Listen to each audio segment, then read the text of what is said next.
We have thought of different statements possible. There is one very after every detail communication system. Actually,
Good morning. May I request all of you to please settle down?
Jai Hind, distinguished guests, esteemed veteran, ladies and gentlemen.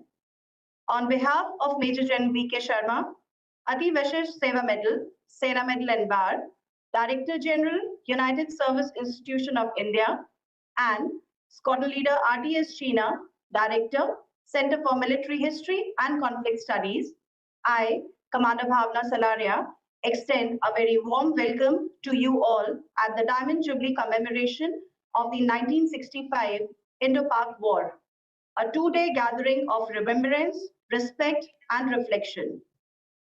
60 monsoons ago, in 1965, India faced a moment that tested her very soul. The adversary was determined, the challenge immense, and at stake was nothing less than the sovereignty of our nation. In those difficult hours, it was our soldiers who rose tall, not alone, but as the collective spirit of their people. From the salt flat of Kutch to the heights of Kashmir, they held their ground in deserts, fields, and mountains. They stood firm, they gave their all, and they triumphed, giving us not just a tale of success, but a legacy of courage, sacrifice, and an unshakable faith in India's might. As we mark 6 decades of war, we gather not merely to recall the battles, but to remember the spirit behind them, a spirit of will over weapon, of nation over self, and of unity over fear. कुछ बात है कि हस्ती मिटती नहीं हमारी, सदियों रहा है दुश्मन दौरे जहां हमारा. To take the proceedings of the day further, I now invite Major General B.K. Sharma, Ati Vishish Seva Medal, Sena Medal in Bar, to deliver the welcome address. Major General B.K. Sharma is an infantry veteran with rich operational experience and expertise in strategic affairs and multi-domain warfare. He was conferred 3 military awards by the President of India for rendering exceptional service, an alumni of DSSC Wellington, Higher Command and in DC. He has held prestigious command, instructional and staff appointments. He has represented country as UN military observer and has been defense attaché. Specializing in strategic net assessment, scenario building, and red teaming, he has edited several books and contributed seminal papers in Indian and foreign publications.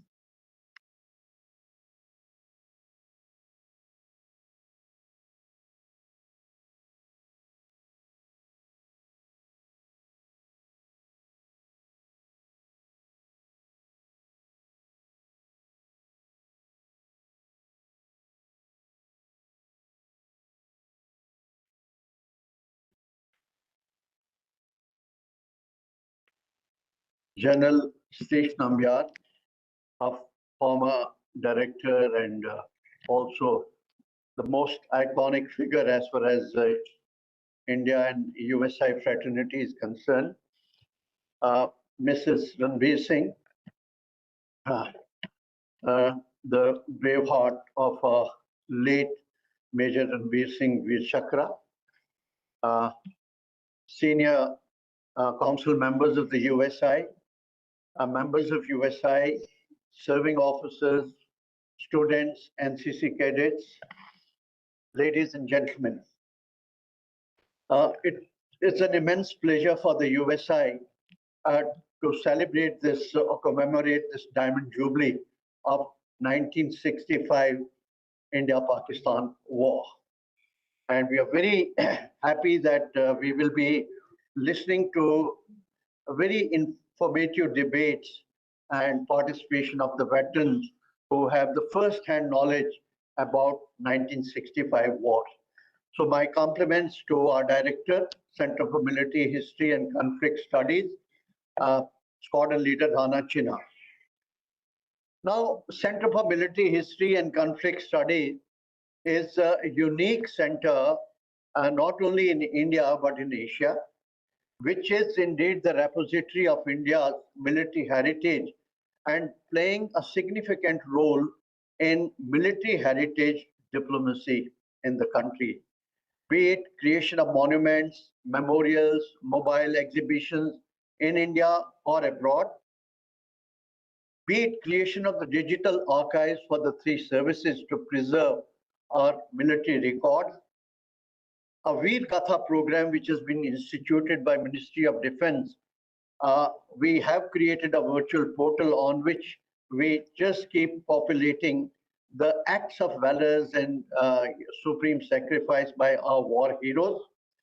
Then we have also what you call is the Project Udbhav, which we undertook for the Indian Army, wherein we studied ancient scriptures and converted them into modern strategic vocabulary so that we are able to connect the past with the present.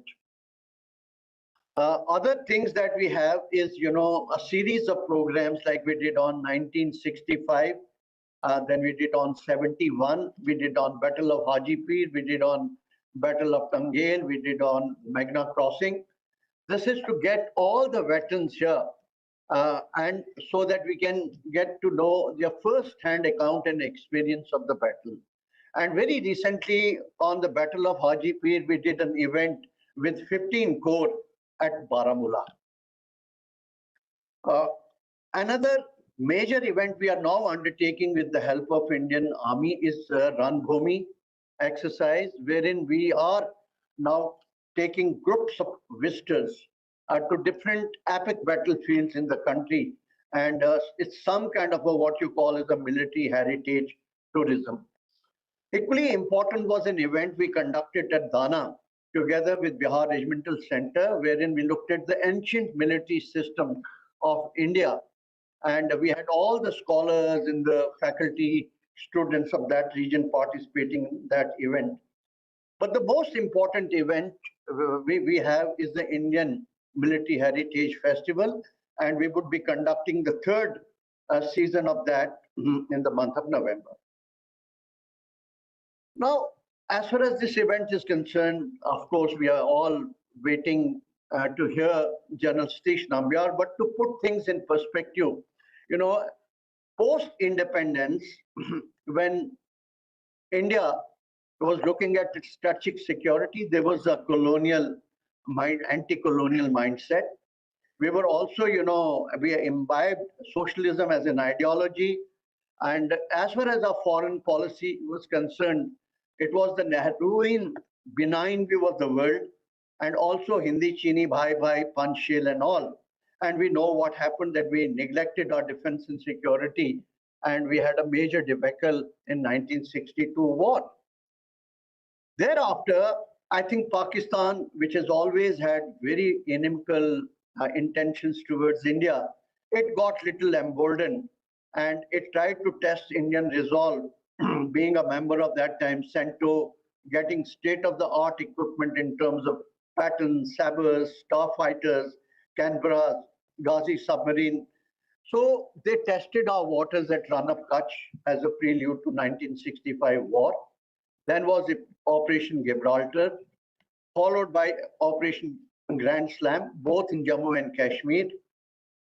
These fizzled out, and then we went for a major counter-offensive. And we actually defied that myth of Pakistan that India is not in a position to cross international border. And that is how these major offensives, one in the Lahore sector and another went in the Sialkot sector. And there were some major battles that were fought. And we will get to hear accounts of those battles. And then came Tashkent Agreement. There was, the ceasefire agreement came. And then there was this was a watershed moment in India's journey of military modernization. There was a major boost for the modernization of Indian armed forces, some incremental changes in the higher defense organization, a little impetus to our defense production. There was some semblance of civil-military fusion, which all led to a landslide victory in 1971 war, which changed the geopolitical, the map of South Asia. And then, of course, at that time, we also defied the collective coercion by the West, and when we went for a friendship treaty with the Soviet Union. Post 1971, we are aware that we have had multiple internal security challenges, cross-border terrorism. We also undertook certain out-of-area contingency operations in Maldives and in Sri Lanka, fought Kargil War, and we had then Doklam crisis, and then Galwan happened.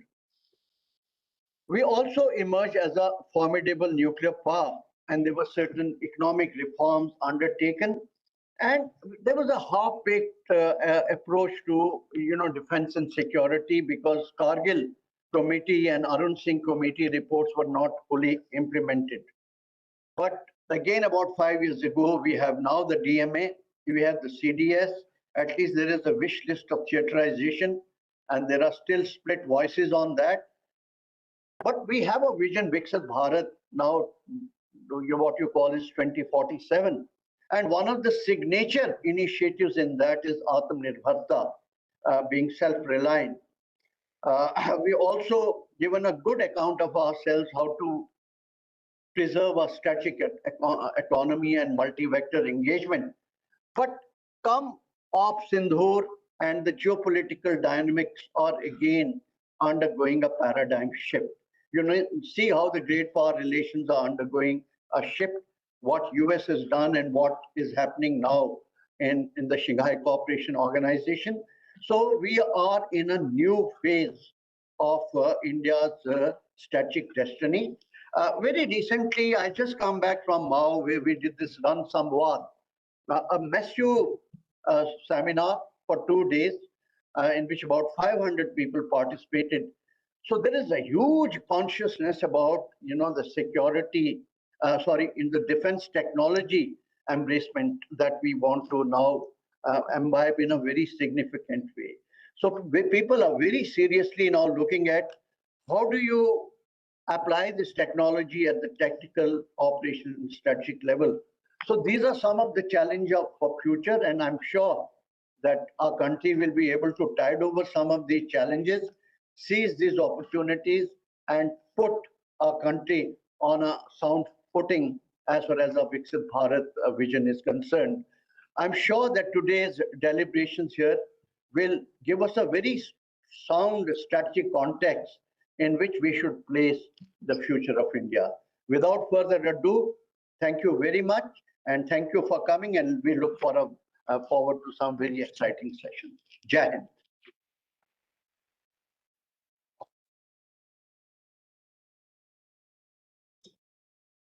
Thank you, sir. Your words reminds us why we are here, to honor the past, learn for the present, and prepare for the future. Carrying that spirit forward, I take this moment to introduce our chief guest, Lieutenant General Satish Nambiar, Param Vishisht Seva Medal, Ati Vishisht Seva Medal, Veer Chakra. Lieutenant General Satish Nambiar was commissioned into the 20th Battalion of the Maratha Light Infantry on 15 December 1957. He served with distinction in the 1965 and 1971 Indo-Pak wars and went on to command 2 battalions of his regiment. A graduate of the Australian Staff College, he held key appointments including Additional Director General and later Director General of Military Operations at Army Headquarters.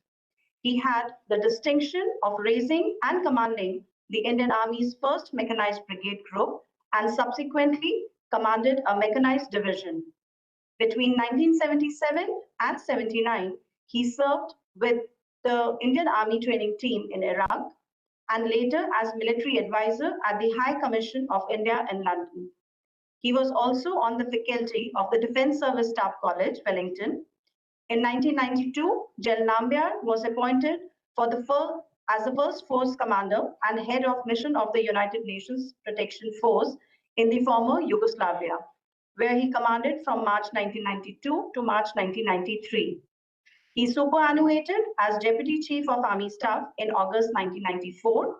For his exceptional service, he was awarded the Padma Bhushan in 2009. He later served as Director, United Service Institution of India. I now warmly welcome Lieutenant General Satish Nambiar, PVSM, AVSM Veer Chakra, to deliver the keynote address and set the tone for today's proceedings.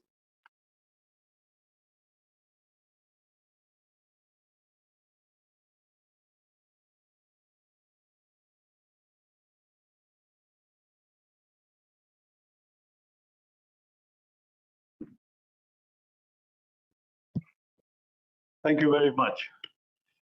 Morning, ladies and gentlemen.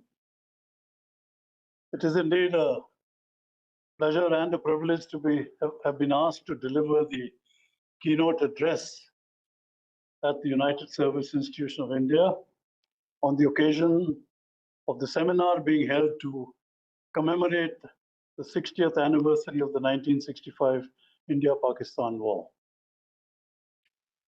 Now, I shall not dwell on the conduct or history of the conflict, but there are better people here who will handle it in due course. But shall briefly reflect on the state of play between the two countries at the outbreak of war in September 1965. I may stray somewhat, but not too much. Whereas what I shall say today is largely based on some research and historical analysis, there is a strong personal content, given the fact that I was a young captain with just under 8 years of commissioned service when the conflict started, and took part in the operations in the Jammu-Sialkot sector, together with some friends who are seated here today.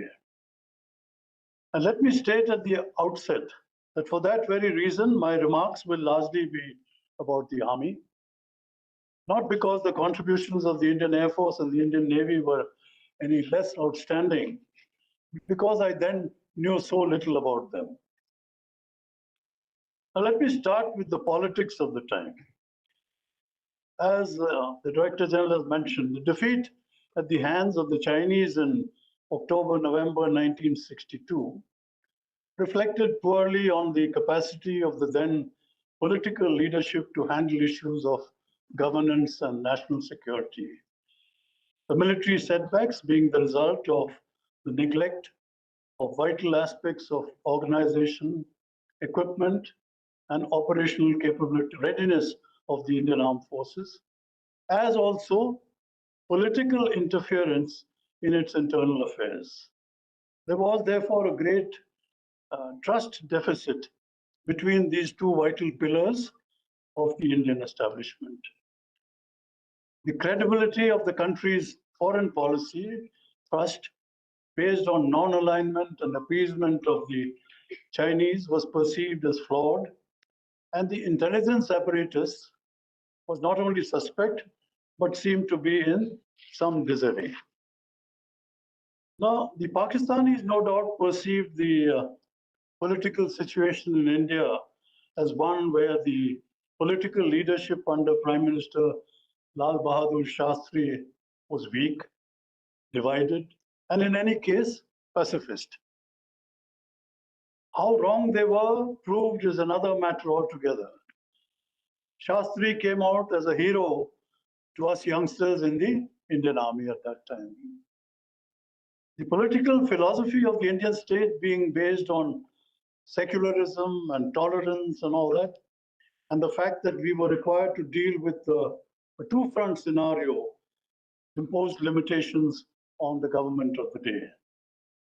The Indian establishment was also never in a position to sort of mobilize public opinion and response to aggression on the basis of religious fervor and fanaticism, which of course Pakistan was able to do under the umbrella of Islam.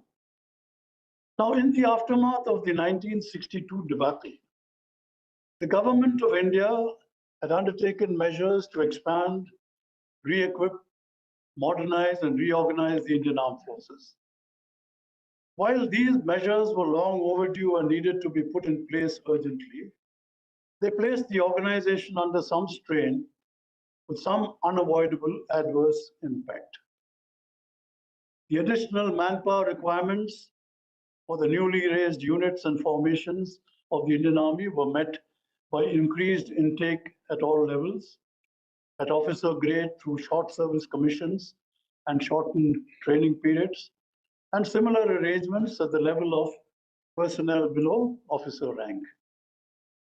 Needless to say, core personnel for the new raisings were found through milking of existing units and formations, which to that extent stood diluted in terms of trained manpower and operational capability.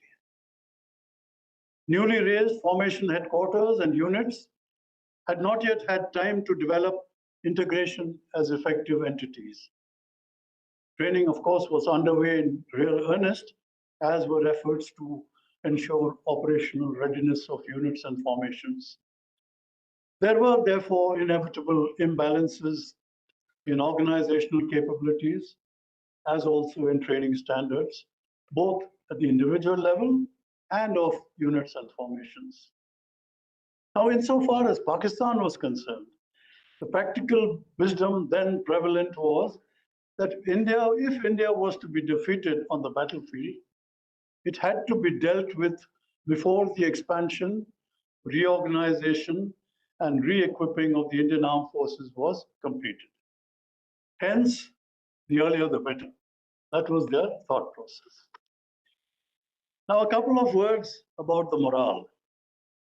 Given the scale of the military defeat inflicted by the Chinese in 1962 and the background to that debacle in political terms, as also because of the poor state of military equipment and questionable performance of some sections of the senior military leadership, it was inevitable that there was a degree of turbulence in the senior ranks of the military.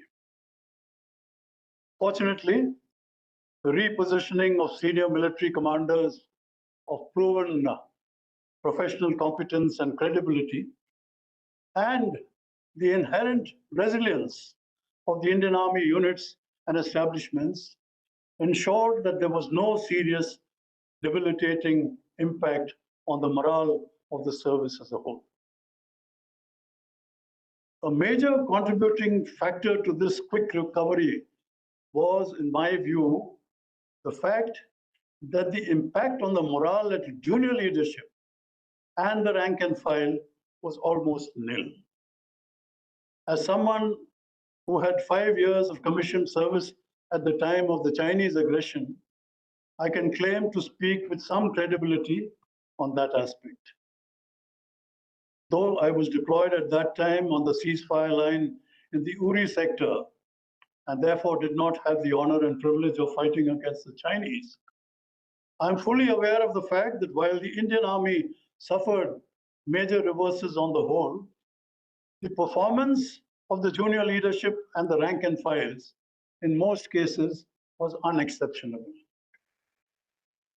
Notwithstanding the outdated weaponry, inadequacy of ammunition in many cases, poor quality clothing and equipment, all of which I have personal experience of, the Chinese were made to pay a heavy price for the success they achieved. To that extent, I may say, without fear of serious contradiction, that while my generation of officers and men have found it difficult to forgive the then political leadership, our intelligence agencies, and sections of our senior military leadership for not taking appropriate strategic and operational decisions at that time, and most inexcusably, not providing us with the tools to deal with the adversary, we largely retained our professional competence and composure. We knew through the experience of battle that man to man, the Indian soldier was a match for any adversary. The Chinese soldier was no Superman. Hence, our generation never suffered from any irretrievable trauma of the military defeat in 1962. This reality could not have been factored in by the Pakistani political and military leadership, who were possibly of the view that the morale of the Indian Army was in its boots after the 1962 debacle, and that it would therefore be a cakewalk before the Indian establishment could resurrect the situation. How wrong the Pakistanis were in their analysis was more than borne out by the outstanding performance of our units and formations in the 1965 operations. A couple of words on the operational philosophy. Though the Indian political leadership at independence had displayed commendable initiative and resolve in dealing with immediate post-independence situations like the invasion of Jammu and Kashmir by tribal irregulars supported by the Pakistan Army, the Junagadh issue, the Hyderabad issue, Goa, Daman and Diu, etc. The overall philosophy insofar as dealing with disputes on our boundaries with neighbors like Pakistan and China was perceived at tactical levels as defensive and reactive, rather than offensive and proactive. Possibly with good reason, because given the equipment state of the Indian Armed Forces at that time. Now, on the other hand, in Pakistan, a military dictatorship led by Field Marshal Ayub Khan was in power and had put in place offensive-defensive concept through the creation of a formidable obstacle system using the existing canal system on their side, boosted with ditch cum bunds in the more vital sectors, thus releasing significant force levels for offensive operations against what was a numerically larger Indian army. A couple of words again on the state of equipment in 1965. The equipment held by the units and formations of the Indian Army was still largely of World War II vintage, both in terms of personal weapons of infantry units, being the 303 bolt-action Lee Enfield rifles and light machine guns, and tank holdings based on 4 regiments equipped with Centurions, and the remainder with vintage Shermans and Stuarts, together with a couple of AMX-13 light tank regiments. Artillery regiments were based on vintage 25-pounders and 76mm mountain guns, with vintage anti-aircraft guns, and so on. And consequent to the 1962 conflict, of course, some spasmodic induction of equipment did take place. Even so, at the outset of the 1965 conflict, the Indian Army was still far from being modernized in terms of weapons and equipment. And this, I presume, was also true of the Indian Navy and the Indian Air Force. On the other hand, having joined up in military alliances like the Southeast Asia Treaty Organization, SEATO, and the Central Treaty Organization, CENTO, the Pakistan Army had absorbed much of the American equipping philosophy that dominated those alliances. For instance, each infantry battalion of the Pakistan Army then had 8 medium machine guns and 8 106 medium-millimeter anti-tank weapons on its inventory. Each section had 2 light machine guns against 1 light machine gun in the Indian Army sections. Now, I mention this because it gave the Pakistani units the capacity to bring greater automatic firepower and anti-tank capability in the battle zone. Of even more significance in terms of giving them significant capabilities, each infantry division of the Pakistan Army had on the order of battle a reconnaissance and support battalion that had an imposing inventory of 48 mobile 106mm anti-tank weapons and 48 medium machine guns that provided the flexibility of considerable additional firepower to them. Pakistani tank regiments, of course, were largely equipped with the more state-of-the-art M47 and M48 pattern tanks provided by the USA. And they also have some of their holdings of vintage Sherman and Chaffee tanks. Again, a brief word on the Kutch episode, which was touched upon by General Sharma. Given the perception of the Pakistani military and political leadership about the state of affairs on the Indian side, both politically and militarily, it was not surprising that in March 1965, they decided to test the waters, as it were, by initiating military action in the Run of Kutch in support of their territorial claims in the area. A series of military actions by both sides with debatable results ensued during April and May 1965. And this was brought to a halt through a ceasefire negotiated by the then Prime Minister of the United Kingdom, Harold Wilson, on 30th June 1965. And in due course, this was followed by arbitration by a 3-member international tribunal. Now, I mention this because the leadership in Pakistan was apparently buoyed by the outcome of these operations in the Run of Kutch, which they perceived as a vindication of their belief about the lack of preparedness of the Indian armed forces, as also the fragility of the Indian political leadership. To initiate action, and in fact, I think they may well have been this may well have propelled the Pakistani leadership to initiate action for induction of infiltrators into Jammu and Kashmir, to be followed by military action against India. Now, this leads me to saying a few words about major errors of judgment by the Pakistani leadership. Three major errors that I shall touch upon. And here I shall, in fact, quote a Pakistani military historian so that it probably has more credibility rather than an Indian historian making observations about it. Now, the first major error of judgment was the presumption about the outcome of the run of Kutch operations, which was can best be summarized by quoting from Brigadier Shaukat Qadir of the Pakistani army, who wrote, and I quote, he said, early the same year, Pakistan army had successfully defended itself against the Indian attempted incursion in the run of Kutch, but that chapter was closed since the dispute had been referred for arbitration. Why, therefore, should Pakistan embark on a venture that might lead to war remains an unanswered question. This I'm quoting Brigadier Qadir.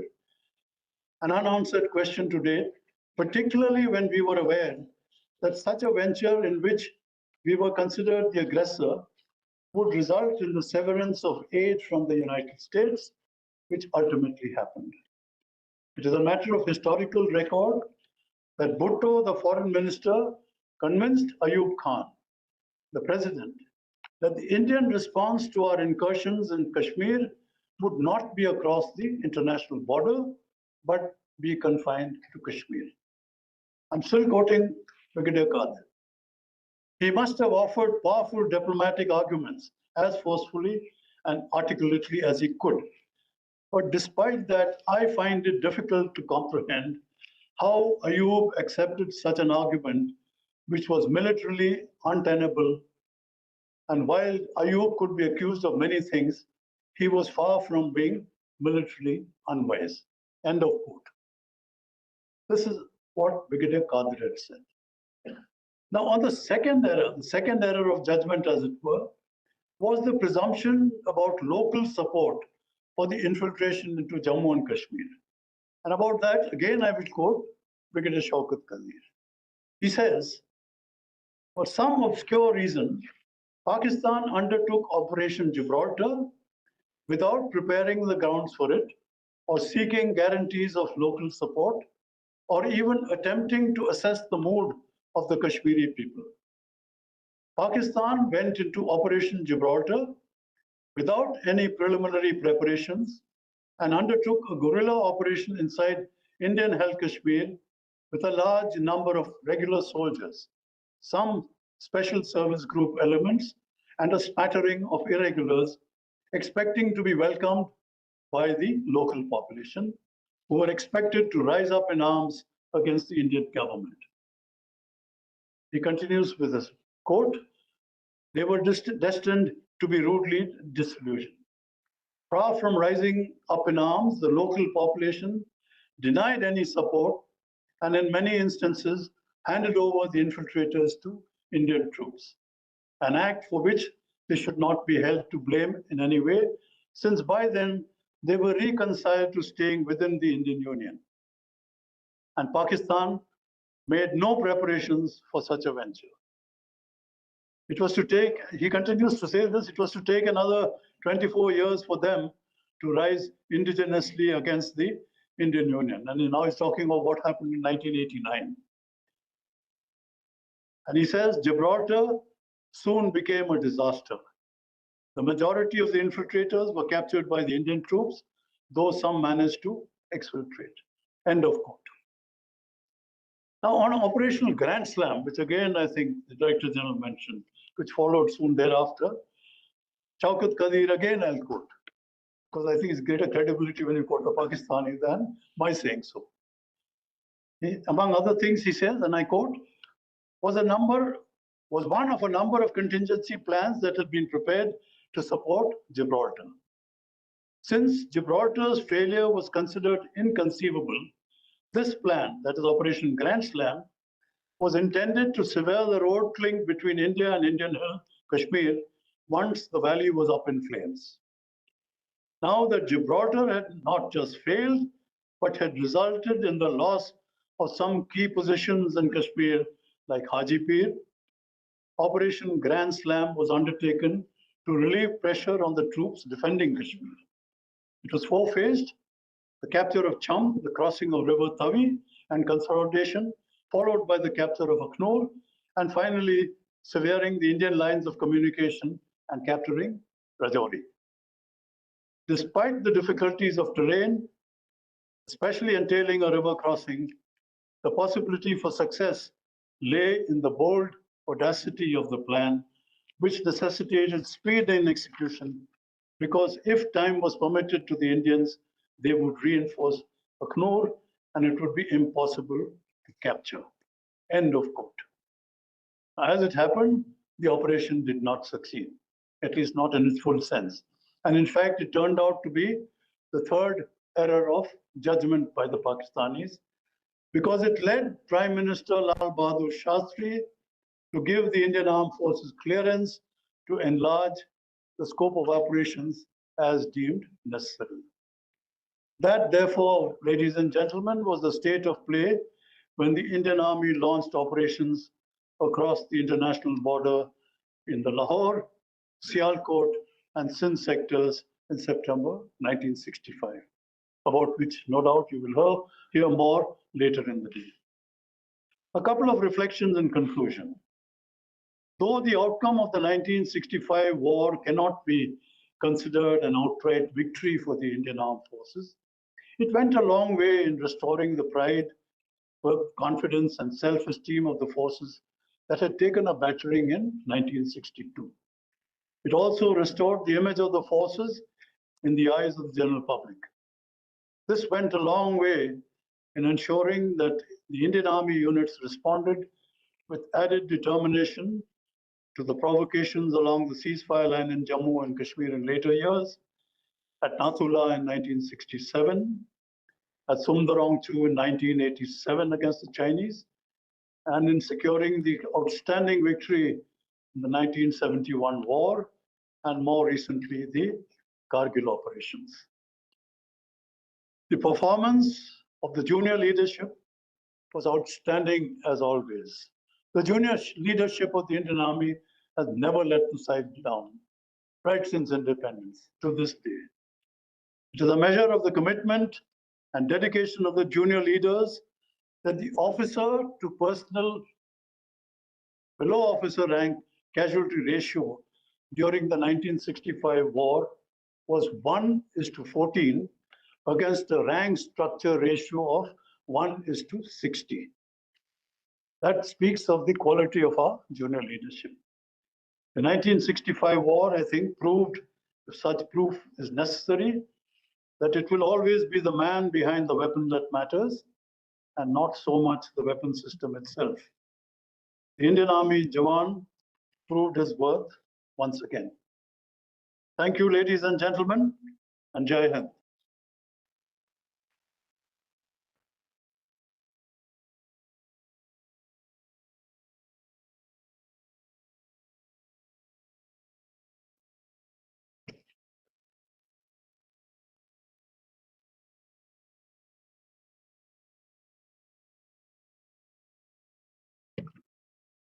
Thank you so much, sir. I now hand over to my co-host for the day, Ms. Sejal. Ms. Sejal is pursuing her Master's in Strategic Communication from Indian Institute of Mass Communication.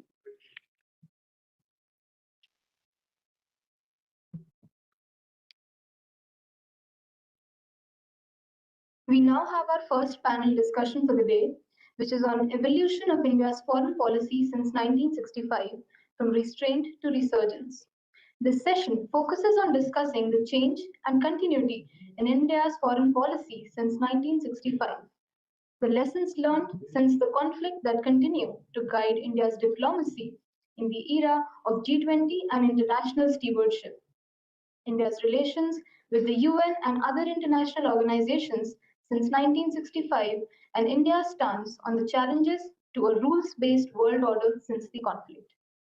We have our Honorable Ambassador Ashok Mukherjee, retired, as the moderator of this session. Ambassador Ashok Mukherjee's diplomatic career spans 37 years, retiring as permanent representative of India to the United Nations in New York. He launched a virtual memorial ball in memory of India's fallen UN peacekeepers in July 2015 and spearheaded the current initiative of the UN General Assembly to construct a memorial ball for all the UN peacekeepers in UN headquarters in New York. Ambassador Mukherjee holds an MA degree in English Literature from St. Stephen's College, University of Delhi. In July 2018, the University of East Anglia awarded him a Doctor of Civil Law degree for his contributions to diplomacy. Since 2019, he has been a senior fellow at the Diplo Foundation, where he lectures on diplomatic theory and practice, bilateral diplomacy, economic diplomacy, and cyber diplomacy.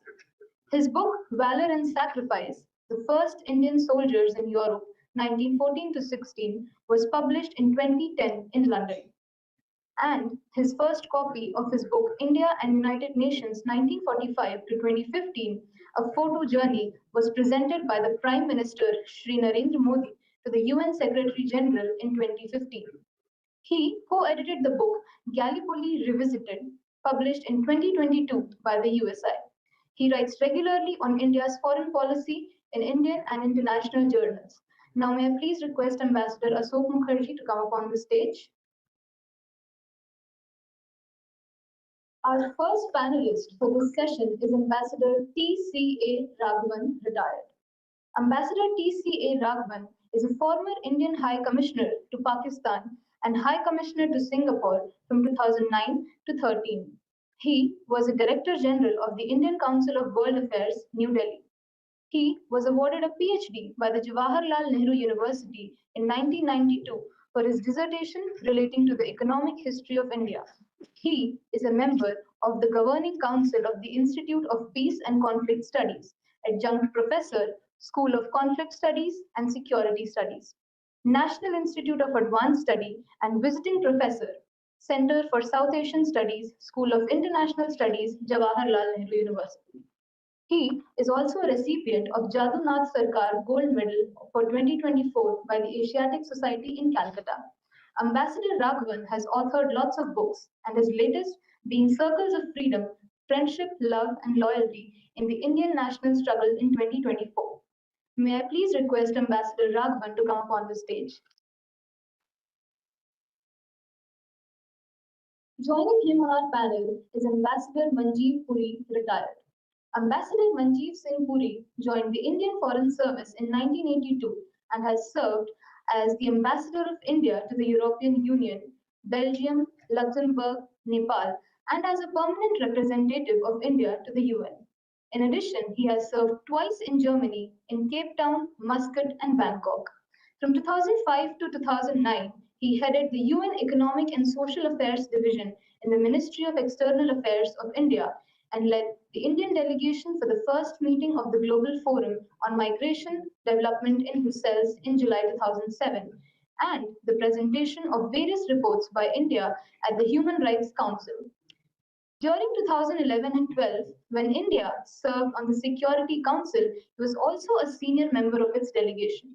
Major areas of his experience and professional focus relate to the environment, in particular, climate change and sustainable development. He was a lead negotiator for India at the UN on issues relating to the post-2015 development agenda, sustainable development goals, and at the UN Conference on Sustainable Development held in Brazil in June 2012. He was a key member of India's delegation at various climate change negotiations. Also, he was closely involved with India's participation in the G8, G5 summits. May I please ask Ambassador Manjeev Puri to join us on the stage? Next, we have with us Ambassador Nutan Kapoor Mahavar. Ambassador Nutan Kapoor Mahavar is an Indian diplomat. She joined the Indian Foreign Service in 1996. She is currently serving as the Acting Director General and Additional Secretary in the Council of World Affairs. In her present assignment, she oversees the Council's activities that contribute to the shaping of India's views on international relations and to the contours of Indian foreign policy.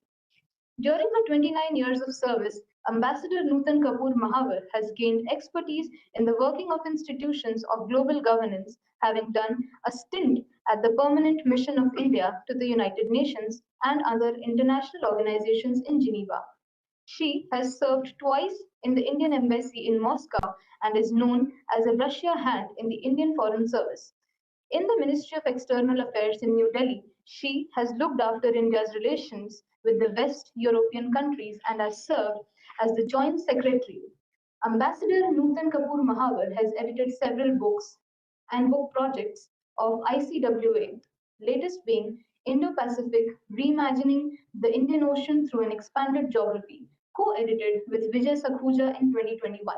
Now may I please invite Ambassador Nutan Kapoor Mahavar to please come on the stage. And rounding out the panel, we have Dr. Sankalp Gurjar. Dr. Sankalp Gurjar is an assistant professor at the Gokhale Institute of Politics and Economics.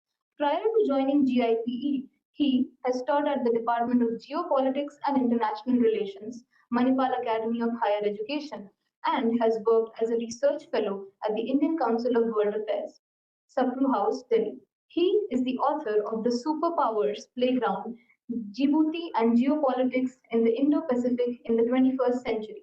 Dr. Sankalp writes regularly for various journals, newspapers, and magazines. In his research, Dr. Sankalp focuses on geopolitics and geoeconomics of the Indo-Pacific region, Asian security, and India's foreign policy. May I please invite Dr. Sankalp Gurjar to please come on the stage and join us. I would also like to request all the guests on the panel and our honorable moderator for a group photograph.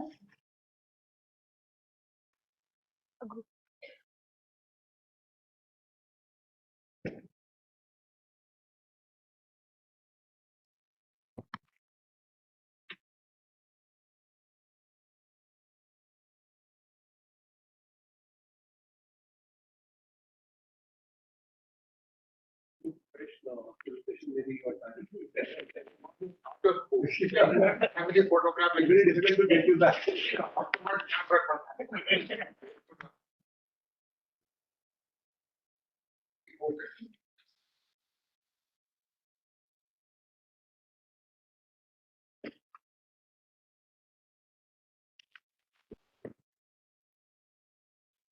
Good morning to distinguished audience.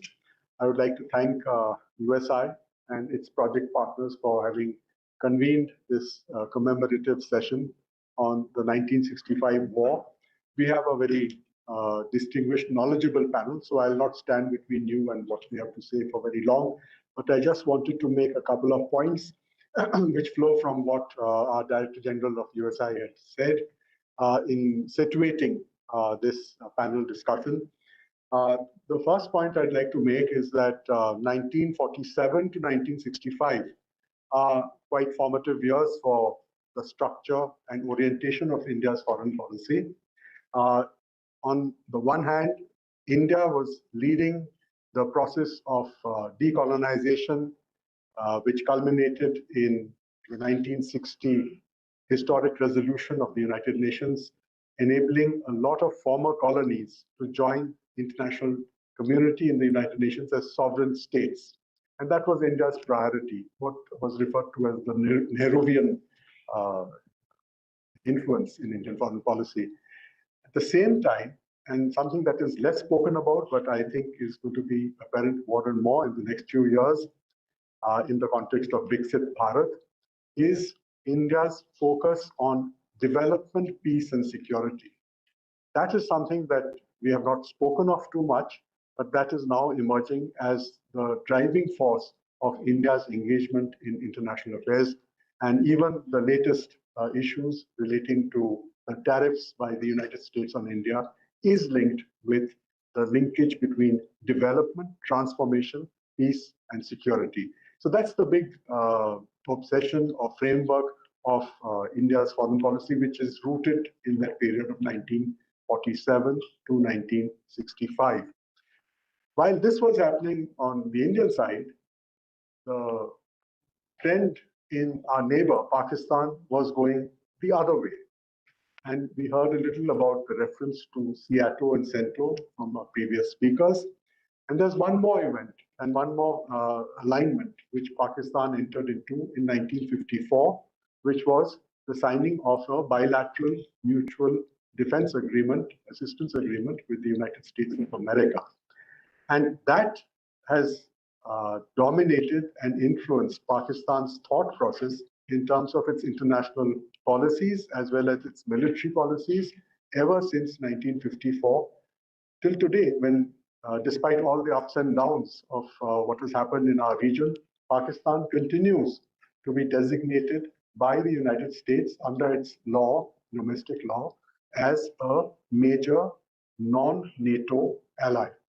And this is important for us because NATO is not otherwise present in our subcontinent. It is present in the form of this country, which is a major non-NATO ally.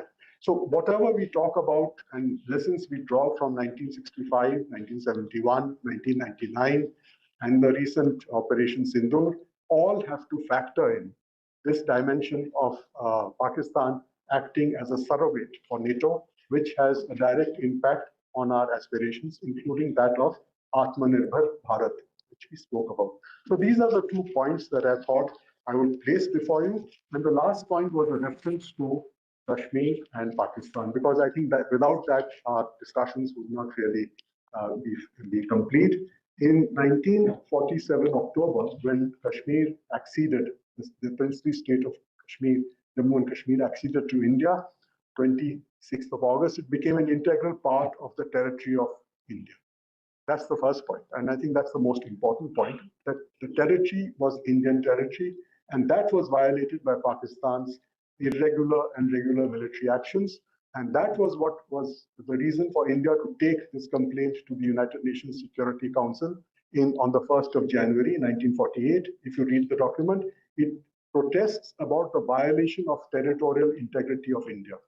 It does not talk about the wishes of the people and the plebiscite and all those issues. Those were brought in on 22nd January 1948 by the United Kingdom. We now know that because of declassified documents, books have been written on it. But I think it's important for us to recall that the issue on Kashmir is that of territory. It's not, the dispute with Pakistan is over territory. It's not over the people who live in Kashmir. I say that and I hope that that will provoke or influence some of our discussions. With that, I thank you and I welcome the panel. I would like to start by offering Ambassador Nutan Maharwar, Acting Director General of the ICWA, the chance to speak first. She represents an institution which has been revitalized. Most of you who are following this would know that today the ICWA is not only India's leading think tank, but is also one of the most active think tanks on the international circuit. Nutan, you have the floor.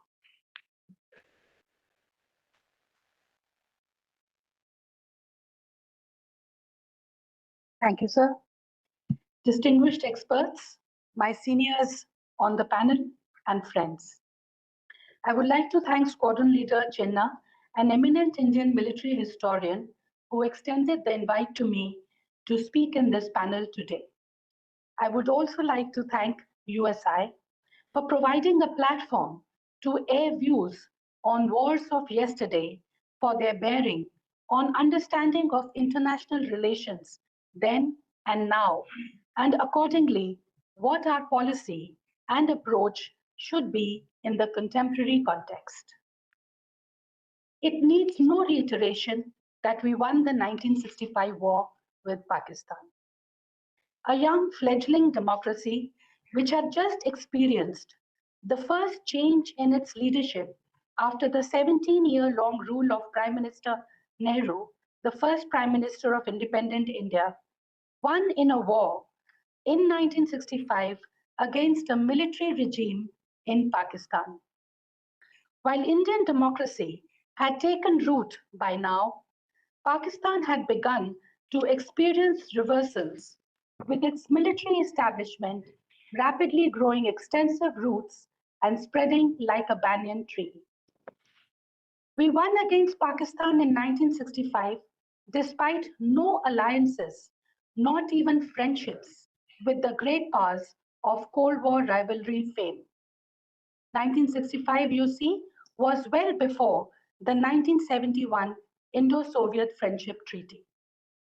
Pakistan, on the other hand, by 1965, had built a military alliance with the US and maintained vibrant ties with the UK, while India was very much struggling with its relations with these countries.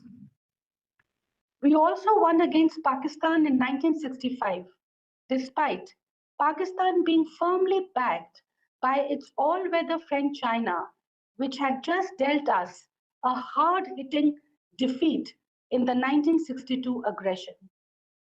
By 1965, the Sino-Pak nexus, ever hostile to India and its interests, had taken root. Shaksgam Valley, you see, had already changed hands.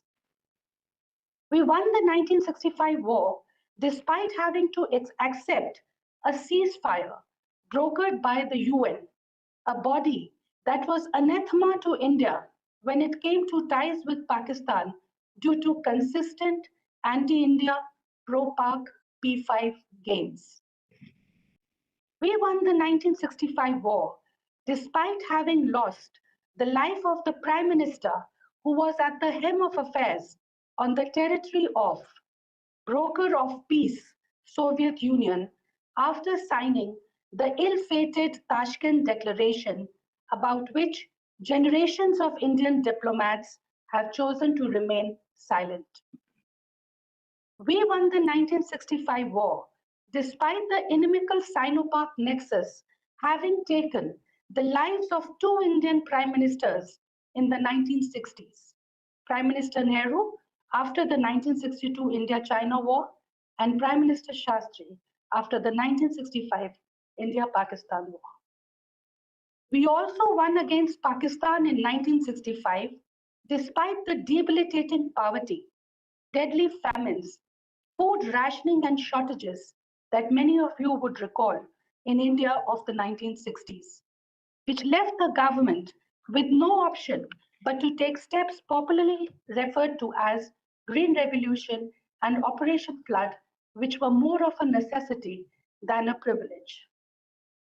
Friends, we also won the 1965 war against Pakistan despite an economy that refused to budge from what the economists came to call the Hindu rate of growth.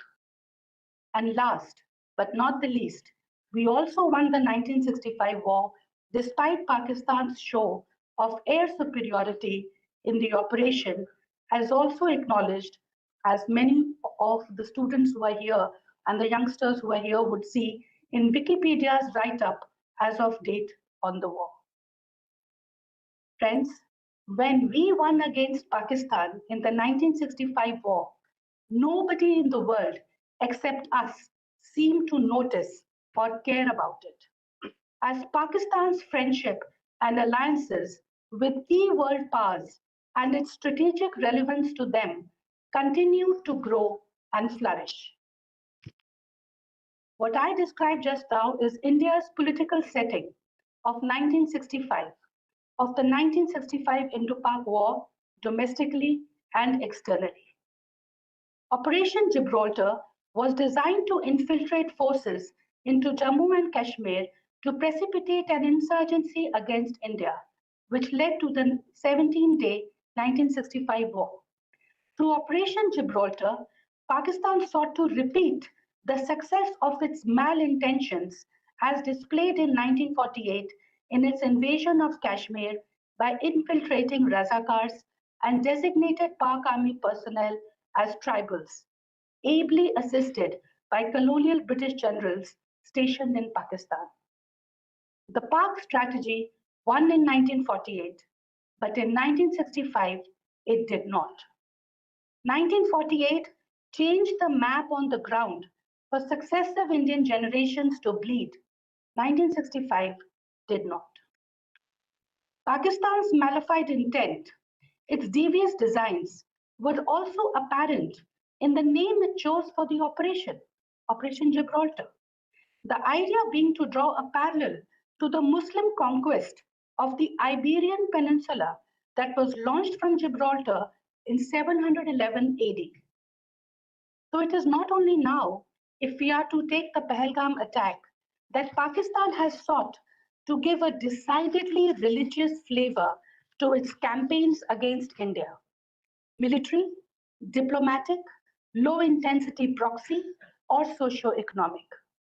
Pakistan's rabidly radical religious tilt is also seen in the names it gives to its missiles, Gauri, Ghazni, etc., named after Muslim invaders of medieval India, evoking a feeling as if India is the real battleground of the religious crusades. Let's now switch to the geopolitical setting of 2025. I don't have to reiterate that India is growing, it is rising, it is carving a unique place for itself in the world, which is rife with geopolitical competition, US-China rivalry, and numerous conflicts. This unique place is shaped by cautious protection of strategic autonomy and quiet but confident strides in capability and strength, military, economic, financial, political, and social.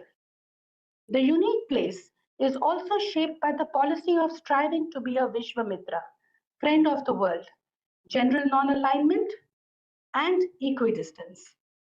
Further, this unique place is being strengthened by the growing recognition of our civilizational values, ethos, humanity, and moral strength. In short, friends, the present juncture in international relations is giving us space to grow and assert ourselves. This distinct change in India and its increasing confidence over the past decade and a half or so is reflected in the strategies that India has deployed and the action that it has taken in the context of its relationship with Pakistan, its most troubled relationship with a foreign country. Learning from 26/11 and the previous Pak-sponsored terror attacks, including the parliament attack of 2001, India initiated the surgical strike on terror posts in Pak-occupied Kashmir after the Uri terror attack, then struck terror camps post-Pulwama terror attack in Balakot, Khyber Pakhtunkhwa, then conducted Operation Sindoor post-Pahalgam, taking down 9 terror infrastructures, including JEM and LET headquarters, and 11 military air bases inside Pakistan. The decision to undertake these actions were ours and ours alone, driven by the need to add substance to our position on zero tolerance of terror and to send the right messages not only to Pakistan but also to the rest of the world. After 1965 and 1971 war, 98 nuclear tests, 99 Kargil war, the countries of the world impressed upon us the need to talk to Pakistan to bring it around. In 2025, we have made it clear to the world that with regard to Pakistan, talks and terror cannot go together and that India will take things to their logical conclusion if push comes to shove. Pakistan's deviousness, its deceit, its radical mindset, its conspiratorial behavior against India, the false narratives, is the very antithesis of what India stands for: pluralism, tolerance, openness, and peaceful coexistence. We have explained our position to the world, and we will continue to do so. However, at the end of the day, and as the world of diplomacy knows it, our relationship with Pakistan is a bilateral matter, and this is how we shall deal with it, resolve it. I would like to end by saying that in 1965, it was a constrained India that confronted Pakistan. In 2025, it is a resurgent India that is determined to win against Pakistan's decades-long proxy war against India, decisively and from a position of strength unprecedented in independent India's history. From the rest of the world, India seeks friendships and understanding for its position. However, and I don't really have to say this, India also knows how to walk alone. Thank you.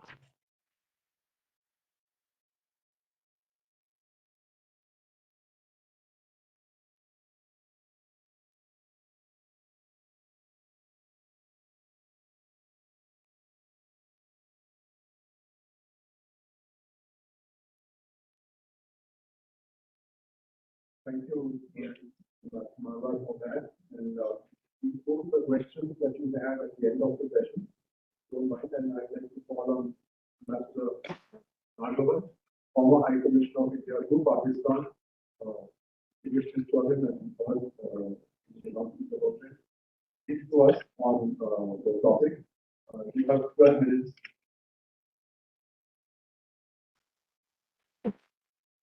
Thank you. Thank you very much. Good morning, ladies and gentlemen.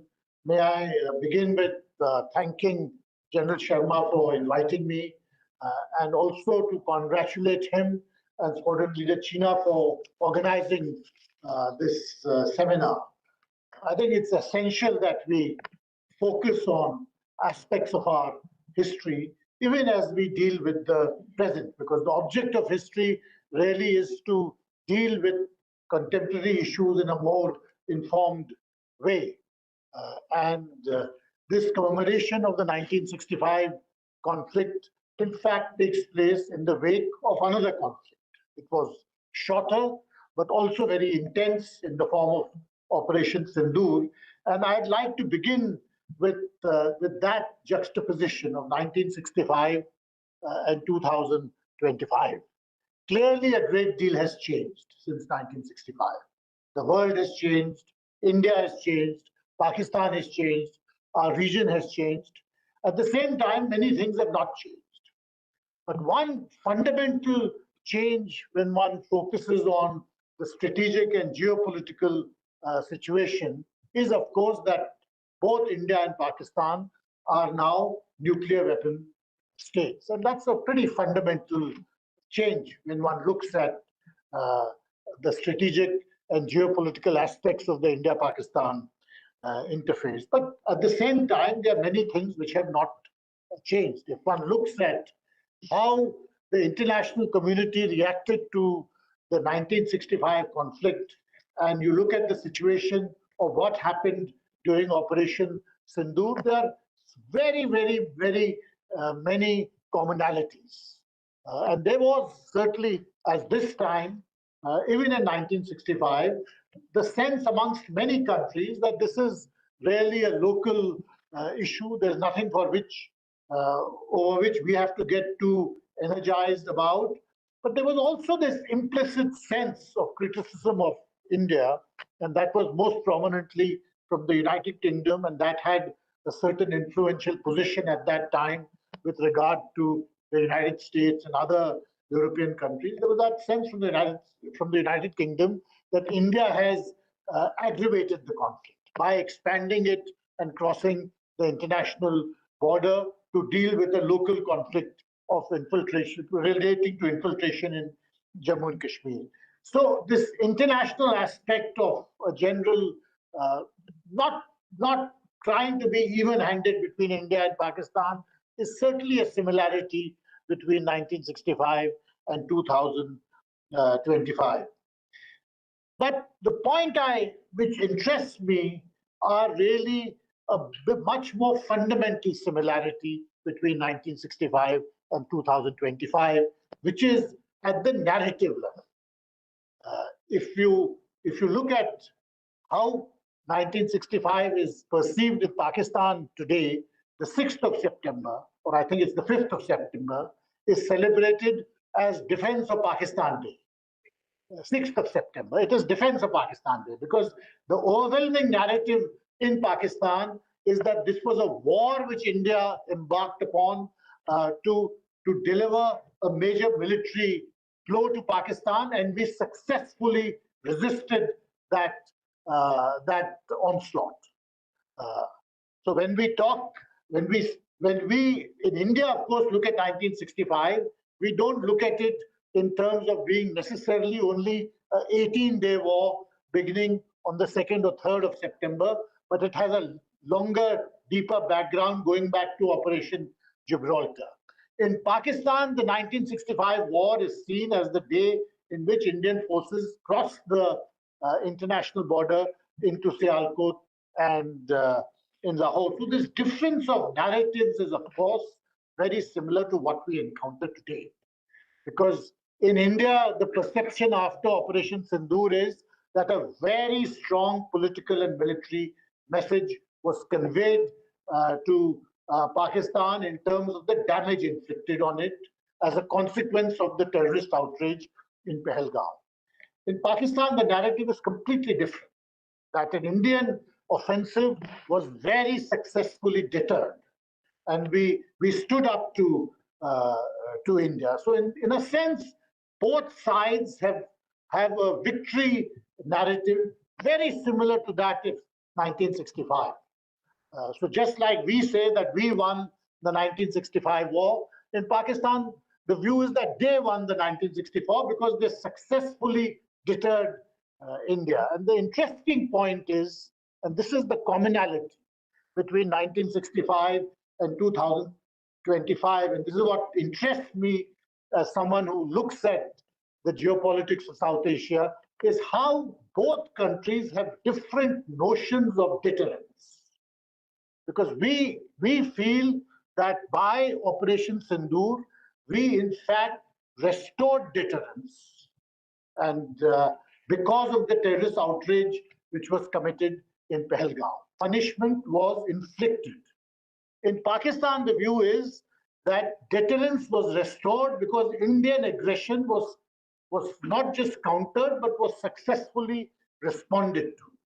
So this difference of different notions of deterrence is something which we need to keep in mind, because in the end, I mean, there are many takeaways from 1965 that in 1947, notwithstanding the Pakistani aggression in Kashmir, we consciously limited the conflict to Kashmir. It was the first Kashmir war.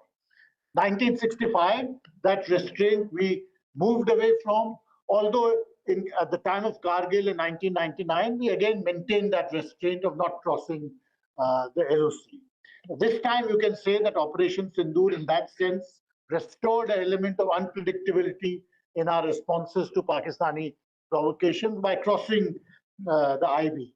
But the larger point is, and this is what I wish to emphasize, that if one looks at 1965 or whether you look at 2025, military action does not alter the overall situation between India and Pakistan.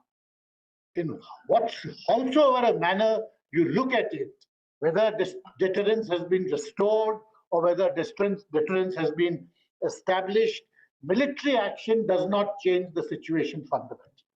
And that is why you require politics and diplomacy to supplement whatever you are doing at a kinetic, tactical, or military level. I think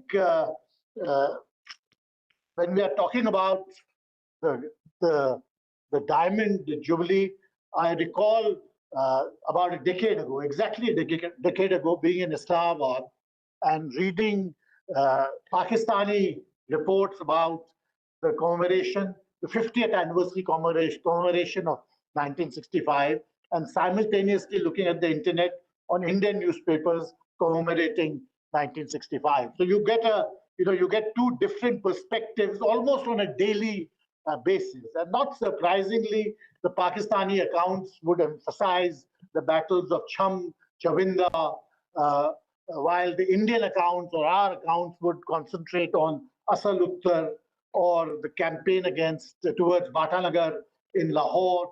As I said, the narrative issue is something which we should address centrally as we look ahead, because in the end, military action is not going to alter the geopolitics of South Asia in a significant way. And it's something which we should keep in mind. I was, during my stay in Islamabad, and especially in the months when the 50th anniversary of 1965 was being observed in both countries, I came across this fascinating book, and to my mind, it's the best treatment of the 1965 war which has appeared so far. And this book it's titled "The Illusion of Victory," and it's by Lieutenant General Mahmood Ahmad. And he became somewhat notorious towards the end of his career. He was DG ISI at the time of 9/11, was implicated. The Americans thought that he was in fact involved in the plot. He was present in Washington when 9/11 took place, and he was the person to him. Very, very strong messages were conveyed to Pakistan through him. He was subsequently dismissed by Musharraf, although he had been one of the 4 generals who was responsible for the coup which brought Musharraf to power. But in an earlier incarnation, when he was commandant of the Staff College in Quetta, he was interested in 1965, and he brought out this really marvelous publication, which unfortunately is not readily available because the Pakistan Army refused to have it sold and distributed. They bought all the copies. There are few copies available, and it easily has the best cartographic depictions of every engagement of 1965, every company level engagement upwards. And I'd like to quote from one particular, from his conclusion of this book, because in his own time he was quite a good general, he was quite a good military officer. Later in his time he drifted into politics, became an Islamic zealot. But when he wrote this book, you can see a senior military officer reflecting and introspecting on the use of military force and how that should combine with political action. And I quote, he says, quote, "The greatest casualty of the 1965 war was perhaps our modesty. We prided ourselves over achievements which were doctored for public consumption to boost the national morale. We began to believe what was meant only for the sake of propaganda, namely that we had won the war when actually it had ended in a stalemate. While we basked in the glories of tactical successes of Chhamb, Joria, Sialkot, and Lahore, the enemy learned from his mistakes and graduated into the realm of grand strategy. The price of undeserved glory, which had been sown on the banks of the river Tavi on 2nd September 1965, ended in the bitter harvest of humiliation we reaped in East Pakistan in December 1971, unquote. The point is that I think when we reflect on conflict and when we reflect on past combats, it's essential that we don't fall into the trap of believing in one's own propaganda. And I think this is the essential takeaway which at least I derive from 1965 and in fact from all subsequent conflicts. It's very important that we undertake a clinical examination of what happened and also be conscious of the fact that there are limits to military power and there are limits to the exercise of military power. And in that sense, unless we embark on diplomacy and political engagement, to think that we will be able to fundamentally reorder the politics or the geopolitics of South Asia would also be in its own way a delusion. Thank you very much.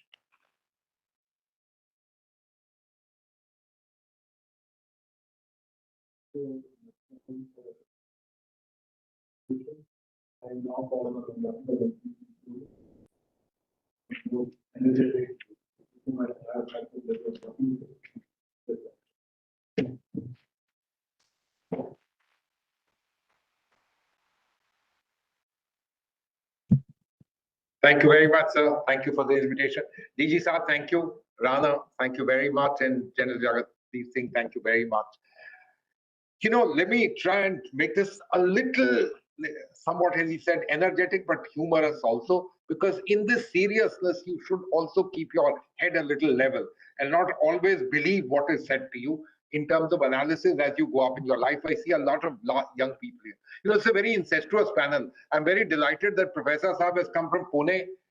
We sitting in Delhi, we think all the academia, all the akal in India rests here in Delhi.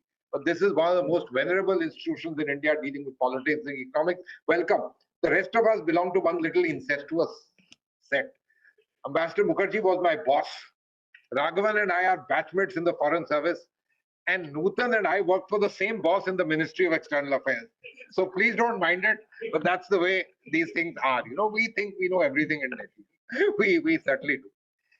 Let me take 30 seconds on a subject that I wasn't wanting to speak on, which is Operation Sindoor, since I seem to be the only one here who seems to have had at least some minuscule part in actually being part of one aspect of Operation Sindoor, the diplomatic reach out.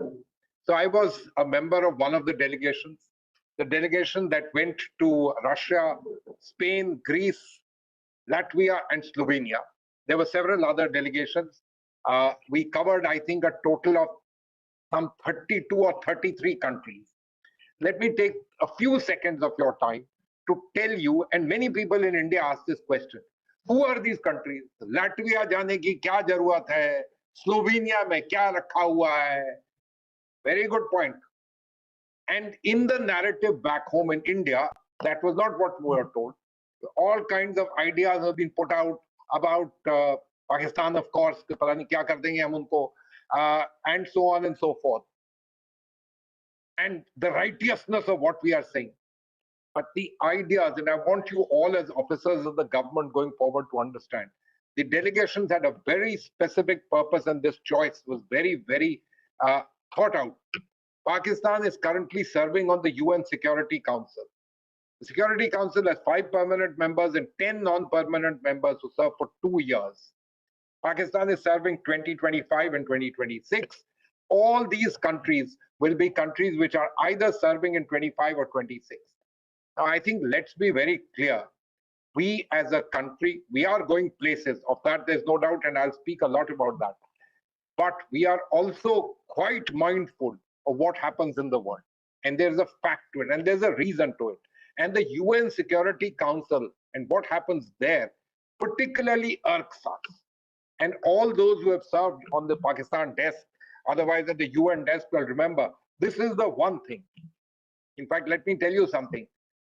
At the permanent mission of India in New York, and Ambassador Mukherjee was our PR, the one thing with which we look out all the time is what the Pakistanis are up to, and rightly so. Every year in the General Assembly, we exercise a right of reply to something or the other that they say on Kashmir. There was one year in 2011 when they didn't say anything. And let me take a little bit of credit for all that, sir.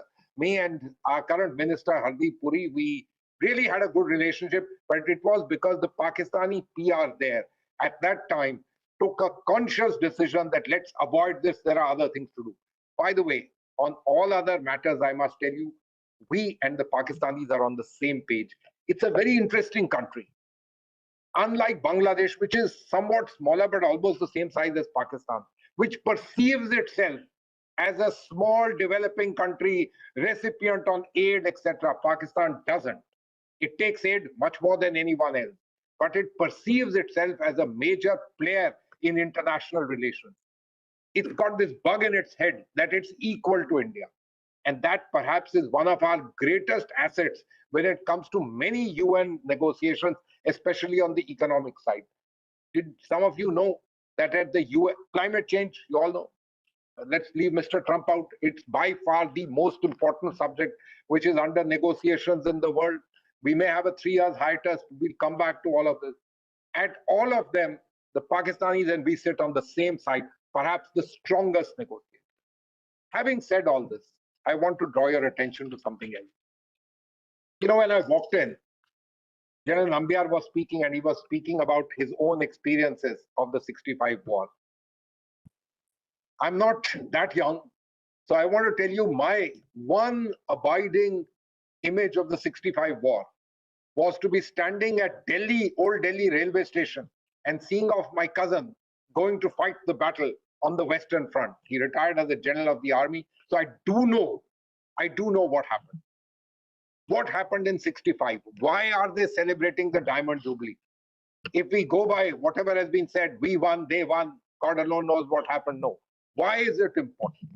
It is important because it brought about a fundamental game-changing world understanding of India, which from 1947 up to 1962 had been one of what the world would say kind of spoilers.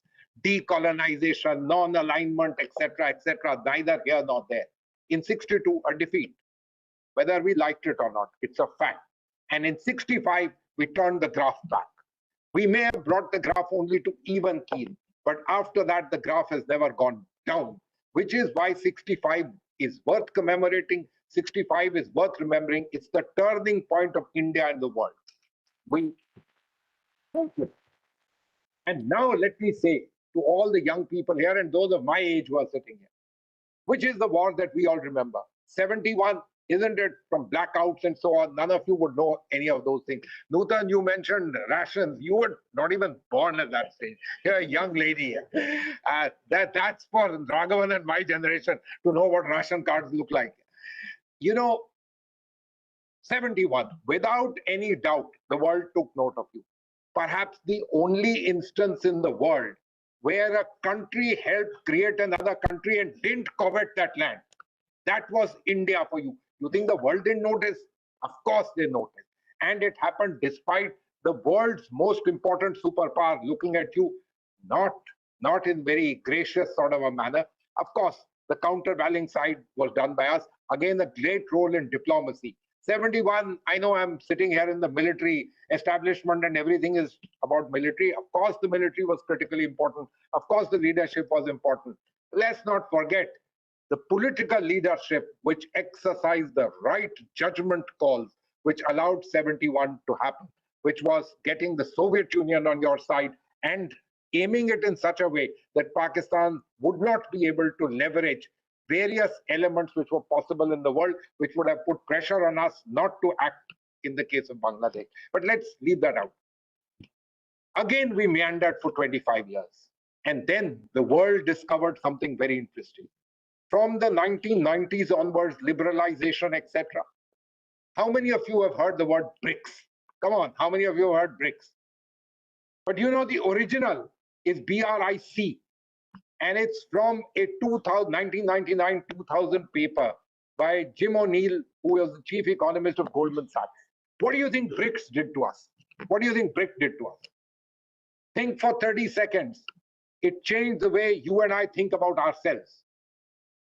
Nutan, in the times of Raghavan and Ambassador Mukherjee, and many out here, we were a struggling, developing country. For our parents, we were a ship-to-mouth economy. For me, it was a ration card economy. We said we were a poor developing country. I would be delighted to be part of a delegation that went to the World Bank and got money. After 2000, this BRIC business, I said, no, I want to sit on the high table. And that's the change that came about. The change in terms of our perception of ourselves. So when you use the word resurgence, General Saab, it is absolutely correct. It was that chap which awakened us and we became resurgent. It was the same time that we started our campaign that we should become permanent members of the Security Council. Why not? After all, we were among the countries that had to be seen. Did you know that somewhere in the late 1990s, the Western powers all got together and said, look, you know, it's very interesting. In 1945, when the UN was formed, 2 countries were conspicuously kept out. Can you guess which were the 2? Come on, guess, man. Who was fighting in the Second World War? Who didn't win? Germany and Japan. They were kept out. They were called enemy countries. Things moved on. After all, they were brought in. And later on, as their economies grew, they became large contributors. And these Western powers conspired, and the Chinese were with them. Don't forget, from 1971 till somewhere around the year 2002, 2003, even maybe later 2008, the Chinese played along. They said, let's bide our time. What's the problem? We are going places. The West is important. It gives technology, it gives money. It's the greatest market, most important for us. All of them came together and they were about to make Germany and Japan permanent members of the Security Council. Give credit to our colleagues at that stage, including the esteemed brother of General Nambiar, who was here, who figured this out and said no. Can you say no to Germany and Japan getting? No. But look at the ideas. Look at the other country, which should be there, but which you are not looking at, which was India. And that's how this G4 got formed. It's stuck in various routines. But the whole thing gave the idea, and the other chaps don't look away. They don't say yes. Why should they let you into the tent? But they don't say no. They recognize that you are a power that needs to be brought in. That's how the G20 got formed. And that's how we became part of a major power circle in the world. Look, the world is about politics. The world is about international games that countries play. But between India and Pakistan, the fundamental difference that we should understand and try to see what we can. And I completely agree with Ambassador Raghavan. Military by itself, no. We did 71. How can you have a greater military victory than that? And yet Pakistan remains the way it is. You do need diplomacy, but more than that, you need economics. You need to become what we talk about, a $10 trillion economy. And 10 trillion in today's world of a $125 trillion world economy. Otherwise, at an even higher level. That is what makes difference. Will it make them change? No, it won't make them change because their thinking is of a particular line. But if somebody is not absolutely unwise, most people will think 25 times before doing anything at all because you see a behemoth in front of you. And that is what India will become. So I want to stop and I want to tell you just very simply, because I see so many young people here. And thank you very much, General Saab, again for inviting me and so on. This is a point 65, very important for us to remember because it changed the narrative. It changed the trajectory of India from being neither here nor there with a huge dip into one where the trajectory became upward. For all of you, let me tell you, it can only be what we always talk about, achhe din, and certainly far better than what we all saw. This is actually in your hands for someone like me. What a wonderful experience that in my life, I saw us change from being a country which was struggling in various ways to a country which is now saying very clearly, and the world is accepting, they may not say yes to it, that you have a rightful place on the high table.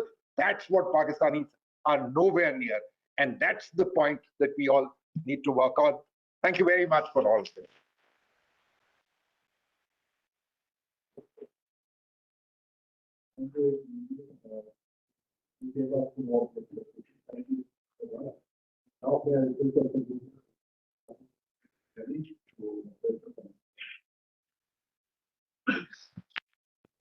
Thank you, USI, for inviting. Just to tell Ambassador Puri, I am also part of the ICWA fraternity, so not really just Pune.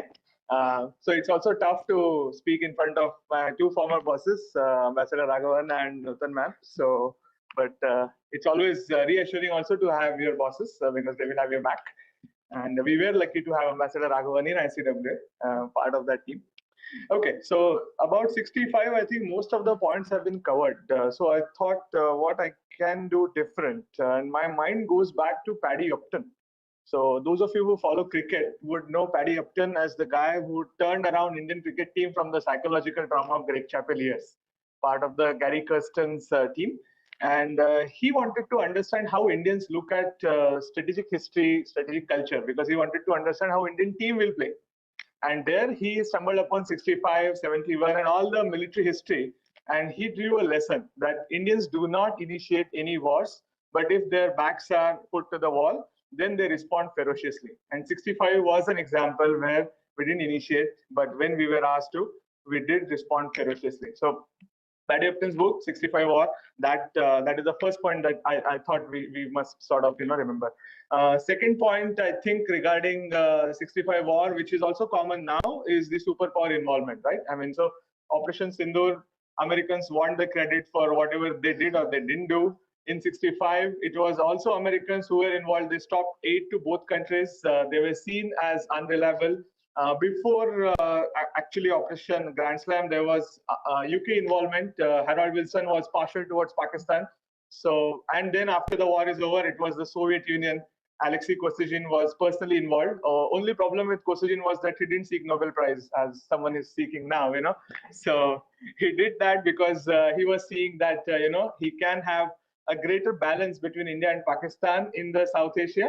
And it's a problem that, just like now, when a military victory sort of leads to your principal backer who says that we may have to balance. Even now, US, 65, 66, it was the Soviet Union, and that was a tough time. Soviet Union actually forced India to give up certain territories in POK, especially Hajipir, not willingly, but that was the pressure that was put on us. So I think superpower involvement remains a problem, and I think India will have to sort of, build military and economic power to be able to withstand superpower pressures, irrespective of the Nobel Prize or not. Then I think regarding Lahore operation, and Ambassador Raghavan referred to that. So I was reading this book by R.D. Pradhan, who was private secretary to Defense Minister Y.B. Chavan. My MA dissertation was on 65 war, so I had followed all of writings by R.D. Pradhan and Y.B. Chavan, and I think Y.B. Chavan was the unsung hero of 65. We sort of celebrate military victory, but I think we should also celebrate the political leadership which guided military through that. And in his diary, he actually refers to war aims. And he refers to 3 war aims that India had identified while it initiated Operation Riddle, which was the move across the international border. And the first war aim was to basically occupy minimum Pakistani territory, which you can exchange later for the give and take negotiations. So there was never a plan to occupy Lahore or even to cross Ichogil as such and move across, because Pakistanis had strong defenses across the Ichogil Canal, and it was probably not feasible also. Second war aim was to destroy the offensive power of Pakistan, I think, in which we succeeded. Asal Uttar, Khemkar, and those tank battles are legendary. That was the second war aim. And the third war aim was to maintain the status quo in Kashmir, in which also India succeeded. So the point is, if we look at the military operations from the point of view of higher directions of war and objectives that were set out, 65 emerges as a clear victory. And that is something that I think we need to sort of highlight a little more.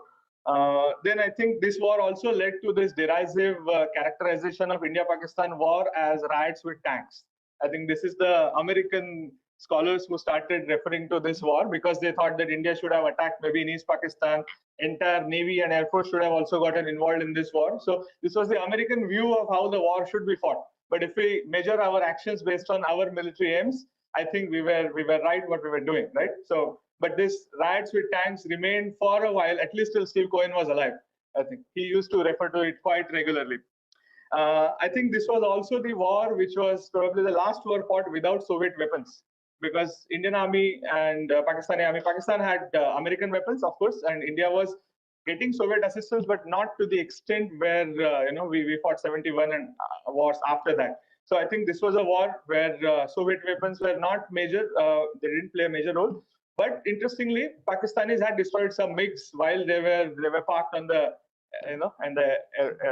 airport. So, and it was revealed then that the MiGs had been destroyed, as opposed to some aircraft we may have lost now.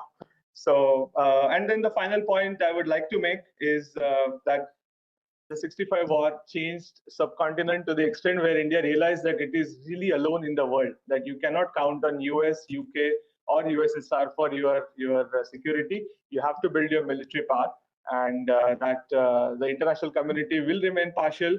There is a sense of sympathy also, Pakistan being a smaller state.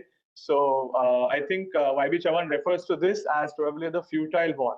And while writing about 65, he says that, this is the first round and we are not seeing the end of the conflict, but maybe we are looking at the beginning of a new cycle. So that realization was something that 65 brought to us. And so while celebrating the victory and stalemate, I think we must look at some of these points. Thanks for listening, and stop here. Thank you.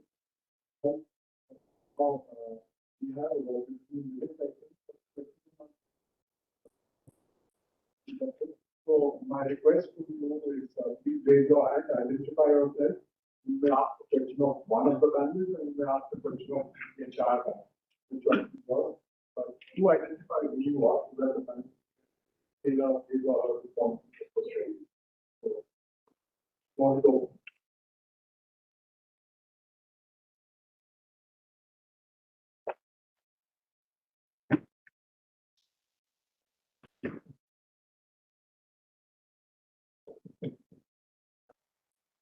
Next to all the panelists for very this address.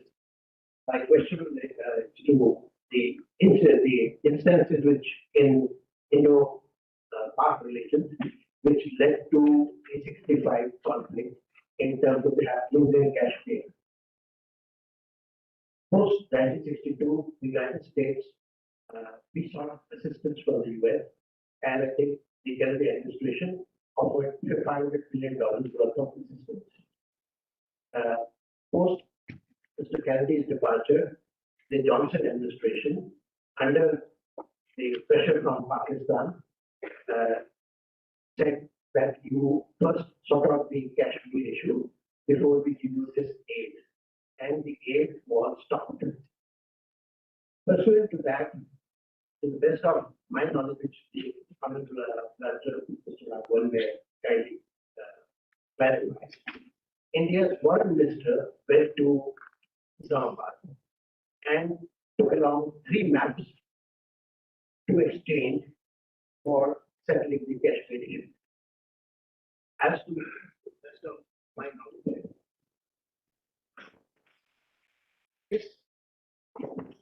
hello.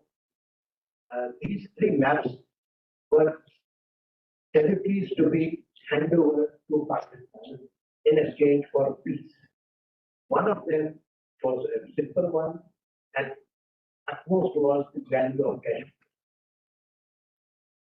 Post this failure of negotiation, the Pakistanis said, we don't want the valley, we want the whole of KM.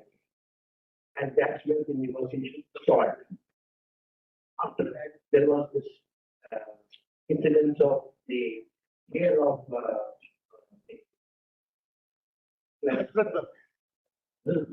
which was stolen, and a lot of civil commotion took place at that time in '64, which was a prelude to setting up the ground situation for Iran. So, your comments on these particular aspects of Indian diplomacy in getting the Kashmir solution to this problem. Thank you.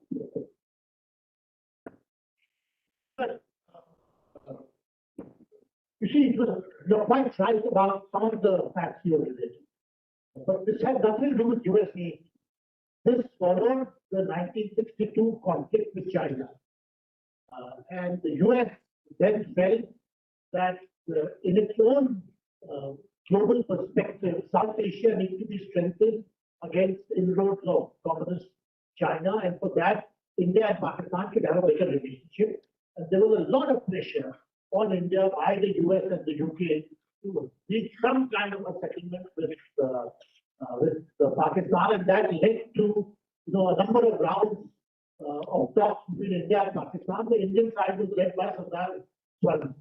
So that is factually correct, and the talks finally ended in failure, which is also correct. But this talk about there were maps and you were prepared to give up the Kashmir Valley, that is a bit of difficulty. You see, what the Indian position was that we can reach minor territorial adjustments to make the ceasefire line a more, more in line with the natural the watersheds and the mountains and so on. But minor territorial adjustments are possible.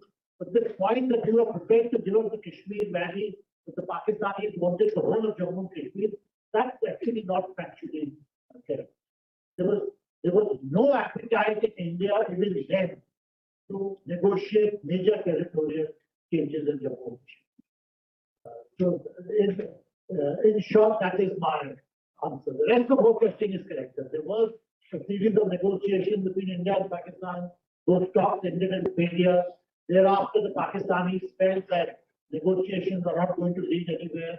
And as General Nambia said, that the army was modernizing very rapidly, and they felt there was a narrow window which they had to operate on, and which led to Operation Jubilee, which of course was also an error of judgment. In fact, Ayub Khan was once, if I can just take a minute longer, Ayub Khan was once asked, so how did you do this? Why did you think that the Indians would not react with force or even cross the international border? And he's believed to have said that, the mistake I made was not having a right. I listened only to the brute.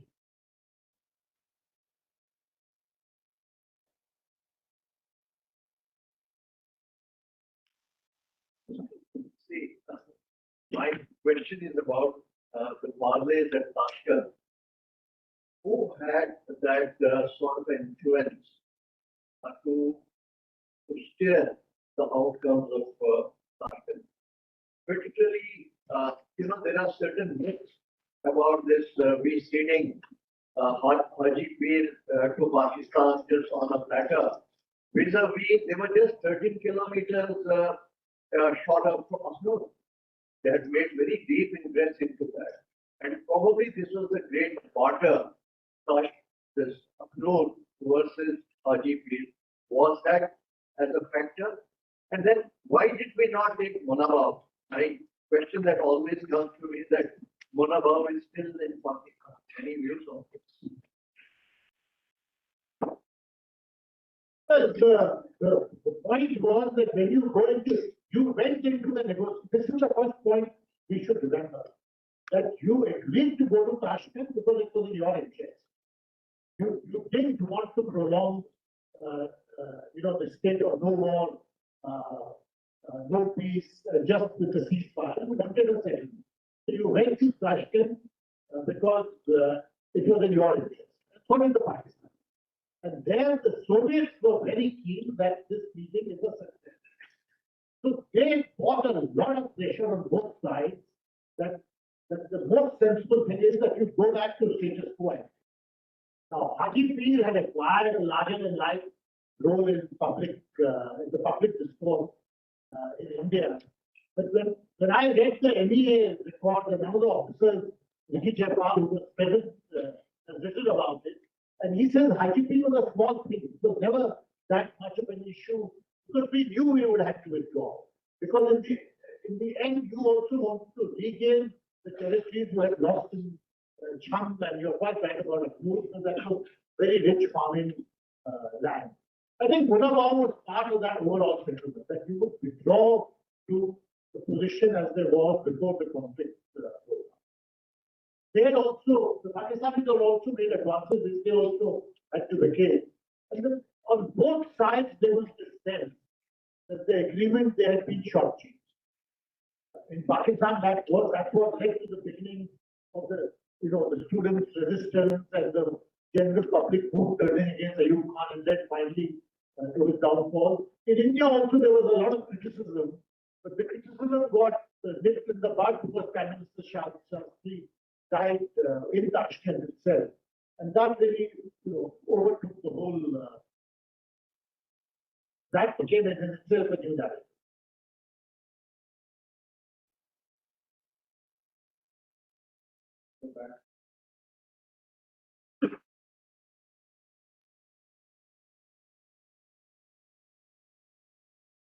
Good morning, sir.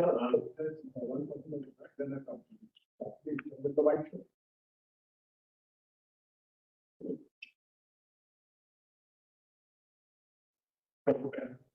My name is Ayush Yadav, and I am pursuing the MA in Strategic Communication from IIMT. So my question was from Mr. Raghavan, and he said that the India and Pakistan both, take Indo-Pak War 1965 in a different manner. They say something else and we say something else. In Operation Sindoor also, we saw that their narrative was something else and we were something. But in the international media also, they successfully managed to narrate themselves as they were the successors of the war, and we somehow not managed to, So how is it that Pakistan always manages to portray themselves as the aggressors or the winners of the war, and why we? Is it the sympathy factor as Mr. said, or is it the politics, internal politics of India, which pulls the narrative down? She is best equipped to answer. Thank you. Look, I want to tell you, this was a subject matter even, and this was going on with many of us, talking to our own younger colleagues who are now at the head of affairs about what's happening. Look, some of it has something to do with it kind of lean in elements in the Western. Much of the media that you talk about is centered to two places in the world. One is London and the other is New York, Washington. That's where all the ideas. The French and the Germans and all retail the same thing. Your CNN Singapore is exactly the same thing as well. Why out there is a certain element of their having, let me say, better speed role. But I want to make a point to you in continuation of what we said. You know, an objective judgment would have to be a little different from the judgment that you and I make as a result of hearing what we are saying after. You know, if what you've been said here to us, whether it's internal politics or whatever else, then you will start judging what's happening outside there in terms of right or wrong. So I think you are making a very valid point there. I said something when I said, what were the questions here on? What is these delegations achieve? That was a simple question. And to all my friends, I have no answer to this question. क्या आपने पाकिस्तान को कश्मीर में खड़ा कर दिया?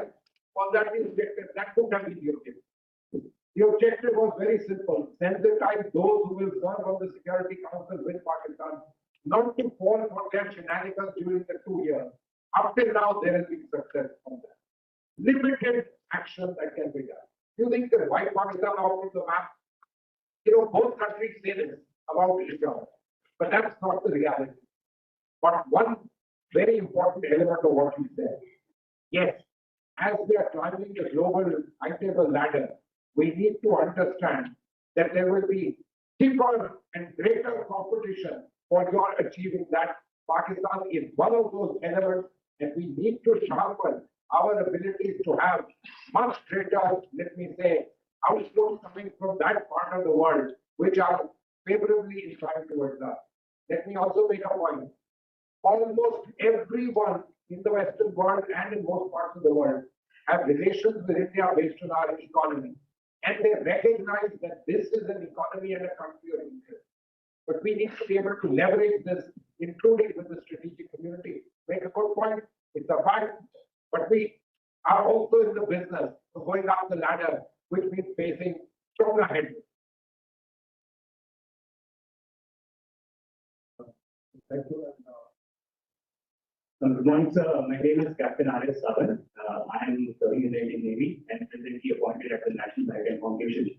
My question is to the panel. Anyone can choose to answer. I agree with what Raghavan said, that military is not the solution to problems.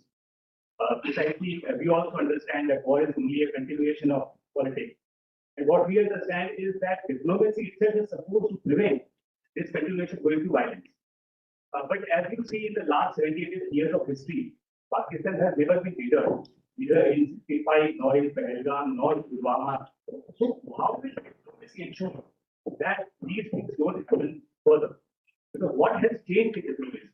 How will diplomats do something new? Or are we condemned, or it's time to repeat this situation forever in near future to come? Also, a question to Ambassador Mahawar. She made a specific reference to the Tashkent agreement, about which generations of diplomats have been silent. Ma'am, could you elaborate why they have been so? Thank you. Thank you.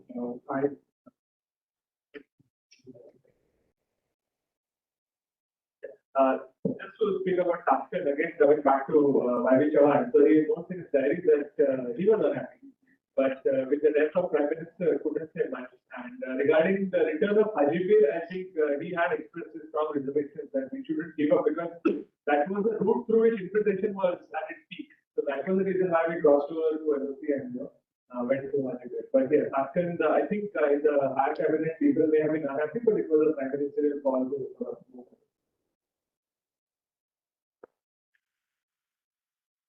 Oh, you're quite right that the diplomacy has not been able to change Pakistani behavior. And that's quite true. But, I would say that you also have to see it in context. Pakistan is 250 million people. It's a fiercely nationalistic country. No outside force can change its behavior. Only Pakistanis themselves can change their behavior. So while diplomacy has not been able to change its behavior, neither has military action. In the end, you have to deal with your neighbor. You cannot say that Pakistan is irrelevant. It will remain relevant. There will always be ups and downs. You have ups and downs with Nepal. Look at your down with Bangladesh just now. If things continue the way they are, it will make Pakistan look like a kindergarten. So, you have to deal with your. There's never going to be a perfect solution. You will never have a formula or a magic, a silver bullet which will solve the problem for all time. You have to remain engaged with it.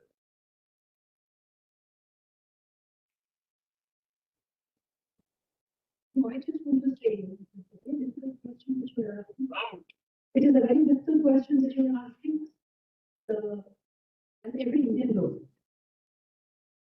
it. The timing and setting of Prime Minister Shastri's death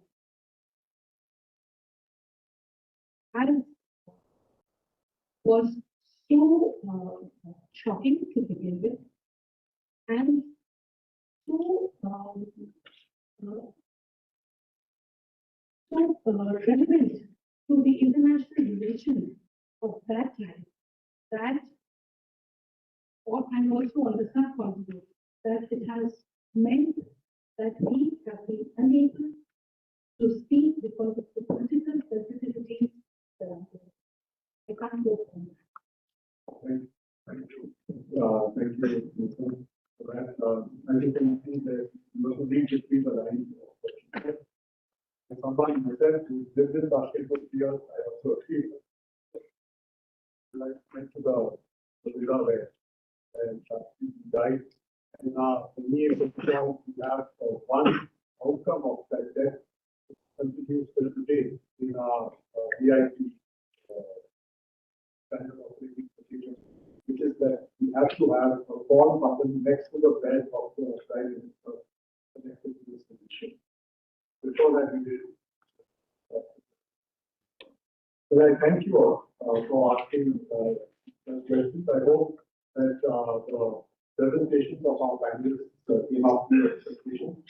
Rana, Sita, and his team have worked very hard to get everybody together. I want to thank them for the effort that you put in. I think that we have now moved well into the commemoration itself of what happened in 19. So with that, I'd like to thank each one of you and good luck.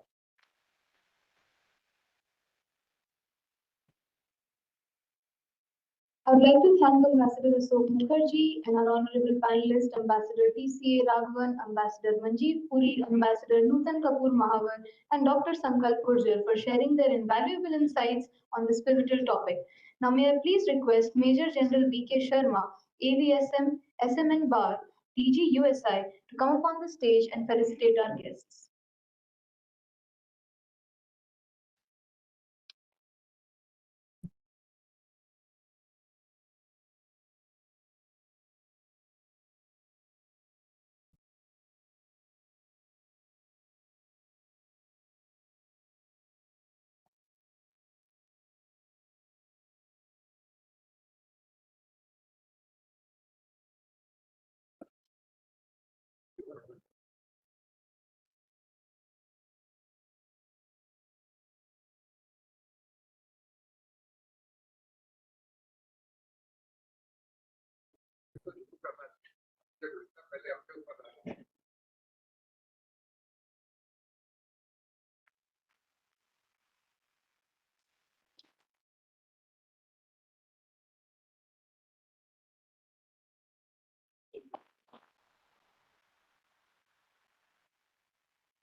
Thank you, sir, for doing the honors. Now, may I please call upon Ms. A.S. Shalini, a student of Defense and Strategic Studies at Rashtriya Raksha University, to take it over from here.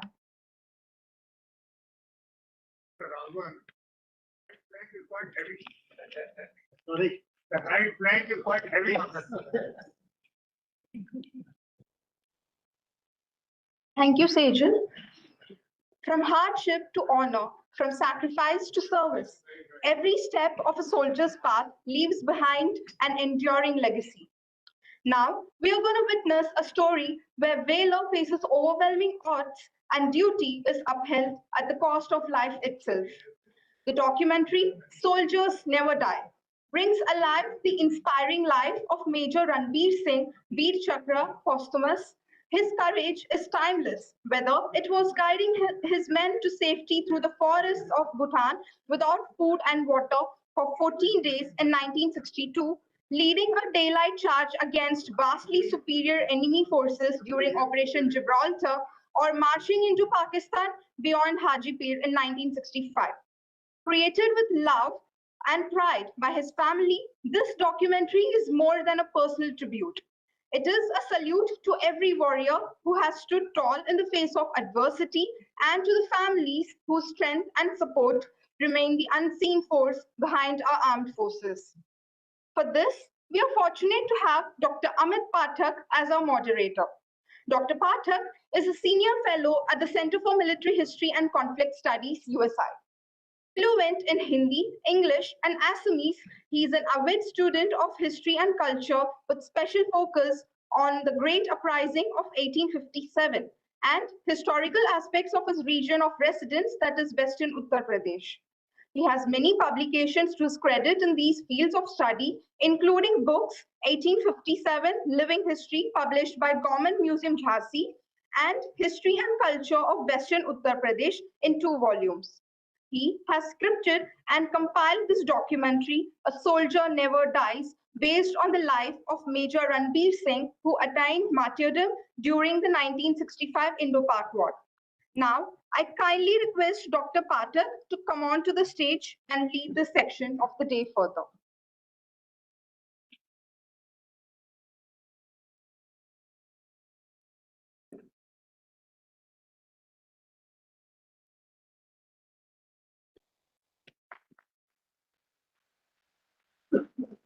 Good afternoon, ladies and gentlemen. It is a privilege and an honor to be here addressing such an august gathering. And I'd like to thank Lieutenant General Satish Nambiar, who at the moment is not there, who was the chief guest, for gracing the occasion. And special thanks to Major General B.K. Sharma, sir, Director General USI, and Squadron Leader Rana Chinna, sir, for having given me the honor of coming here and addressing you. The movie is nearly 1 hour, so I'll not take any time in speaking. I'd just like to give a short introduction of one of the martyrs who fought for us. He fought against the Chinese as well against Pakistan in circumstances which we were discussing earlier, with literally nothing in hand except equipment of the Second World War. Major Ranbir Singh was part of 9th Punjab. And as destiny would have it, he was present at both the places where the first operation started. So he was with the 9th Punjab and posted in Namkachu when the Chinese started their operations in what was then Nefa. Then subsequently in 1965, because he had, by the time in 1964, he was one of the first officers to join the newly raised 19th Punjab at Meerut. He was at Uri when the incursions into Kashmir started for the 1965 war. But his life depicts actually what happened in the 2 wars, and the way we were discussing, the transition had taken place between 62 and 64. In 62, he got a Sena Medal for breaking a Chinese cordon and taking away around 40 of his men, saving them from capture or death, and bringing them into India, finally to Tezpur. So for this command and protecting his men against the Chinese, he was given a Sena Medal for the 1962 operations. But In 1965, he got a Veer Chakra for commanding his troops of the 19 Punjab through aggressive operations through Haji Pir, because he actually was instrumental with his men for taking Bedori, which was, unless you take Bedori, as you'll see in the movie, you could not have taken Haji Pir. And he captured Bedori, went into Pakistan, what is Pakistan occupied Kashmir, and fought one of the last battles, capturing one of the last posts, that is Gittia in POK. So this transition you'll see in the movie, because we have started his life from a short clip on 1962, what happened, because that also is important to the whole scheme of things as we were discussing, to 1965. The movie was a chance making because the 19th Punjab was celebrating its 50th raising in Meerut in 2014, and a lot of their officers and men had come there. So Dr. Rajiv Singh decided to record memories of his men who had been with his father. And that's how we got this around 5 hours of recording, no interviews. A camera was put and they were just asked to speak whatever they wanted to speak. From what they said, this movie was created in a serial order. And it is amazing how precise their memories were. And each one of them, those speaking separately, were speaking the same thing. So actually, those people were amazing. And I hope we also have the tremendous memories that we have at that age, what those veterans have had. And in 2015, we converted into a movie of an hour, and we celebrated the 50th anniversary of 1965 war in Meerut through this movie. So it is a great pleasure for us to be celebrating it, this 60th anniversary on 1965 war at USI with the same movie. And in the end, I'd like to specially mention one important fact. This movie gives voice to another group of soldiers who never wield a gun and go into battle. The women who stay at home while the battles are going on. And this is through the voice of Mrs. Surendra Kumari Singh, the wife of Major Ranveer Singh. She had never spoken ever for those 50 years till that day when the camera was put for her and she said what was in her heart for all these years. So this is the voice of the real silent soldiers who are the bedrock without whom the soldiers cannot operate in the battlefield. So thank you so much. I think we can start the movie, ma'am.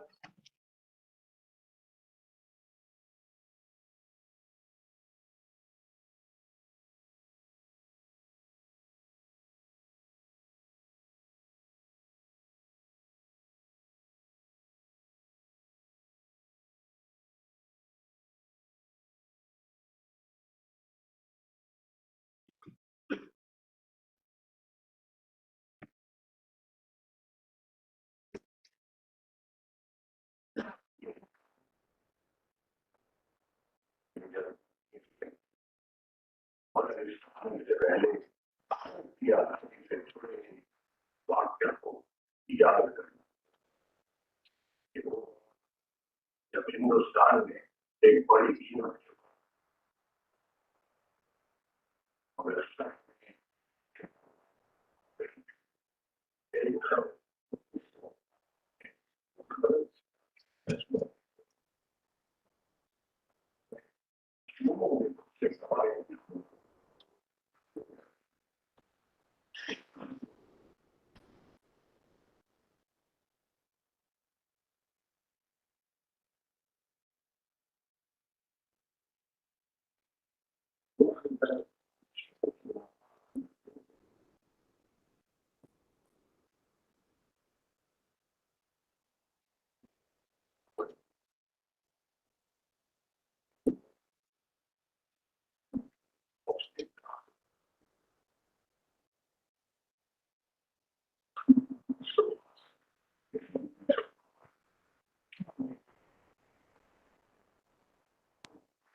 don't step up.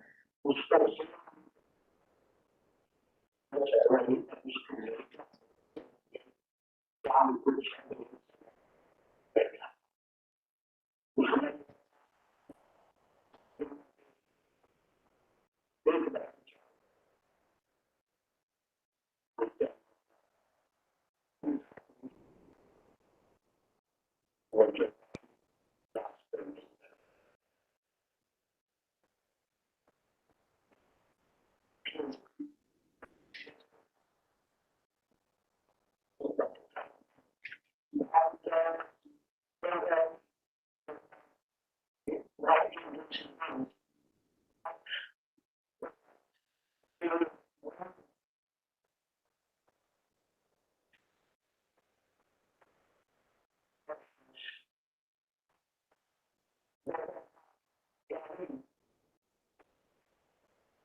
It was up to the moment that we trained together, here and where.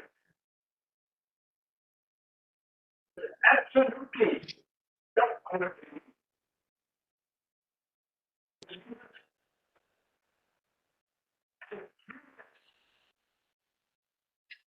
I haven't seen an officer in the last 50 years other than the grenade in the open and it would just lie down that underground. Just to tell us, look here, you can come out of the train if you have to have a hand-to-hand fight with the enemy. You can put it on them. And lie down on the ground, you will not get hurt. You will not get wounded. A few things that I wonder.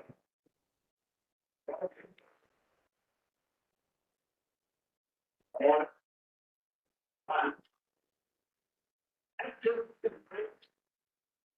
state power.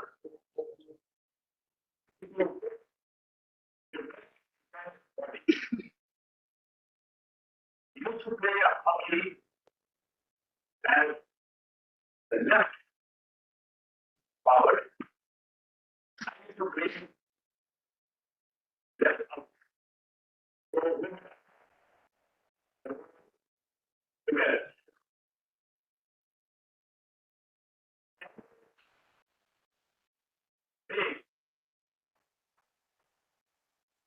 That is the word which I remember. When he was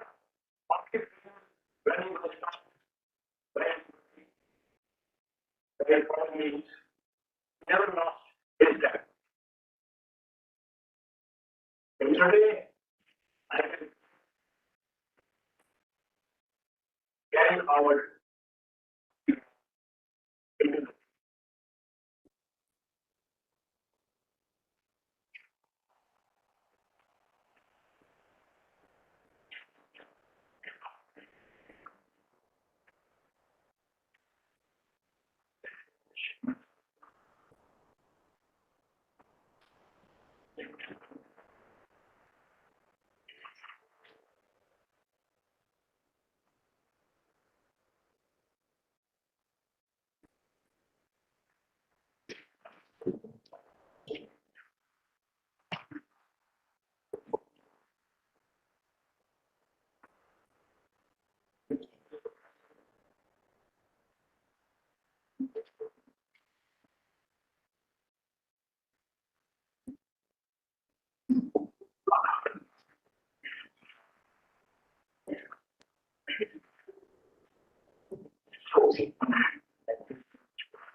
क्या हो रहा है? As a mentally what I have done, and I will ask him if all the things are here. And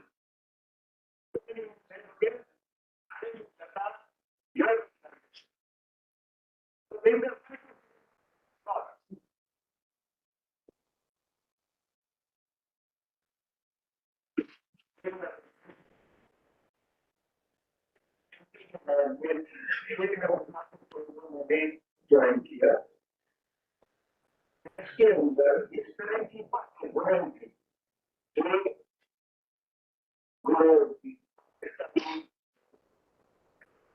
Why this one?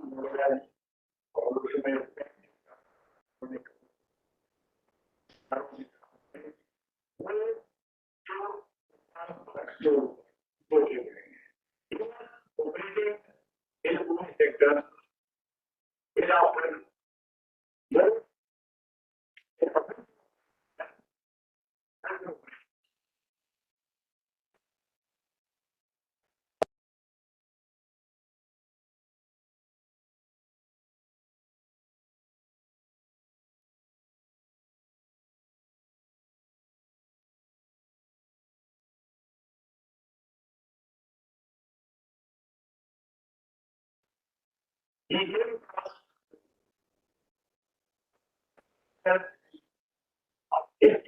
which has been announced.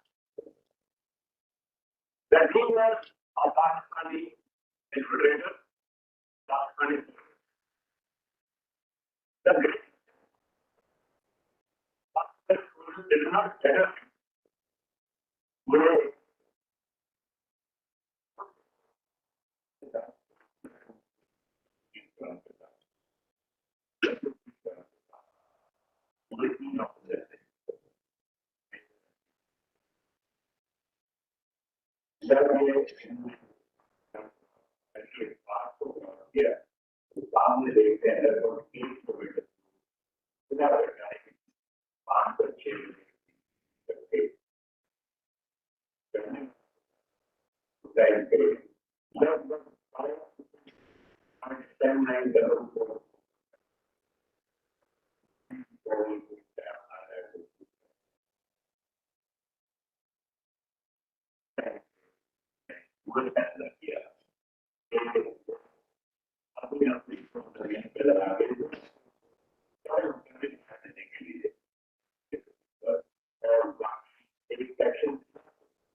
एक बिना orders के, clear orders के, direction के, बिना आर्टिलरी सपोर्ट के एक officer किस तरीके से इनिशिएटिव लेके दुश्मन के ऊपर अटैक बोलता है और उसको भारी नुकसान पहुंचाने की कोशिश करता है, ये एक दलेर दिली की का एक्शन था जो कि किताबों में नहीं लिखा जा सकता है। जिन्होंने देखा है, सुना है, वो ही बता सकते हैं।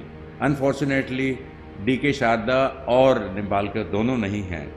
मैंने जिसने के सामने ये होता देखा था, ज़्यादा दूर नहीं था रुस्तम से मैं, और सुबह का टाइम था, कुछ याद है, इसलिए मैं रिकॉल करके आपको इस बहादुर शेर की बात बता रहा हूँ। When I returned on 18th of August, that's the time I learnt, when I again took over at adjutant job, that he had put one officer, Lieutenant Sharda, in a sporting fire, and he himself led the attack just with almost 1/3 of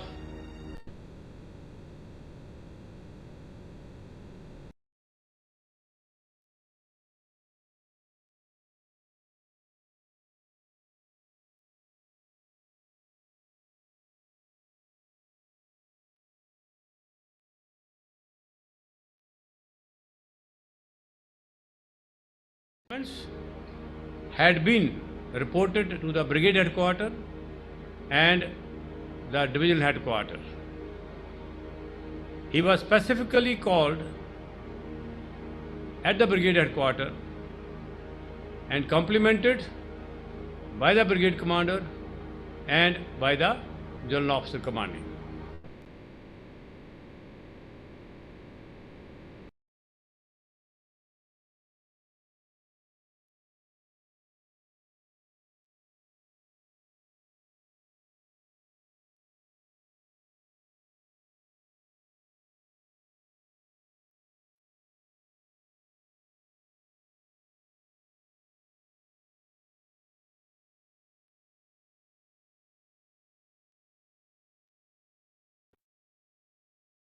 किया जा रहा है और brigadier की तरफ से एक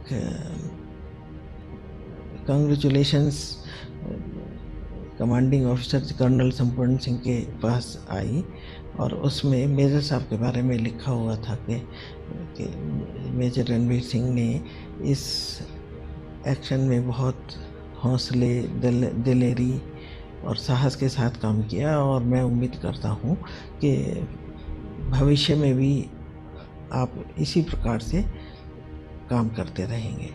तो वो स्लिप एक उन्होंने मेरे पास भेजी थी, ये तो नहीं, और लिखा कि ये एक ऐसा काम मतलब किया है कि हम हमेशा इसको मनाएंगे, सेलिब्रेट करेंगे इस दिन।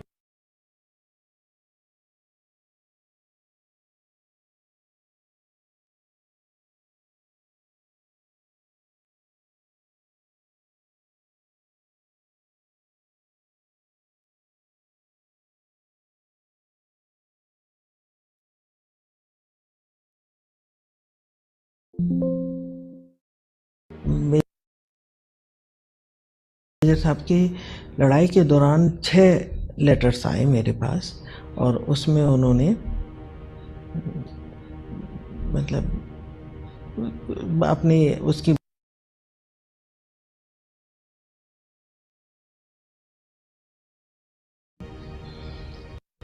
उसके बाद फिर चले गए। वहाँ से जो लेटर्स लिखते थे उसमें भी कि चिंता करने की ज़रूरत नहीं है, don't let your heart be shaken, your husband will be there to fight many such actions, मुझे कुछ नहीं होगा। You know brave people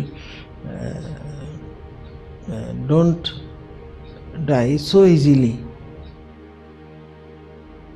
and I remember he said जब मैं आगे लीड कर रहा हूँगा, आप एडजुटेंट हो गए, मुझे कोई भी बात पूछनी होगी तब पूछना जब मैं बैटल में एंगेज नहीं होऊंगा। मैंने कहा बिल्कुल ठीक है, be rest assured, we will not disturb you when you are engage in the battle, it's only when you call us that we will interact with you. On 23rd, 24th August night, we had walked at a height of about 9,000 with torrent rains and hailstorms.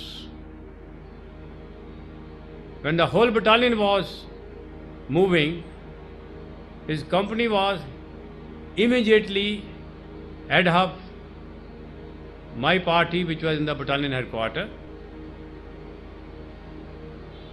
It was a challenge to motivate the troops to keep on moving in that jungle in the darkest possible night, while the rains were very heavy and it was a hailstorm as well. Both of us would go from person to person, we keep moving and keep moving. By the sunrise, we had got into a position where enemy could not see us. That day, we again shared our composite rations. They are pre-cooked rations we sat together, had some of our dry ration based lunch. At night, he was to lead the advance of the unit. He captured feature called 10944. 10944 indicates height 10,944 feet. Operating that at that height itself is a big challenge. So it was the first phase of the unit advance which is successfully carried out. We were there for 2 days, and then we were told to capture Bravery through the route which he and myself and commanding officer had reconnoitered before the war. So from that place on 26th of August,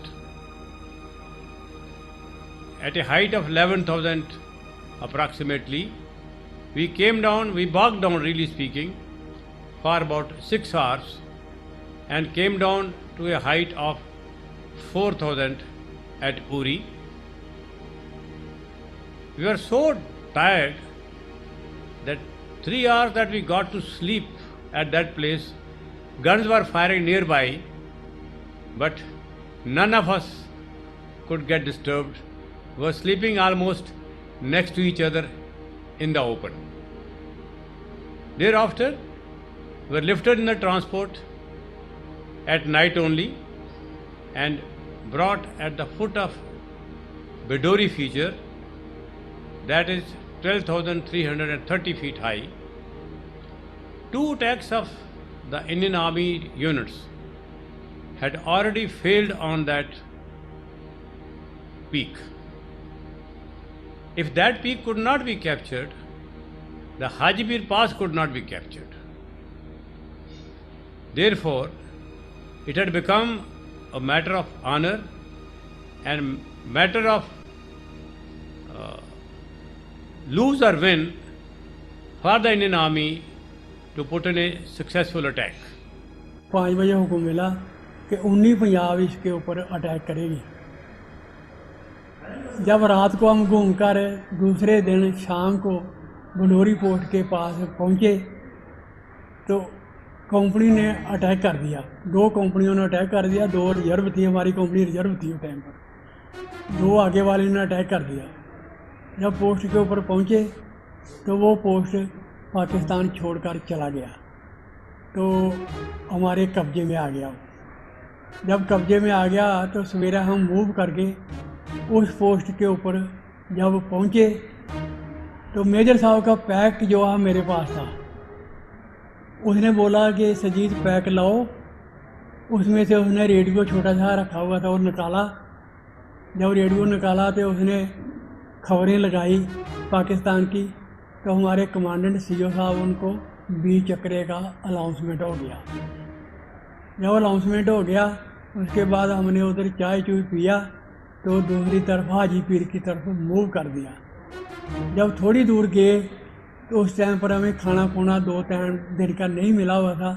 तो major साहब ने मुझे बोला कि सरजीत एक section लेकर जाओ, इस गांव में थोड़ा आटा उटा इकट्ठा करके लाओ। तो मैं सेक्शन लेकर गया। जब गांव के बीच में गया तो मैंने 2 इंच मॉर्टर का एक गोला फायर किया और गाँववासी जो छोड़ के ना अपनी अपनी मक्की के खेत में चले गए। जब चले गए उधर सामने एक यारत पोस्ट था पाकिस्तान का, उन्होंने हमें गांव के बीच में उतरते हुए देख लिया। जब उन्होंने देख लिया तो मेजर साहब ने दूरबीन से देखा तो ये पाकिस्तानी जो है ना हमारे आदमी को घेरने के लिए नीचे उतरे हैं। तो वो 3 इंच मॉर्टर लेके एक दम आ गया उधर हमारे पास। मुझे बोलता है सरजीत बाजा मारता रहा, ऊपर आ जाओ। मैं इनसे एक लड़का था पाकिस्तानी, उसको घी का टीन उठाया हुआ था उसके पास, वो लेकर मैं जब ऊपर आया तो मेरे साहब भी मिल गया। कहता आपको घेरने के लिए फौज गैस पोस्ट की नीचे आ रही थी, तो आप ऊपर आ जाओ। मैं ऊपर आ गया। उसने भी 2 इंच मार्डरें उठाई और अपनी लोकेशन के ऊपर हम चले गए। तो जो मैं गेहूँ का एक टीन लाया था उठाकर, वो इन्हीं तरह पीछे से हमारा खाना भी आ गया। और खाना क्या था, 2-3 दिन का पका हुआ था, दोबारा मुड़ के आटा ही बन गया था, इतने इतने टुकड़े। कहता ये सबको इनको बरता दो। क्वार्टर को बोला और घी दे दिया मैंने, उसके साथ हमने गर्म गर्म करके खा लिया। We had to go down again at a height of 5,000 feet and climb up again at 11,000 height of a feature. He carried out a last light attack without any reconnaissance. He was so daring and captured that. After the capture of that, we progressed the operations up to feature called Kiran, and it's after capture of Kiran that we sent out a patrol from his company that linked up with 1 paratroops at Hajipir Pass. Haji Pir cross करने के बाद हमारी पलटन ने जब यानी कि बिडोरी capture की, उसके बाद हाजीपीर क्रॉस किया, फिर हम लोग ज़ियारत में आए, किरण टेकरी वगैरह सब कैप्चर करने के बाद में जब ज़ियारत का अटैक किया करने के बाद में वहाँ पे भी हमारा कोई खास नुकसान नहीं हुआ। हम कहूटा के ऊपर वाले रिज के ऊपर गिट्टियाँ की तरफ बढ़े और हमें 68 ब्रिगेड ने बोला कि आप इनके लिए अगले अटैक की तैयारी करो और फर्म बेस बनाओ।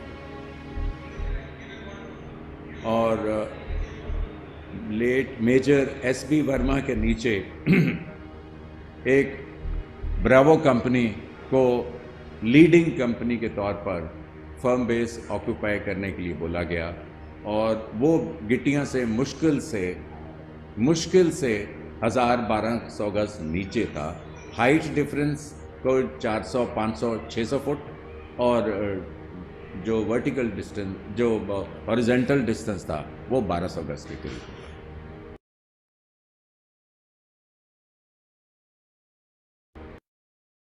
जो कि आराम से मीडियम मशीन गन फायर करती थी हमारे ऊपर।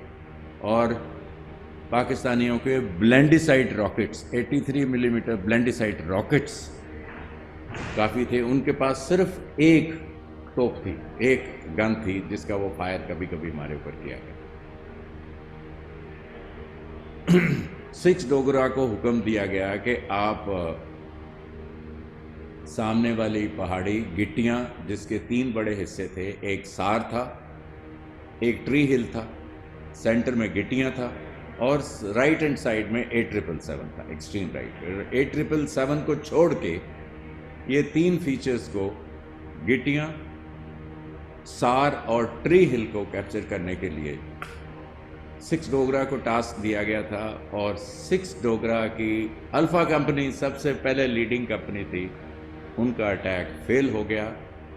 उनकी ब्रावो कंपनी मेजर डीएस लाली के नीचे गई थी, जिसने कि ट्री हिल कैप्चर कर लिया था, लेफ्ट वाला फीचर जैसे हम सामने देखते हैं। राइट्स वाला जो सार था वो फीचर पार्टली कैप्चर था क्योंकि वो 8777 की टोटल डोमिनेशन के नीचे था। इस हालात के होते होते जबकि मेन ग्राउंड, सेंटर वाला piece, ground of tactical importance हमारे हाथ में नहीं आया था, वो 6 डोगरास के अटैक को वर्चुअली फेल्योर दिखाया गया। उस टाइम पे हमारी डेल्टा कंपनी को ये टास्क दिया गया, कर्नल संपूर्ण सिंह ने दिया कि आप गिट्टियां का जाके कैप्चर करो। और गिट्टियां को कैप्चर करने का टाइम सुबह डे लाइट हो गई थी, दिन चढ़ गया था।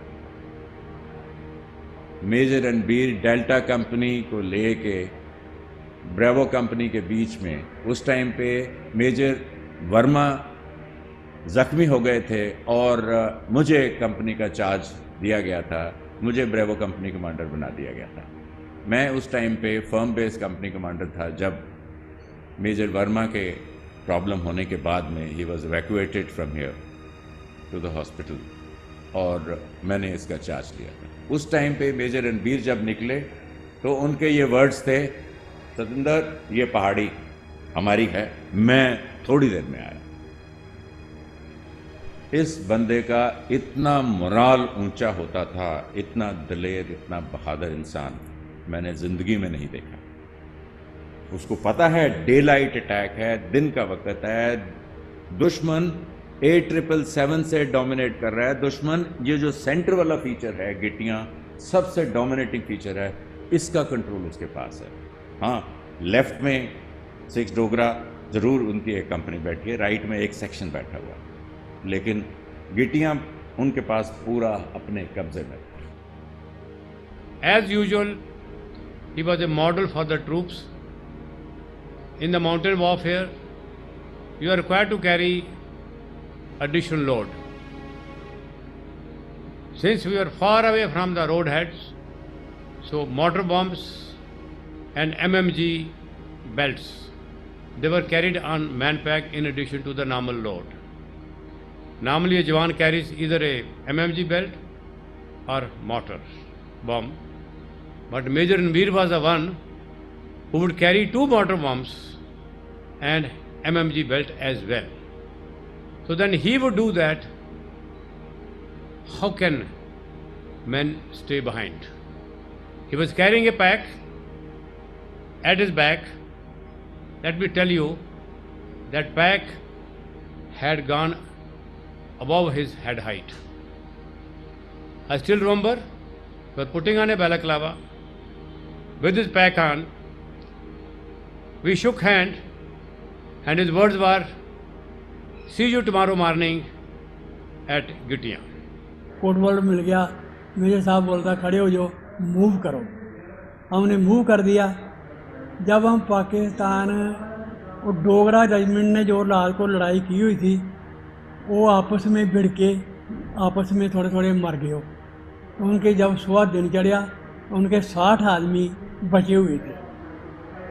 वो एक पहाड़ी जो है ना, गीटियाँ पोस्ट, वो पहाड़ी को उन्होंने किसी ने, उन्हें सिविलियन ने एक तरफ से काट के ना वहाँ पर मकान डाला हुआ था, और उसके आगे थोड़ा ग्राउंड था, और एक साइड में ऊपर चढ़ने के लिए पोस्ट था, गीटियाँ पोस्ट था। 5-6 पौड़ियाँ थी मकान की। जब हम गेम मूव किया तो पहले ही हमारे जो स्काउट थे उनके ऊपर आरटी का फायर आ गया। एक सिपाही प्रकाश, उसका सिर कट गया। एक वो हवलदार शम्मा था, उसके इधर गोली बजा लहवा हवलदार, तो उसकी जीभ इधर से निकल गई। मेरे साहब ने बोला कि पीछे आ जाओ। हम पीछे आ गए थोड़ा सा, ऐसे पहाड़ी की आड़ थी, उसमें आके हम बैठ गए।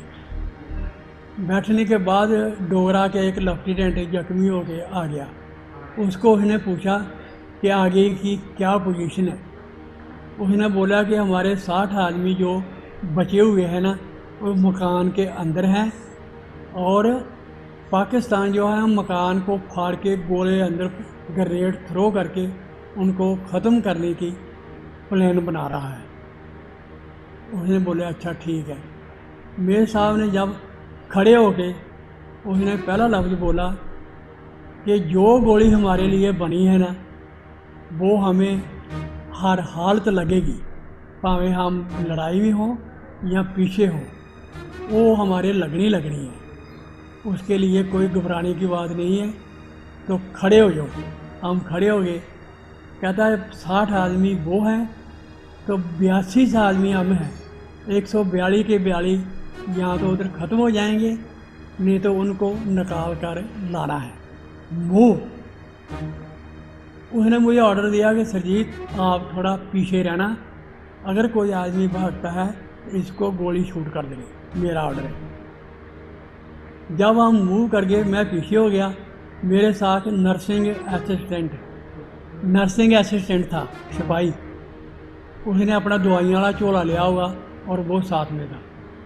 जब हम मकान के ग्राउंड में पहुंच गए, सब ठीक ठाक, तो एक तरफ मैंने देखा लेफ़्ट साइड में, तो उधर हमारे 12-13 आदमी मरे हुए थे। उनमें 2 मेजर साहब थे और 6-7 अदर रैंक था। एक उनमें पाकिस्तान का नायब सूबेदार था, बलोच, बड़ा तगड़ा लंबा जवान। उसने मुझे इशारा किया कि नायक इधर आना। मैं उसके पास चला गया, उसको मैंने बोला अस्सलामुअलैकुम साहब। कहता जी सलामुअलैकुम। कहता उस्ताद मुझे थोड़ा सा पानी पिला है। मैंने अपनी वाटर बोतल खोली, उसको थोड़ा सा पानी पिला दिया। फिर बोला कि एक सिगरेट दे यार मुझे। उसकी टांग में शेलिंग लगी हुई थी, बाजू में गोली लगी हुई थी, काम नहीं करते थे। फिर मैं सिगरेट लगा के उसके मुंह में दिया। फिर वो ऐसे पड़ा हुआ था पत्थरों के बीच में। मैंने वो पत्थर इधर उधर करके फिर नर्सिंग असिस्टेंट को बोला मैं इस पर पट्टी कर और एक टीका लगा इसके मर्फी का। जब टीका वगैरह लगा के हमने पट्टी, तो उसकी टांग मैंने उठा के ऐसे पत्थर के ऊपर रख दी, तो इसमें थोड़ा ब्लड कम होगा। फिर हमने मुझे उसने बोला, बोलो पाकिस्तान के उसने नायब सूबेदार ने, कि हमारा ऊपर जो डिफेंस है ये बहुत मजबूत है, बहुत नफरी है, तो आपकी अल्लाह है रक्षा करने वाला। वहाँ जी वो तो सबका ही अल्लाह है, वो तो सब जानते हैं कि उसके बगैर तो कुछ नहीं होता। लेकिन जो ऑर्डर है गवर्नमेंट का वो तो हमें मानना ही मानना है, चाहे मरे चाहे जिए। जब हुक्म है हमने अटैक करना ही करना है। फिर मैंने उसको सलूट मारा, तो बोले अस्सलामुअलैकुम। मैं साहब हम जाते हैं अभी। इन्हीं तरह मुझे बाज मार ली मेजर साहब ने।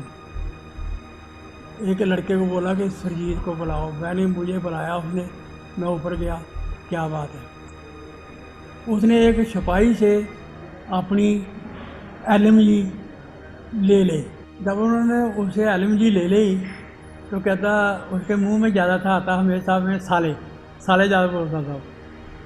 तो उसने बोला साले पहले मैं मरता हूँ, बाद में आप लोगों ने मरना। LMG लेके उसके साथ एक नायक दिलीप चंद है, वो भी उसके साथ मूव कर गया। दोनों एक मोर्चे में वो चले गए। कभी कभी फायर आ रहा था, पाकिस्तानी भाग रहे थे, बीच बीच में फायर आके दिखाई भी दे रहे थे आगे आदमी। तो एक 19 पंजाब का ही एक जवान जो कि LMG नंबर 1 था, वो ठीक तरह से दुश्मन के ऊपर फायर नहीं कर पा रहा था। तो उसे देखकर मेजर रणबीर सिंह ने उससे LMG ली और LMG लेकर उसको हिप पोजीशन में, मतलब खड़े हुए, ये नहीं कि लेट के नीचे, हिप पोजीशन से ही उन्होंने फायर करके दुश्मन के जो भागते हुए लोग दिखाई दे रहे थे उन पर फायर किया और कई लोगों को धराशायी कर दिया। No, by that time it was post 9 o'clock in the daylight. No, daylight attack is most dangerous. But he was the one leader who never looked back. So he launched the attack. They kept on advancing. And he had a habit while in the attack, he would keep on saying, Aage badho, aage badho, aage badho. When he was so doing, I think an enemy spotted that he is the company commander. So they started firing at him. There was the enemy bunker from where the fire was coming. He threw a grenade, neutralized that. In this action, he was also wounded on his hand and on his foot. But he did not stop leading the company, carrying the company forward, or worrying about his wound. My radio set was on the listening watch, so the noise or whatever they were talking at the objective or whatever he was shouting through his radio set, that messages were listenable at my radio set. And he was saying,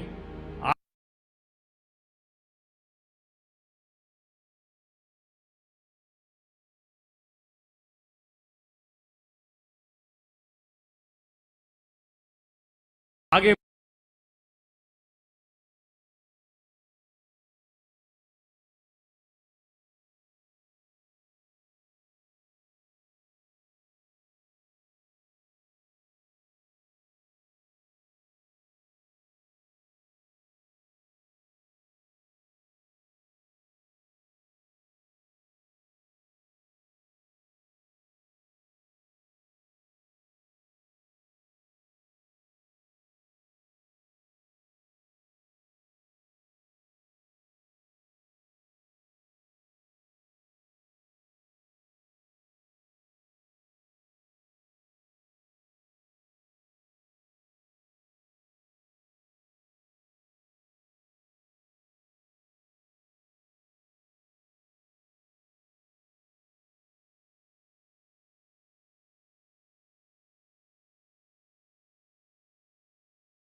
बढ़ो, मेरा फिक्र मत करो, आगे बढ़ो, मेरा फिक्र मत करो, उनको छोड़ो मत। बढ़ते गए और इसी स्टेज के ऊपर उनको एक बुलेट जो था, बुलेट नहीं बल्कि बुलेट कहते हैं, because I have seen his martyred body. It was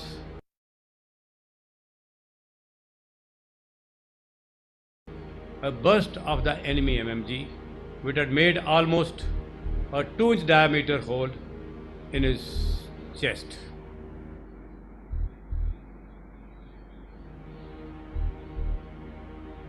People had informed us, his runner, that Major Saab is seriously wounded. He did not allow himself to be evacuated as the training is. That first capture the objective, then you cater for the wounded soldiers. You are not to stop. He remained absolutely truthful to that. We did not believe the radio operator who said that he is seriously wounded. In any case, nothing could be done because we were sitting 2 kilometers away. It is only when the whole objective was secured, he had already been on top of the objective, that his company officer, then Lieutenant Nimbalkar, later Lieutenant Colonel Nimbalkar, he came on the set and he gave me this message, sorry, Ranveer is no more. So that was the last message I got from him. His body was carried by his Sahik by name Inder. I'm sorry, give me a minute. Here at Meerut in the mess one day, we were sitting and in a jovial mood. When Inder brought tea, Inder was almost double the size of Major Ranveer. So in a jovial mood he asked him, Inder तू साले पहलवान है, लड़ाई में जख्मी होगा तो मुझे उठा के ले आएगा ना?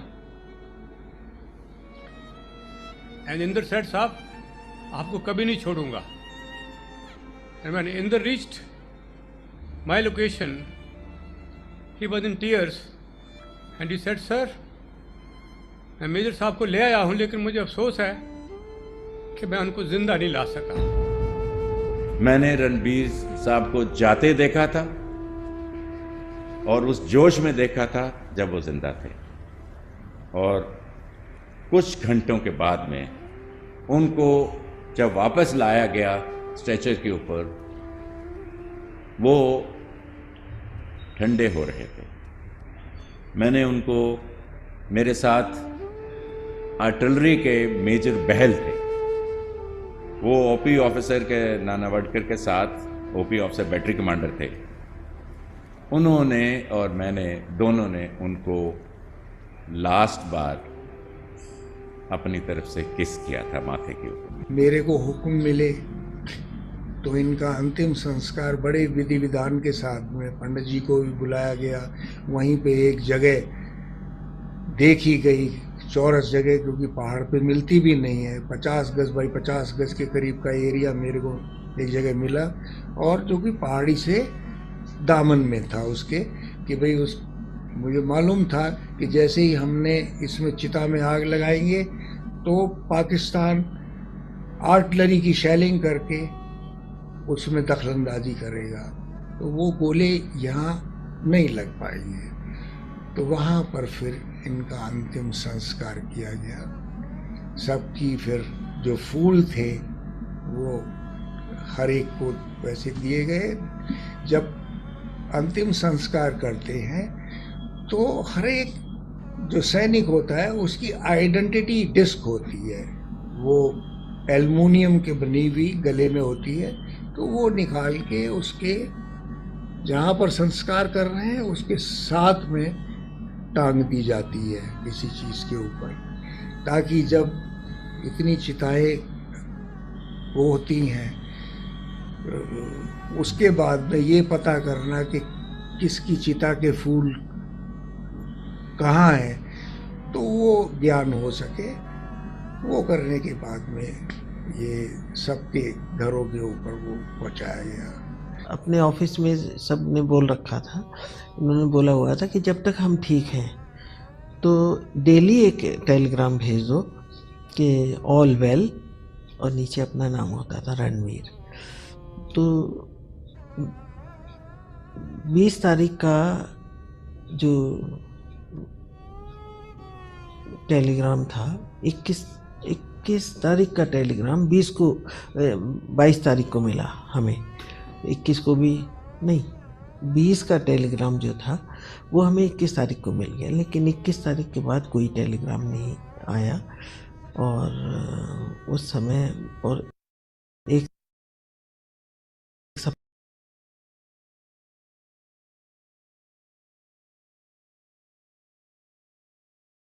सप्ताह तक हमें कोई इन्फॉर्मेशन नहीं थी कि कहाँ ठीक है नहीं है। तो मैं यही रोती थी, परेशान होती थी कि लड़ाई भी बंद हो गई अब तो, अब क्यों नहीं आया टेलीग्राम। तो 27 सितंबर को हमारे पास टेलीग्राम आया। बेटा जीव के जो चाचा है वो, उनका छोटा भाई टेलीग्राम लेके आया। उसने मेरे हाथ में ऐसे एकदम से नहीं दिया, थोड़ी देर के बाद मैं कुछ पूछने लगी कि कोई पंडित कोई थी जो बताती थी कि वो क्या कह रहे थे। तब उसने बताया कि उनका गलत तार आ गया। छोटा था, उसको उतनी समझ नहीं थी। तो मैंने उसको पढ़ा कि मैंने कहा कहाँ है, मैं लिया, उसमें लिखा हुआ था it is regretted that your husband major Ranveer Singh IC 11072 has been killed in action. इतना मैंने पढ़ा, आगे कुछ नहीं पढ़ा। और वो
एकदम से मेरे हाथ से टेलीग्राम मैंने फेंका और मेरी मदर बाहर थी, बरामदे से बाहर आंगन उसमें लॉन में।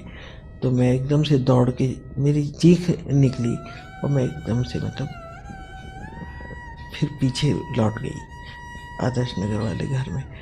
आसपास के बच्चे बराबर में लॉन थे, सब मतलब उन सामने वालों ने भी समझा कि शायद बिजली ने पकड़ लिया किसी को, क्योंकि ऐसी एकदम से वो मचा।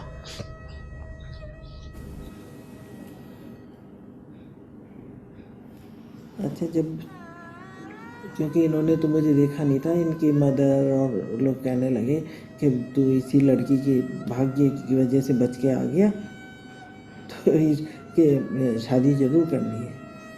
तो शादी हुई, लेकिन जब 65 की बात हुई तो ये सब हादसा हुआ। तो मेरे मन में हुआ कि अब तो मैं नहीं बचा पाई उनको।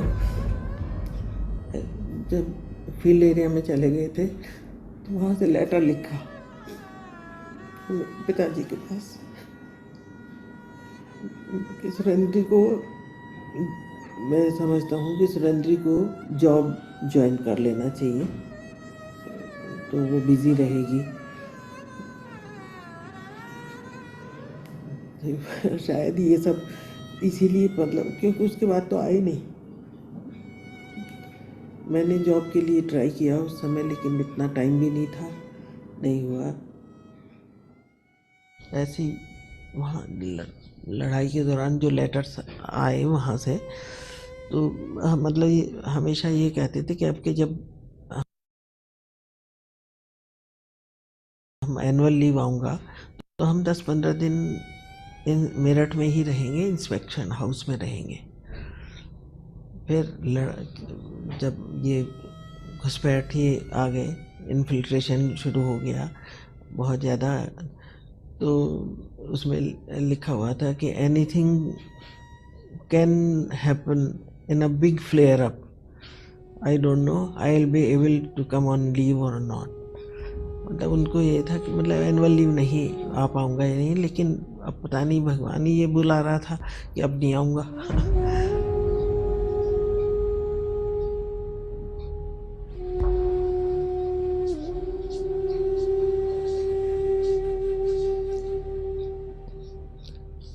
राजीव को बहुत प्यार करते थे, हम घूमने जाते थे, इसको खुद तैयार करते, इसकी कंघी करते।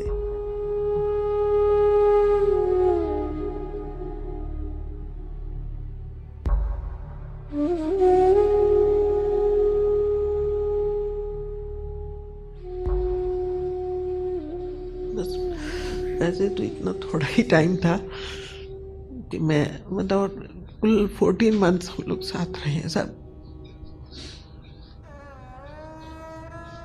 राजीव 1 साल 11 महीने का था एग्जैक्ट उस समय। राजीव पूछता था कि मम्मी बिट्टू बेबी के यहाँ तो एक पापा भी हैं, तो फोटो लगा हुआ था। मैं कहने लगी, मैंने कहा बेटे तुम्हारे डैडी को मिल गया था 10 जॉब के आए, एक में तो मॉर्निंग में एक किशन सिंह से हम बैठे थे, तो वो उसको चला के ड्राइव करके नहीं ले जाया जा रहा था, बल्कि पब्लिक ऐसे ही अपने हाथों से उसको धकेल रही थी। और जितने बेगम ब्रिज कॉलोनी में से वो करने के बाद जैसे ही वो जो प्रोसेशन था वो सड़क के फूल चढ़ाने के लिए खड़े हुए थे, और पब्लिक भी बीच बीच में रोक रोक के वो फूल चढ़ा जो थी। अब जब ऐसे तो दिल गूंजी सी है ये वादियां, है ये जमीन ये आसमां, है ये हवा है ये समा, हर रास्ते ने हर वादी ने हर पर्वत ने सदा दी, हम जीतेंगे हम जीतेंगे हम जीतेंगे हर बाजी। कदमों से कदम मिलते हैं, हम चलते हैं जब ऐसे तो दिल दुश्मन के हिलते हैं, कंधों से मिलते हैं कंधे कदमों से कदम मिलते हैं, हम चलते हैं जब ऐसे तो दिल दुश्मन के हिलते हैं, कंधों से मिलते हैं कंधे कदमों से कदम मिलते हैं, हम चलते हैं जब ऐसे तो दिल दुश्मन के हिलते हैं, कंधों से मिलते हैं कंधे कदमों से कदम मिलते हैं, हम चलते हैं जब ऐसे तो दिल दुश्मन के हिलते हैं।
had happened, because till the last week saw it, it was going perfect. So maybe some technical error. Second is the overall sound as such, because it has a lot of sound effects. So basically it has to have a sound speakers all around, and every speaker will catch one sound and portray. That's how it has been made. A lot of hard work done by young boys. So that also, because but that's okay, because we are here not to see a commercial movie, but to celebrate the battles fought and the martyrdom of soldiers from 1947 till recently, till date. So now I'll, in the last part of the program, I'll request Dr. Rajiv Singh to his son, who was 11 months old when he attained martyrdom, to come and say a few lines here and about his feelings. And then we'll subsequently continue with the, we'll honor Madam who's here with us. And it's a great honor to have a lady of her strength, caliber, a true iron lady.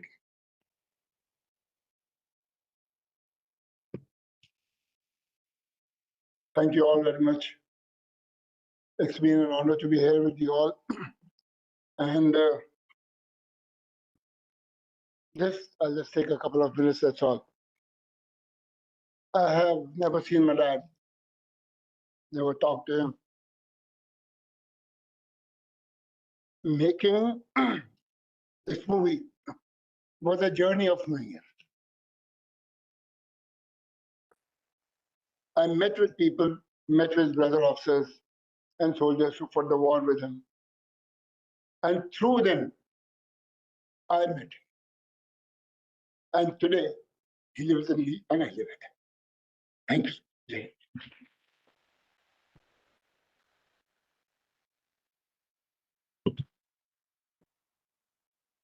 Thank you, sir. Now I request Squadron Leader Rana T.S. China, MBA, MBE, Director, Center for Military History and Conflict Studies, USI, to felicitate them as a gesture of respect and gratitude.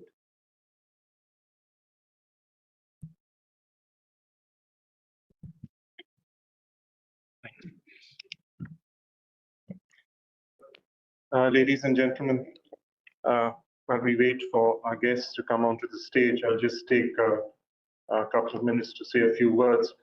I'm not planning to say something, but I thought I would take this opportunity to say that, we deal with conflict. I look after the USI Center for Military History and Conflict Studies.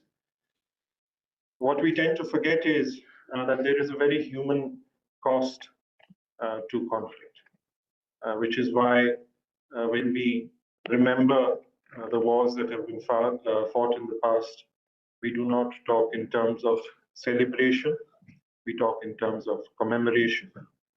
We remember the valor, we remember the sacrifice, not just of those who fought and of those who died, but also of the families, as Dr. Pathak mentioned, the Iron Ladies, without whom the soldiers could never perform their function or perform their duties in the way that they are able to do. So please join me in giving a huge round of applause.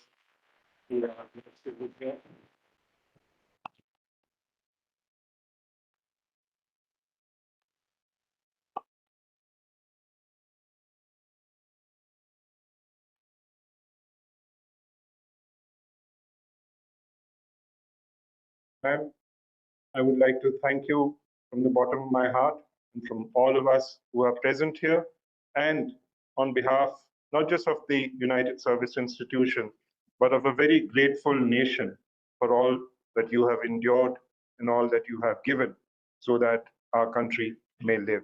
Thank you so much.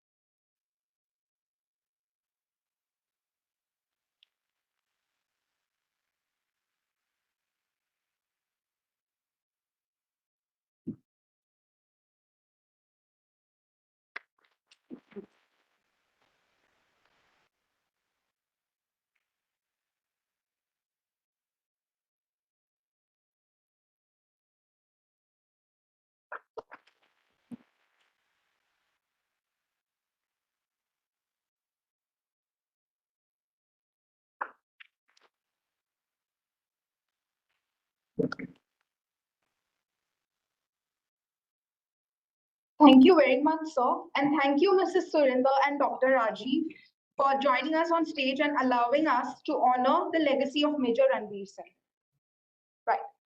It's now time to pause and refresh. We will have a lunch break, and I request all the attendees to be back by 14:30 hours for the final session of the day. Before we break off, I would just also like to make a mention that ma'am and Dr. Saab have very kindly presented Major Ranveer's uniform and his medals to be held in trust for them here at the USI. It is my hope that when the National War Memorial comes up, we would like to transfer these to a place where they are literally the heritage of our nation, so that a far larger number of people can see them and draw inspiration from them. Once again, thank you very much, ma'am. Thank you, sir. Thank you, Dr.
May I have your attention, please?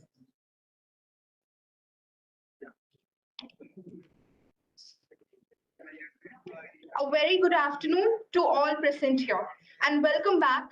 As we reconvene, we now move to our second and final session of the day, titled Supremacy on Land, Responses, Learnings, Resets.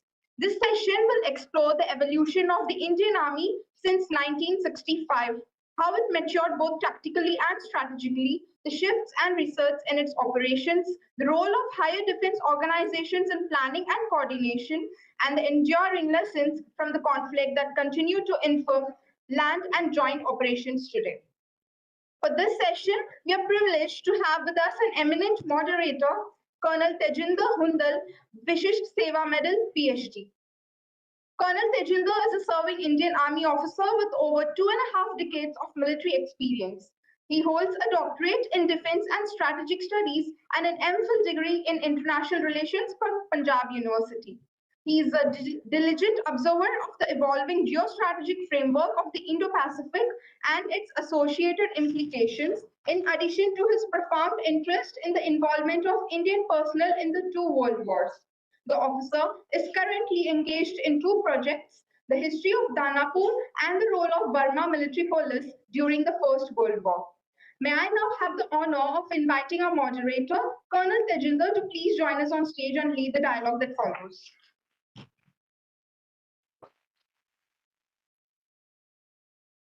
Joining him are four distinguished panelists, each with decades of military experience and profound professional wisdom. To begin, we are honored to have Brigadier Surinder Singh, retired.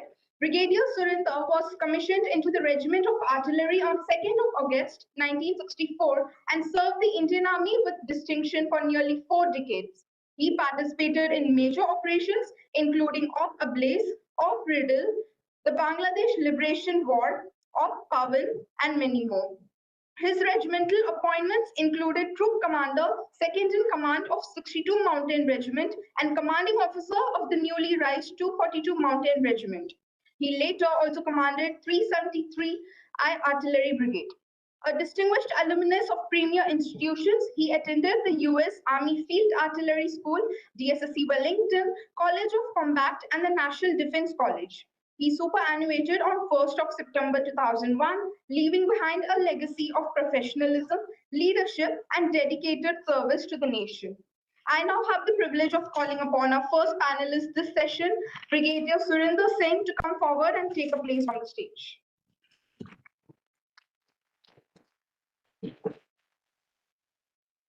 Following him, we have Brigadier R.S. Daga.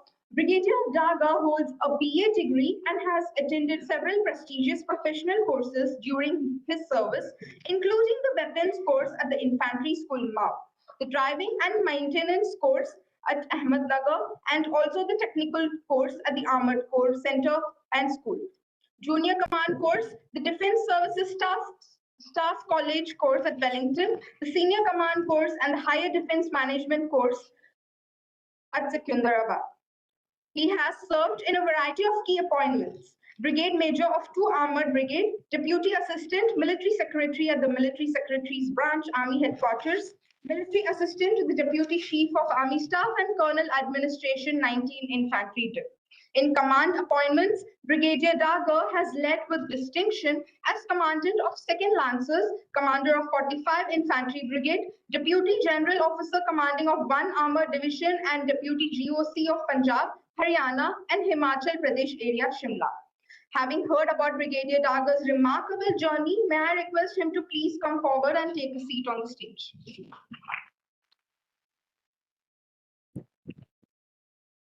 Next, we have Colonel Navin Kumar Chaudhary.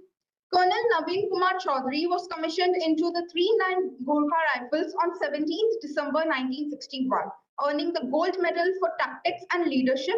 He retired on 15th of March 1993, leaving behind a distinguished career marked by operational excellence and strategic leadership.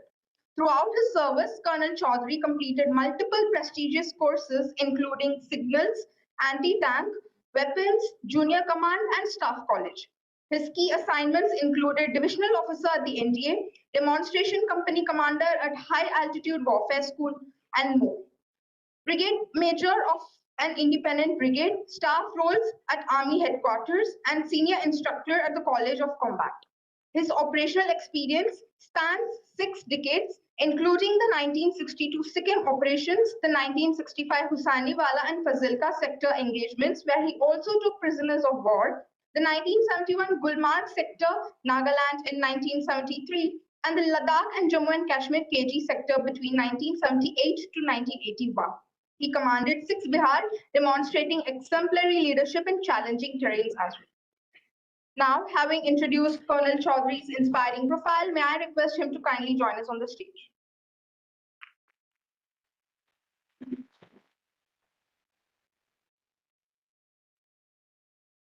Rounding out the panel, we have Colonel Mandeep Singh. Colonel Mandeep served in Army Air Defense, a graduate of Defense Service Staff College. He commanded his regiment during operations against Pakistan and later along the line of actual control. He has authored 7 books, including History of Indian Air Defense Artillery 1940 to 45 and Forgotten, History of Hong Kong Singapore Royal Artillery. Now, it is my honor to welcome Colonel Mandeep to come up on stage and join the panel.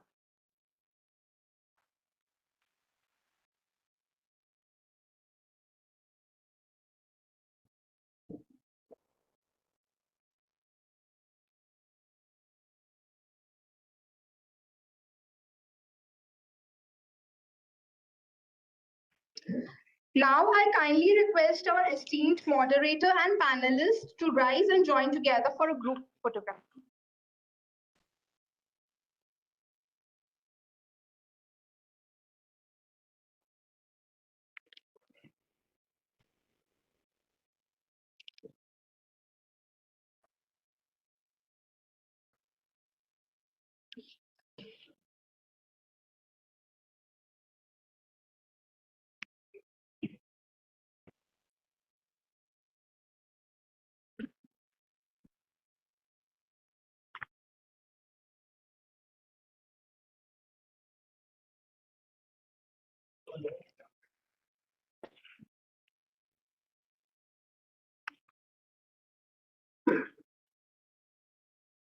Oh,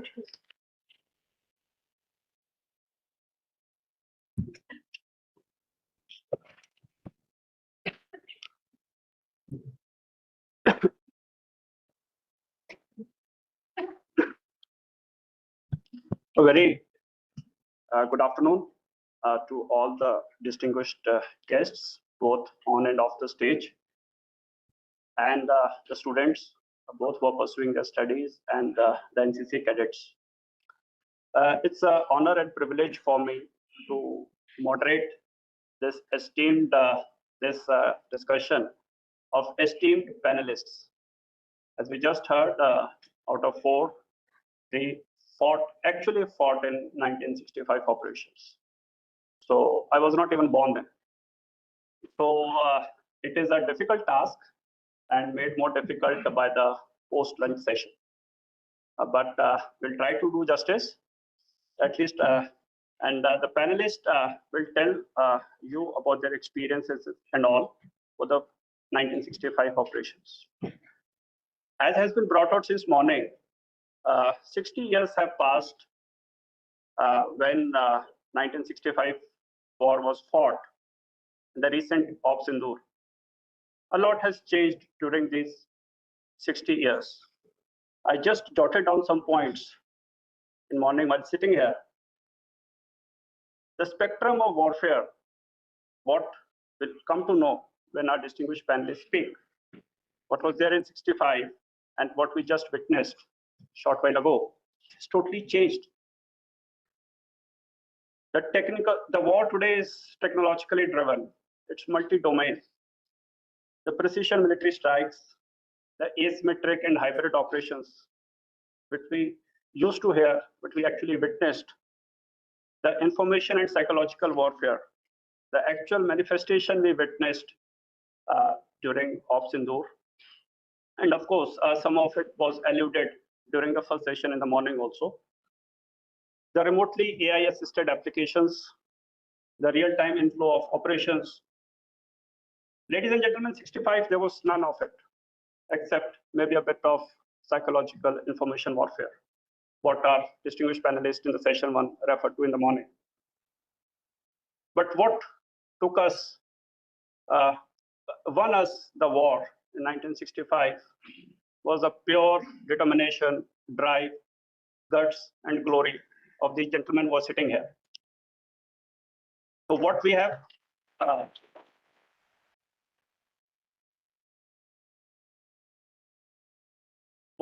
read, what we have heard is going to be actually manifesting in next about 45 to 50 minutes in front of you. I've only read about it. 65 operations was the operations which I prepared when I gave my staff college examination. The operation was 1965. That is the time when I read it. But once I have interacted with the gentlemen sitting on the stage, they will tell you the actual stories of it, how they fought the war. And not take much time. And to give a context to the 1965 operations, I will now invite Brigadier Surinder Singh to take on as the first panelist for the discussion.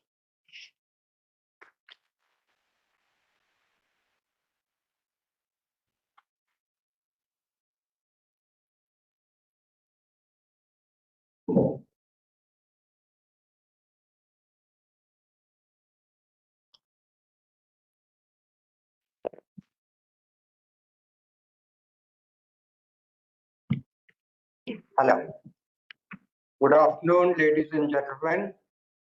I am Brigadier Surinder Singh, and I will take you back 60 years from now, back to 1965, when the first real war when the army took part was fought against Pakistan. The war of 1947 was more or less a war against infiltrators in Jammu and Kashmir and tribals. So this was one of the major fights that started the evolution of the Indian Army. 60 years back, we had that something for communication, a set called Radio Set 62, in which we had to tune the radio, and there was a long process of getting in touch with the other person. So we had vehicles which could not travel more than 15 kilometers an hour. The old Ford and Chevrolet trucks, and we had antiquated guns and 303 rifles. So that was the state of the army at that point of time when the first war was imposed upon us. First of all, I would like to cover what was the situation at that time. Coming to the political situation, after Prime Minister Nehru's death, that was in May 1964, there was political chaos in India, and his successor, Lal Bahadur Shastri, was appointed.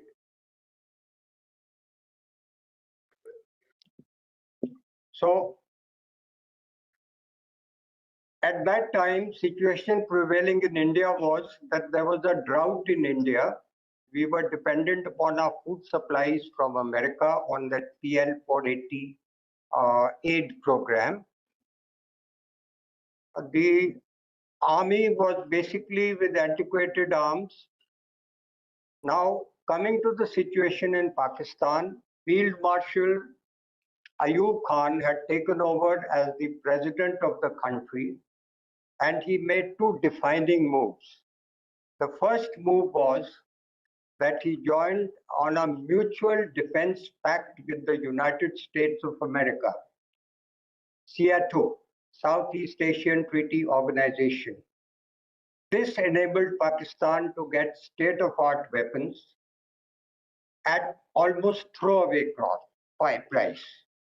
They got from America at that time 400 M47 and M48 state-of-art tanks, which were much better than anything that we had.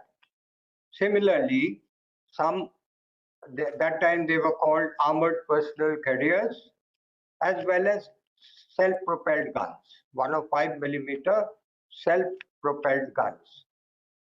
So when you compare the two, at that point of time, Pakistan had a formidable array of state-of-art weaponry, while Indian Army had antiquated post-Second World War weapons. So that is the first thing we need to understand, that we were a step behind in the technological development of weapons. After that, not only did Ayub Khan join the CEATO, he also joined the CENTO, that is Old Baghdad Pact. So having tied up with pacts with the United States of America, they also had a pact with China, an understanding with China, signed a treaty with China they handed over the Shaksgam Valley to China, which is a very critical valley bordering Xinjiang province, which had an ethnic problem or a religious problem going on. So after handing over that as a reward, Pakistan got two assurances. One is that should India ever threaten them, they would come to their aid and open a second front. Also, they got assistance for setting up a military industrial complex in Pakistan. So this was the situation that was prevailing. On the Indian side, the Indian Army had been humiliated by a defeat with People's Republic of China. The army was in the process of expansion. We were trying to recruit many more people, so the training was not all that which should have been. So that was the kind of conditions prevailing at that time. Having got hold of all the equipment, Ayub Khan decided to test this American equipment.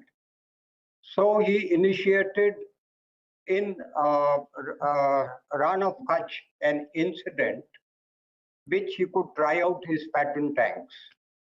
So under General Tika Khan, who later became the Butcher of Dhaka or Butcher of Bangladesh, who was a major general or a GOC of a division, and with two armored regiments of Patton tanks, they launched an attack on India and overran one chowki in India and penetrated 30 kilometers deep inside India and surrounded a town called Dharamsala.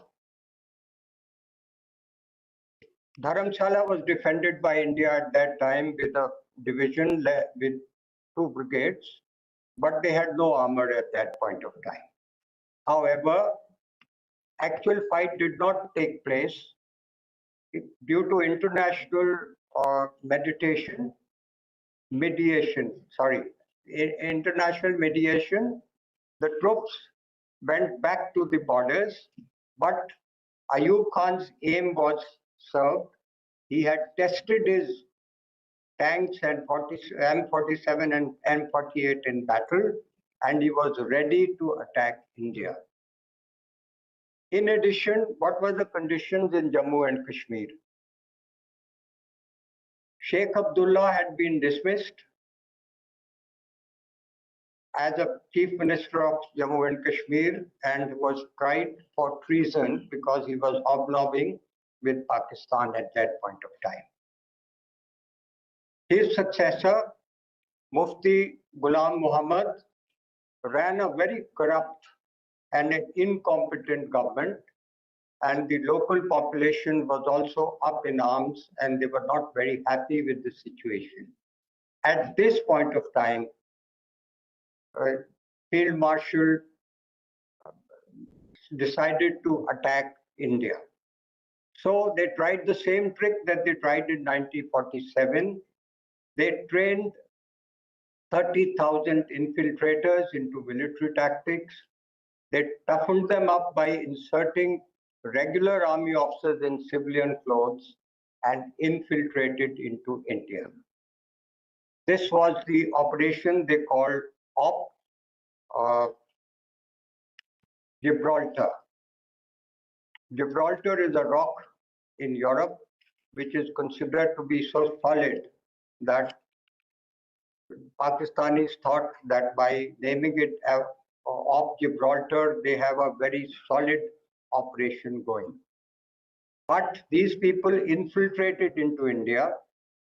This happened in the month of about April, after April, that is May, June, 65. However, these people were Punjabi speaking. They could not gel with the local population who were Kashmiri speaking. Soon they were discovered and they were hunted down. Most of them were captured or killed. And the aim of starting a rebellion in Kashmir did not work out. Now, Field Marshal Ayub Khan did not want to lose this battle, so he decided that at the same time when the rebellion was on, he would cut off Jammu and Kashmir by launching an attack onto Akhnur, which would cut off the road communications to Srinagar. So accordingly, his army launched an offensive, which was called Op Grand Slam. Now, the idea was to cut off Jammu and Kashmir to enable the infiltrators and their supporters to have a free run of the valley. So this was the condition that was prevailing at that time. So when this operation was launched, Grand Slam, they crossed Munabar Tabi Nadi, they captured Jordia, and they were threatening the town of Akhnur. That is the time it was decided that to relieve the pressure from the Kashmir operations, the Indian leadership decided to launch an offensive into Pakistan. Offensive was launched into Lahore sector and Khemkaran sector. So this was the geopolitical situation at that time. So with that, I will start the operations, that how they commenced.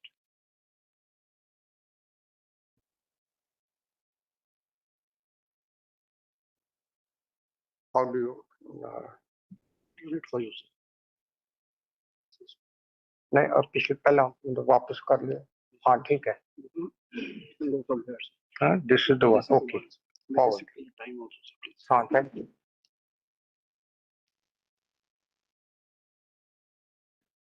This was the counter-offensive by India, which was called Op Riddle. It was decided to launch an assault into Punjab, into Lahore by 11 Corps and into Sialkot by 1 Corps.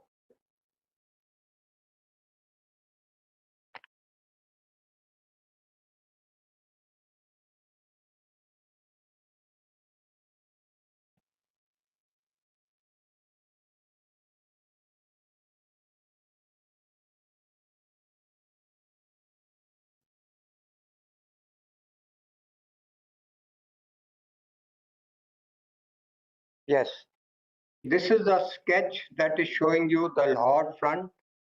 In the north is an axis from Amritsar to Lahore. There is another axis which goes from Patti to Lahore again. And there is another third axis which goes from Firozpur to Lahore. Or these were the three axes on which the attack was launched.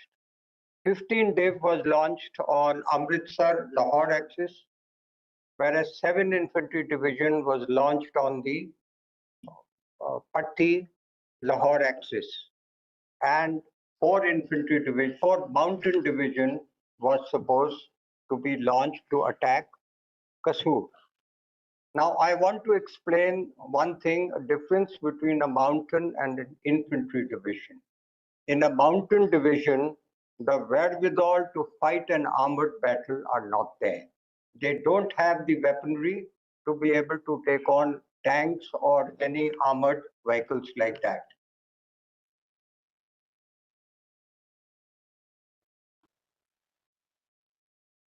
So when this was launched, that was on morning of 6th of September, 4th Mountain Division was caught in the open because at the same time, Pakistani's one armored division was located in Kasur, which was unknown to India.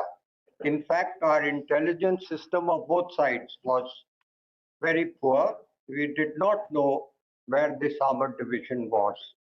So this attacking division ran into another attacking division based on mechanized forces, and the result you could foresee.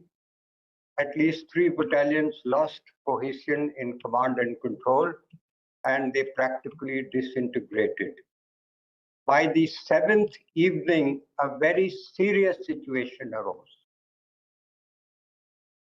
We were practically defenseless. There was an armored division of the enemy attempting to outflank the 2 divisions, 7th and Infantry Division from the south. But due to certain reasons, Pakistanis could not press home their attack. What were the reasons? First reason was a very concerted air attack by 3 squadrons of Hunter aircraft from India, where they destroyed a complete train carrying ammunition and several tanks in the vicinity of Raiwind and Kasur. The second reason was that the GOC of the armored division was a very cautious man. He did not want to take the risk and push this offensive forward. So on 3 nights, that is 6th night, 7th night, 8th and 9th night, they withdrew their tanks into harbor back to Kasur, back to Khemkaran, and they did not press home the attack. In the meanwhile, on the Indian side, what has happened?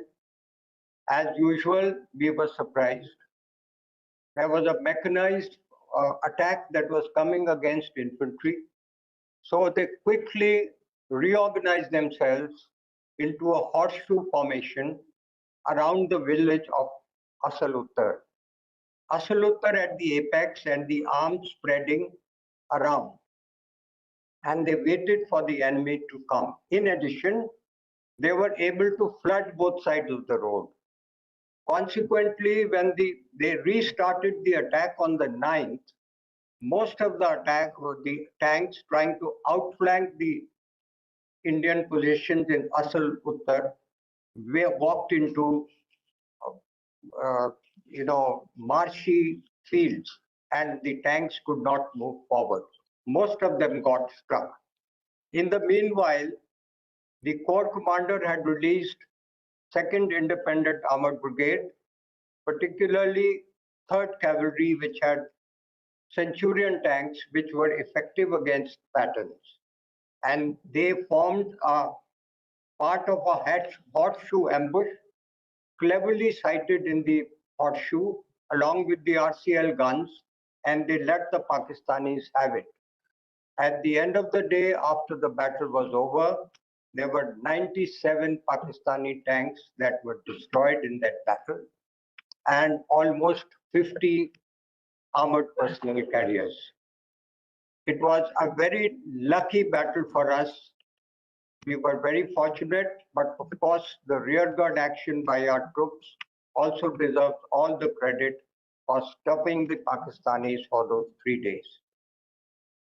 By that time, the armored division had been launched in Sialkot, and the armor started shifting to save themselves in the Sialkot sector.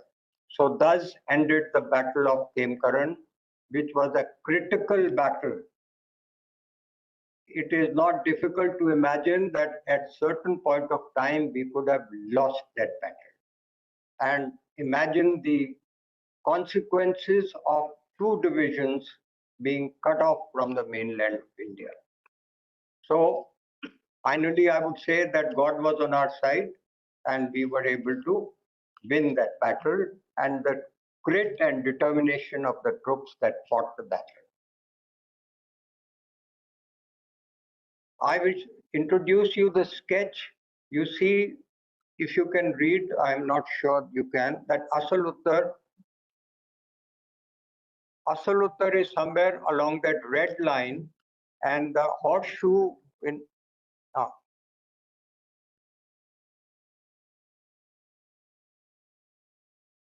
Asal Uttar is here. The Indians had deployed in a horseshoe like this and permitted the Pakistanis to come and try to outflank them along both sides of the road, and they got stuck in the marshy areas on both sides.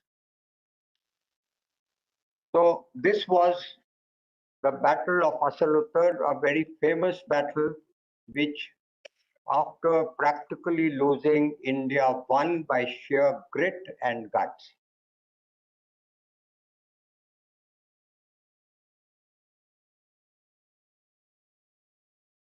I wanted to show this picture we took on the 9th of September. You see a burning battle tank. There is a head of a Pakistani shoulder. The tank was hit. The lower part of his body has evaporated and just the head remains. This was taken by me on the 9th of September.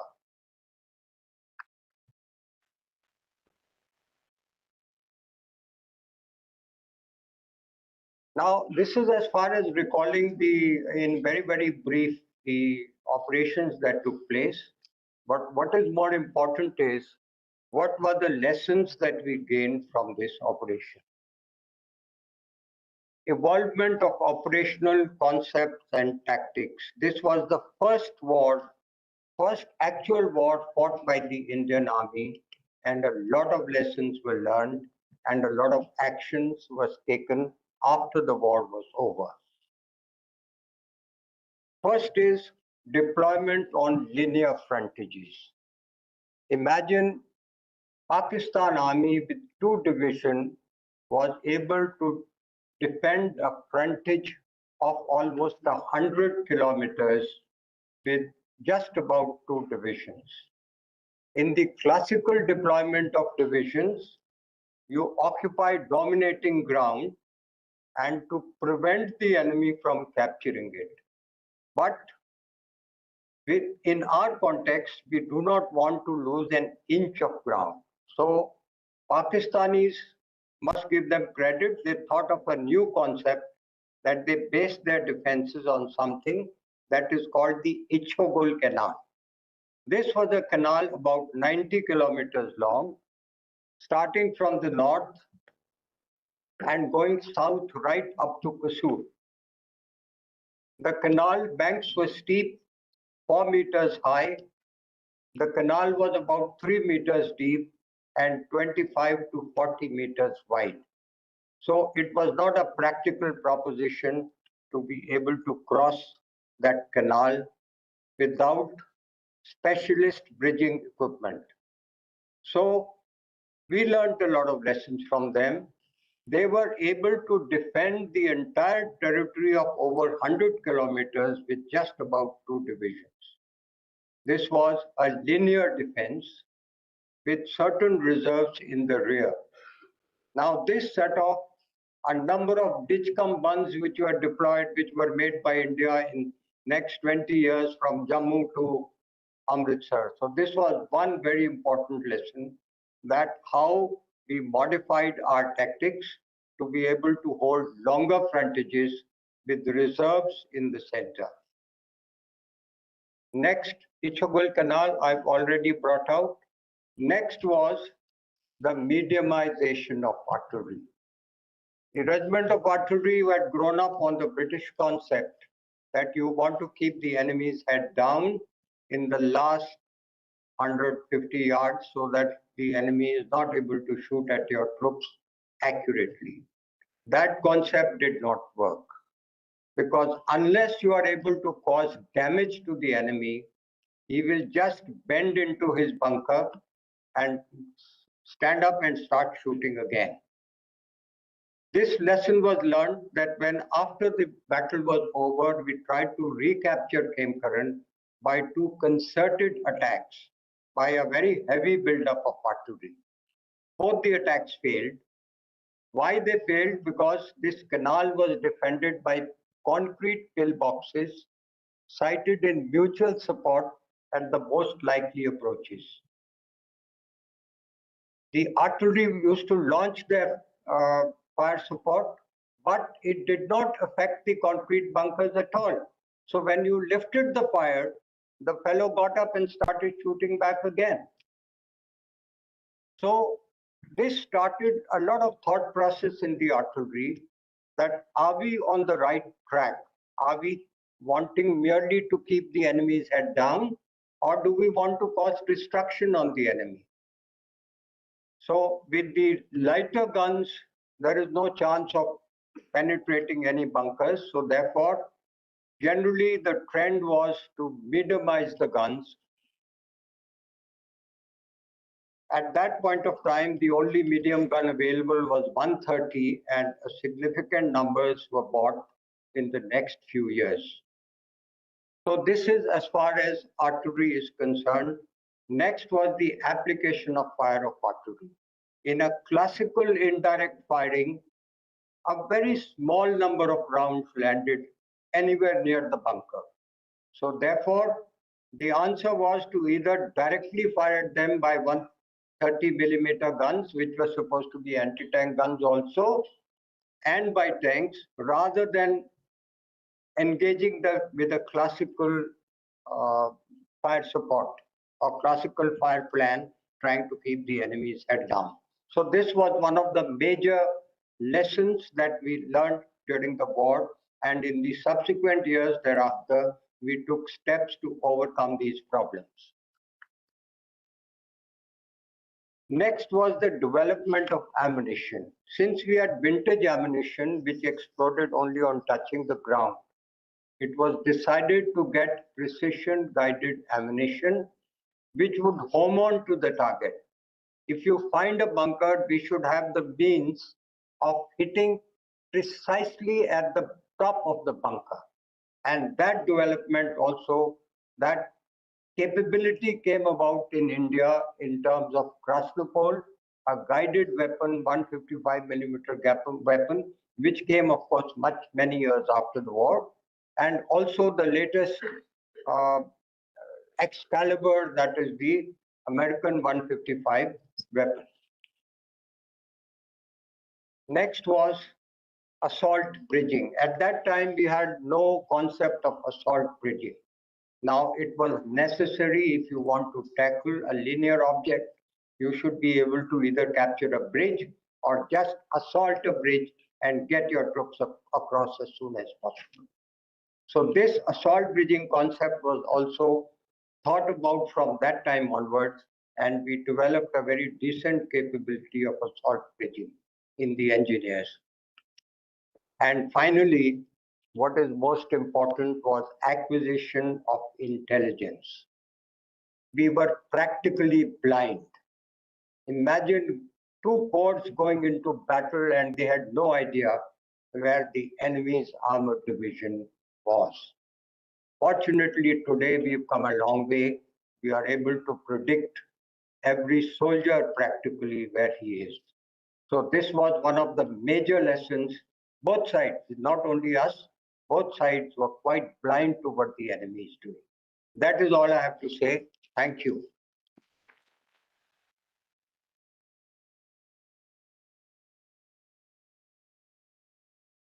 Thank you, sir, for a very insightful talk. In current questions and very well lessons also, which hold now I request Brigadier Dagar to go into the detailed mechanics of armored operations that she was part of, and we'll be covering it.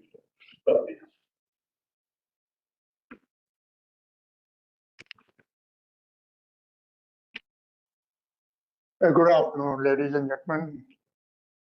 Thank Jalal Sharma for inviting me and General Jagatveer for suggesting my name. Jagatveer was the GOC one armed day when he helped me in 2015 in collecting the material from one armed day war diary, for a long talk to my regiment about 1965 operations. I was the technical officer of the regiment, as is popularly called as TO, second officer, and it was a part of one armored day. One regiment was affiliated to various brigades of the armored day, 6 mountain days, and newly raised 14 infantry days at some stage or the other during the war.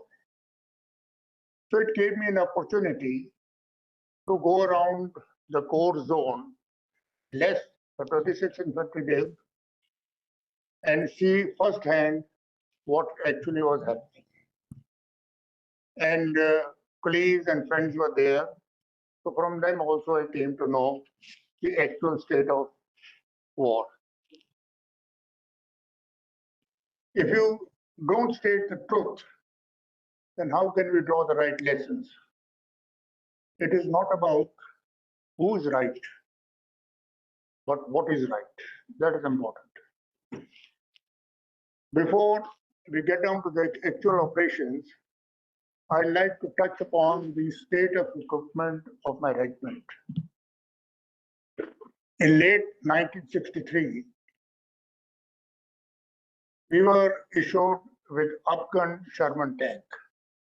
It was a modification on the old Sherman tank of Second World War vintage. 75 millimeter high velocity gun of AMX-13 was fitted on the old Sherman tank. Now, AMX gun was very accurate, but it was 2.5 tons heavier than the old gun. The gun control equipment remained the same, carrying the weight of a normal 75 millimeter gun. Now that gun control equipment, that is elevating gear, traversing gear, turret lock, could not bear the extra load of 2.5 tons. With the result that the bolts of these gears used to break after the tank has moved few kilometers cross country or have fired few rounds. That was a big problem and a handicap.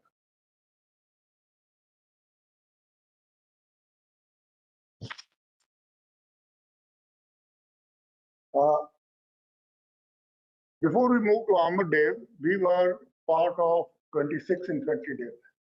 So all these defects we highlighted to the headquarters 26 Infantry Day.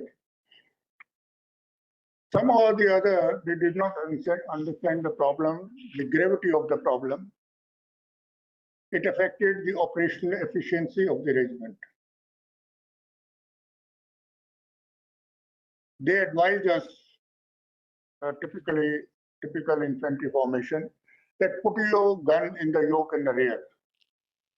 Now, ladies and gentlemen, it was a big joke. How can you keep your gun in the yoke and take a fire position or carry out training? It is not realistic. But that is how the cookie crumbles. During op blaze in June 65, when the regiment was in Kaluchak, Jammu, we moved to our op area. And during that time, I got an opportunity to modify the Recce Troop jeeps and some IC Troop jeeps, and of course, the TO's jeep, and we fitted a .30 Browning machine gun on that. That helped a lot. It boosted the morale and confidence of the troops.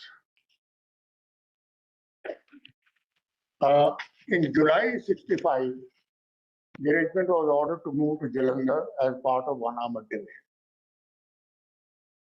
One armored division main equipment was Centurion tanks, the Air Force Centurion regiments. We relieved 3rd Cav 3rd Cav was ordered to move to 2nd Independent Armored Brigade. That, I think, was one of the wisest decisions of the Indian Army. When we came to an armored day, there was no space for the upgun tanks. Stocking takes time. And in September, on 3rd September, we were ordered to move. We were placed under command 43 Lorry Brigade. And on 3rd night after last night, the tank column moved. I brought up the rear of the column. The B vehicles moved after us. Now on this road, Jalandhar Pathankot, most of the armored division was moving on road, except certain tank columns, tank parties going by train. 6th Mountain Div was also moving on that road. RT Brigade was also moving on the road. There was total confusion. There was no traffic control. There were no CMPs. There were no civil police. So what was the result of that? The movement became very slow. We were ordered to concentrate 4 kilometers on Samba Swanka Road.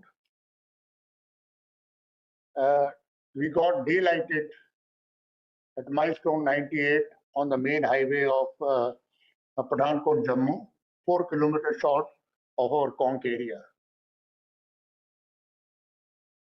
The tanks dismounted, dispersed, camouflaged and concealed.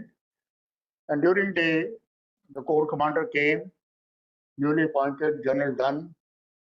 He visited the regiment, tried to boost the morale of the boys. Later on, Commander 1 Armed Brigade, Brigadier K.K. Singh came. He ordered us to move at night to a designated concentration area, 4 kilometers ahead, and gave strict instructions that no lights will be used. Gentlemen, that was the first lesson we learned, and the importance of moving at night without lights.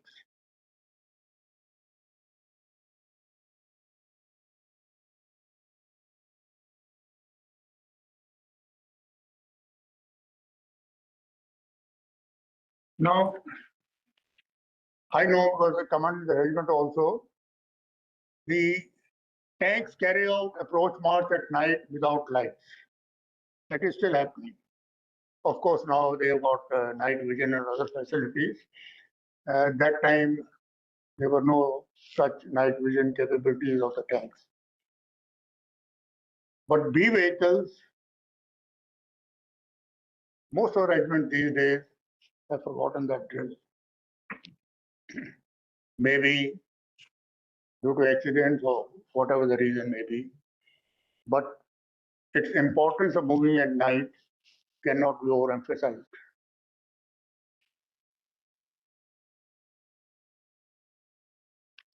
Now, we were ordered to move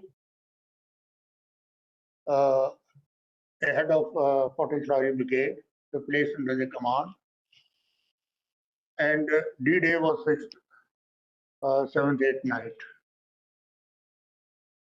Before that, to give you a little background, on 5th and 6th September, we will be showing some slides to you. You can concentrate on the arrows. Others, I just give a general picture of the area. So one more thing I want to tell you is that this first week of September, it was the time of end of the monsoon. So rains had just finished or still continuing some odd days. The ground was comparatively soft. On 5th and 6th September, 29 Infantry Brigade of 7th Division from Dera Baba Nanak toward Jessar Bridge, that is, you can see a Ravi Bridge, Ravi River. They attacked the Pak Pakistani enclave and captured it. Go ahead with this.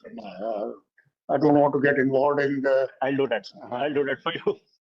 Because I've got limited time and I'll try my best to keep you awake for the next 10 minutes. If I get involved in it, my time will go there only. So they attacked and captured the Pak enclave. The Pakistanis retaliated. They counterattacked with infantry and armor and threw the Indians back. Now, Indians again attacked on 7th and 8th night. The night attack on 6th September rang some bells in the headquarters of Infantry Brigade, Pakistan Infantry Brigade. Indians again attacked on the early hours of night 7th and 8th. And they managed to cross the Desert Bridge. The commander, 115 Infantry Brigade, which is looking after the Narwal sector, he fled.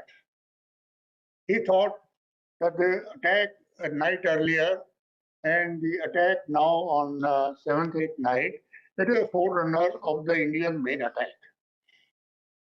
GOC 15 Dev also came to headquarters 115 Infantry Brigade, and he agreed with the appreciation of the commander and that yes, the main attack is going to come from this direction only. Now, 15th Division, Infantry Division of Pakistan was responsible from Sialkot to Narwal, a frontage of 180 kilometers. Sialkot was opposite Jammu in the north. Below that was Badiana and Chanda, Falora, Maharajke, अपना Pasroor, Narwal, Jasser, as you come down. 24 Infantry Brigade, 101 Infantry Brigade was looking after the Sialkot sector to defend it. 24 Infantry Brigade, one thing I want to tell you that all the infantry brigades of 15th Division had only 2 battalions. 24 Infantry Brigade had 25 cavalry, 2 squadrons of M47 and 1 of M48. They were defending the Chavinda Flora sector. Down below in Narwal sector, it was 115 Infantry Brigade. It had a regiment of TDU, that is tank destroyer unit, and the 2 battalions of infantry, along with Latin Sport Company and artillery, etc. in the grouping. 104 Infantry Brigade with a battalion was at Pasroor as a reserve. 101 on the top sector, Sialkot sector, had 20 Lancers with Shafi tanks and a regiment of TDU, less squadron to defend Sialkot. The frontage of 24 Infantry Brigade was 25 kilometers.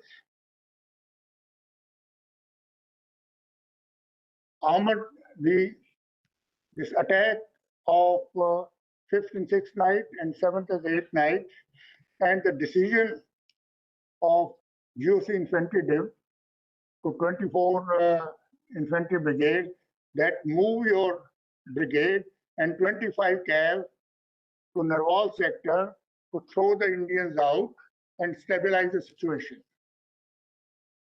24 Infantry Brigade left 3 FF Frontier Force Battalion in Charwa, Vinisl area, Maharashtra, this area, to keep the front intact, and a squadron of patterns of 25 cav. Around midnight, the 25 cav reached almost Narwal, when it was ordered to stop. 4 Corps Artillery Brigade was also moving on Pasru to Narwal on that track. Why I'm giving you all these details are because you can imagine the number of vehicles moving on that track. At 2 o'clock, the one Corps headquarters of Pakistan told 15 days that move 24 Infantry Brigade and 25 CAS back to your sector in Chavanda area. Because by midnight, Indians had started shelling Charwa. And they knew that main attack is coming here. At 0600 hours, Commander 24 Infantry Brigade. 2 minutes, please, sir. 2 more minutes, sir. Beg your pardon?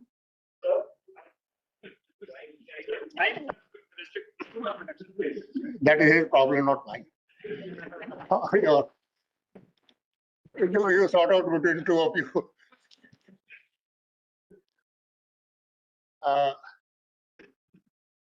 At 0600 hours, Commander 24 Infantry Brigade he came to know that the Indians had overrun that infantry battalion which was in the front. At 600 hours in the morning, 25 CAV was at Pasroor, stopping up after moving 40 kilometers from Chavanda, Pasroor to Narwal and back to Pasroor. So they were topping up. And this 40 kilometers went waste for nothing. In the morning, Commander 24 Infantry Brigade gives an order. I won't call it an order. You can imagine his condition at that time, telling the CO-25 cab, the order he gave him was, Nisar, kuch kar. Now, this was the order. Now, Colonel Nisar, CO-25 cab, was ex-Patiala Lancer officer. Mature, professionally competent officer. His squadron was already had in the counter-penetration role on Maharashtra, Southpir, Chobara, this area.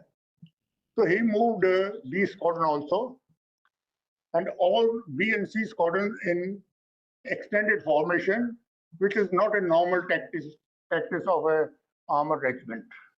Normally you have 2 up, a squadron reserve this thing, but he took a different decision, and all three squadrons moved in extended line.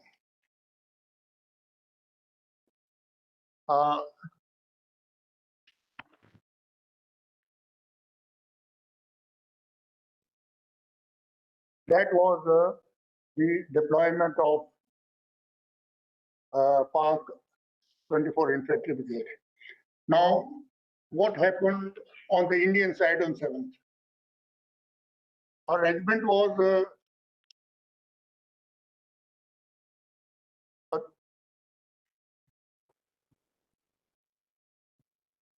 my bloody telephone ringing. I've got a hearing aid, so that ring disturbs. And I can't afford to take off the hearing aid. So we were on this side of the border. On 7th September, 3 officer-led patrols were sent to select the route from the present position in the Port Assembly area to the SP, which was this side of the border, a village Zera. Routes were selected. Orders were given at dusk, just after last light. We were placed in the Command 43 Lorry Brigade. Commander 43 Lorry Brigade visited us, and he asked the CO, what route are you following? So he said, sir, we have selected these routes and we will follow that. He said, why don't you follow 62 CAV? 62 Cav was going on that track, Swakha, Charwa, up to the border. It's a fine, sir, which is a normal obedient way of doing things. So it's just a fine. But to reach our SP on that track, there were 2 nalas. Now, 45 tanks of a regiment when crosses, the condition of the nala worsens, become more difficult. One of the squadron commanders was detailed to check the feasibility of crossing the nala, and he used a tank and gave a report, that sir, it is not fit for crossing. Because another 45 tanks had to cross those nalas.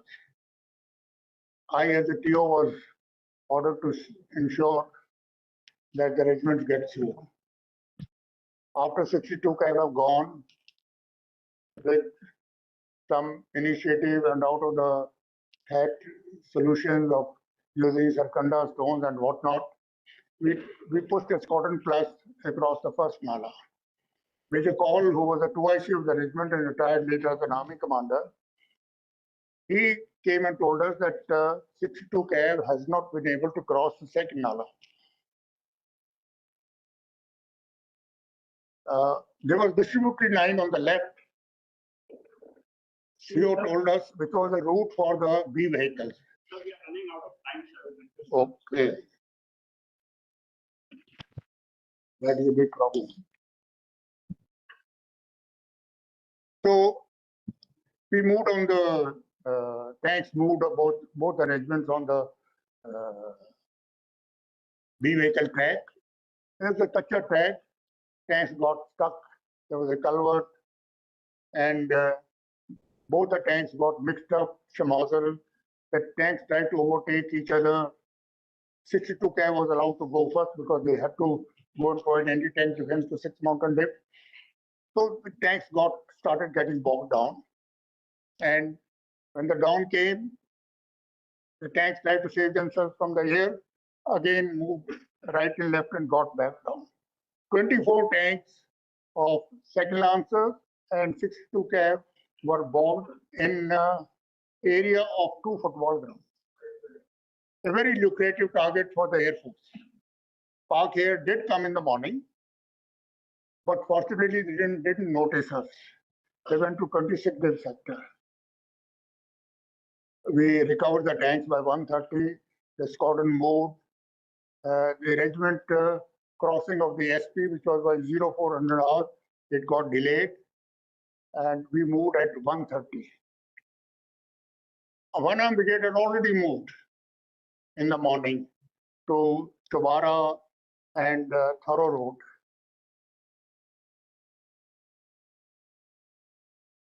The reason for the delay was given, I'll take 5 minutes more. The reason for the delay was given that 16 Cav is involved in a battle with the Pak Armor and RCL in the area of Tawara. And Puno Horse, 17 Horse, which had also gone on Thorough, engaged the enemy. So both the regiments met the enemy tanks. 62 Cav squadron, which was supposed to protect the left flank of the one-armed brigade, 8 tanks were still stuck. But Lieutenant D.P. Singh, with the remaining tanks, moved ahead and reached Zafarwal. There was no infantry with him, and he had only 4 or 5 tanks with him. So after waiting for some time, he came back. When he was coming back, he saw some medium guns. He fired on the medium guns and destroyed them. Those medium guns were Indian guns. The CO medium guns reported to the commander. Now, gentlemen, this is what I'm telling you is actually happened. And you can see on the board that is the 1965 war. So far, we have heard anything, but this is the substance. This is the main thing about what actually happened in one of the sectors. So he told the commander that he has been attacked by the enemy tanks. Now, commander was flabbergasted. He said, look, I have got my 2 regiments engaged by the enemy. Here is another report coming that enemy tanks have destroyed the artillery guns. So there was a threat to the flank also. So what he did was that he concluded that he is facing 2 enemy regiments. So he asked 17 horse to reel back. So they moved back. Here, instead of 4 o'clock crossing the SP, second Lancer was leading the 43 Lorry Brigade advance at after 1:30. So in the afternoon, both the regiments clashed. There was a firefight. I had joined the echelon commander, and I saw this tank firefight, friendly firefight with the regiment going on. Our CO tank was shot. Now, why it happened? A, the order given to Pune Horse was not passed on to us. We were not told that 17 horse is coming from that side. Incidentally, 17 horse and Pune Horse is the same thing. So 17 horse coming back, we didn't know. 17 horse didn't know that second lance is coming. They saw the Sherman tanks and they thought these are the Pakistani tanks. So till the order was restored, damage was done. In the meanwhile, one of the tanks, bogie spindle, was burned. He told to me, I said, I'll just go and get the bogie spindle. I moved back to OFP to collect it, crossed Charwa and this thing. Later on, I met some other transport engineer committee. I told them, you bring 2 bogie spindles. And I came back. Now, there were 2 routes taking off from Charwa. One was going to Maharajke, and one was going to Maharajke Phagowal, and one was going to Charwa, Sabazpur, and Chawara, Gadgor, Filora, Chavanda. So on move back, I took the wrong route. I went on Maharajke route. Later on, I realized that this is the wrong route, so I came back. By then, it had become dark. So when I came to Charwa to come on the right track, I just switched on the light for a moment to see the right track. And in that light, what do I see? A Sikh NCO in black dangri standing there, giving a signal to stop. I stopped. He said, sir, GOC saab bula rahe hain. I'm a young captain.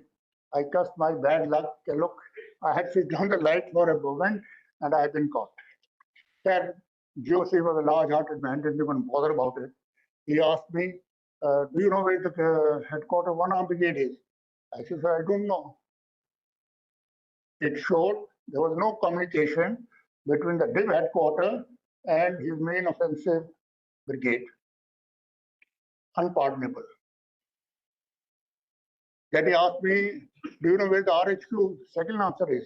I said, I don't know the exact location, but I left them at Binis area. So there was a talk of harboring in that area, so they must be in that area. He said, can you take me? I said, yes, sir. I'll need Major Prem Hoon, G2 Ops, who later on retired as Army Commander. He was also there. He said, come on the tank. I said, I don't know the tank route. I know the B vehicle route. I can take you on that. So GOC was brave about it. He said, yes, you lead, I'll follow you. I brought him there, Commander 1 Arm Brigade. They decided, change the plan. 42nd Lancers was moved, ordered to move at night to Kangre to provide left flank protection as 62 Cat Squad had not. Now, with all this enemy situation, the 1 Arm Brigade formed a box in area Chawara Gadgor, a defensive position. Wasted 2 days, 9th and 10th.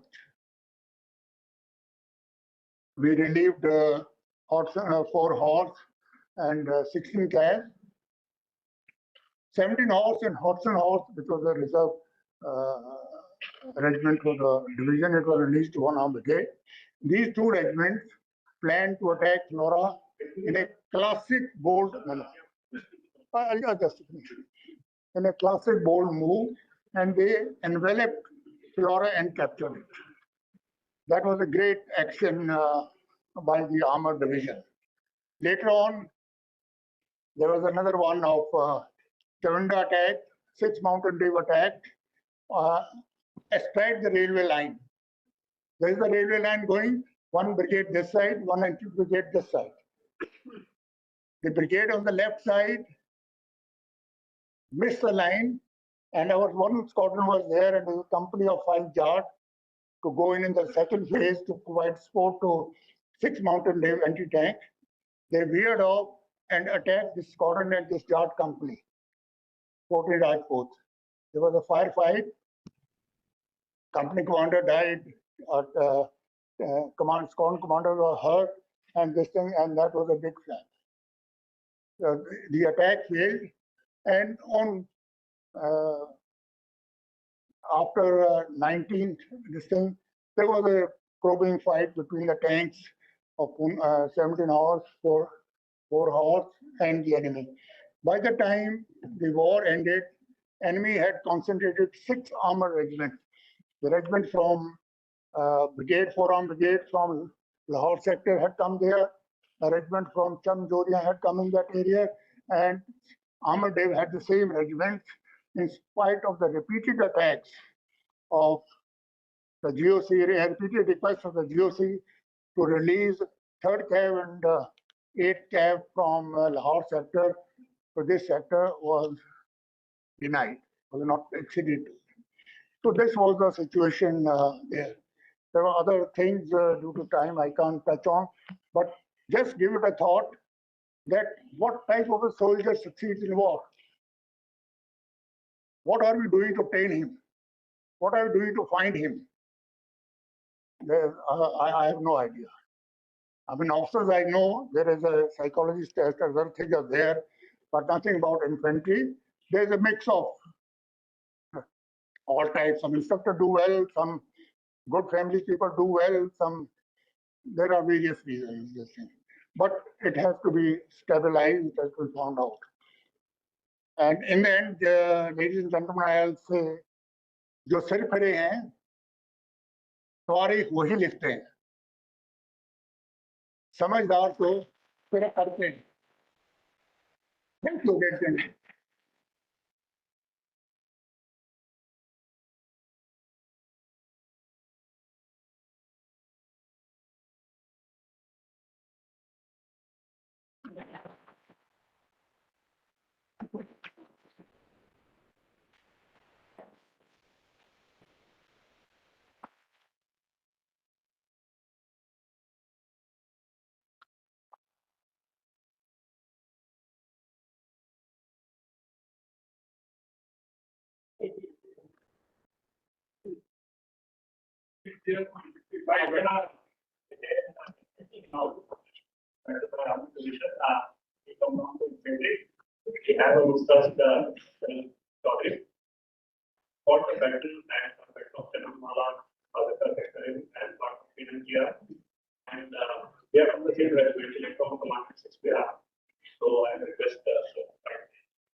Gentlemen, I will talk about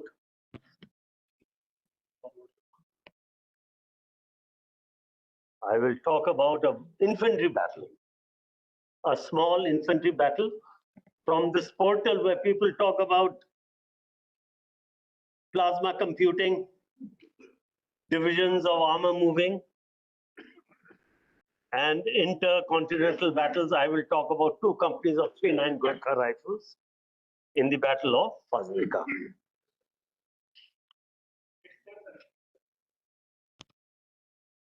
This is the general layout of Fazilka. Those of you who have some idea, I'll tell you. On one side, you'll see the word Hussaini Wala. It is important to us. On the same, as you go left, you'll find the word Abohar. A road goes from there to the north, goes to Fazilka, going to Suleiman Ki headworks. In between, you'll see M.R. College, Munshi Ram College. Abohar is a town a cotton-rich town. The area around is full of cotton fields. And the task to defend it was given to 67 Infantry Brigade. Now, 67 Infantry Brigade was at a vast task. It had to cover the area from Harike, Ganga Nagar, which is where you find above written. Further, go left. That is the area of Ganga Nagar and Harike. And as you go right, you see Husainiwala, that is in Firozpur. That bridge, that was to be again covered by 67 Infantry Brigade. To do this task, various troops were given to 67 Infantry Brigade. There were 3 infantry battalions. We had 14 Punjab, 2nd Maratha Light Infantry, and 39 Gurkha Rifles, of which I was then a proud member, and now I'm a proud member of the Bihar Regiment. And fortunately for me, I have 3 ex-commanding officers of 39GR sitting here right with me, listening to me as I speak to you. It's a great pride, great privilege. For this task given to 67 Brigade, there were some Rajasthan Armed Constabulary Battalion, 61 Cavalry, and they were all posted in the area of Ganganagar. 1 battalion, Maratha Light Infantry, was posted at Firozpur, guarding the bridge or the headworks of Husainiwala. And 39GR was at Fazilka, like a corps reserve, because 67 Brigade was part of 11th Corps. 14 Punjab was in the area of Suleiman Ki headworks.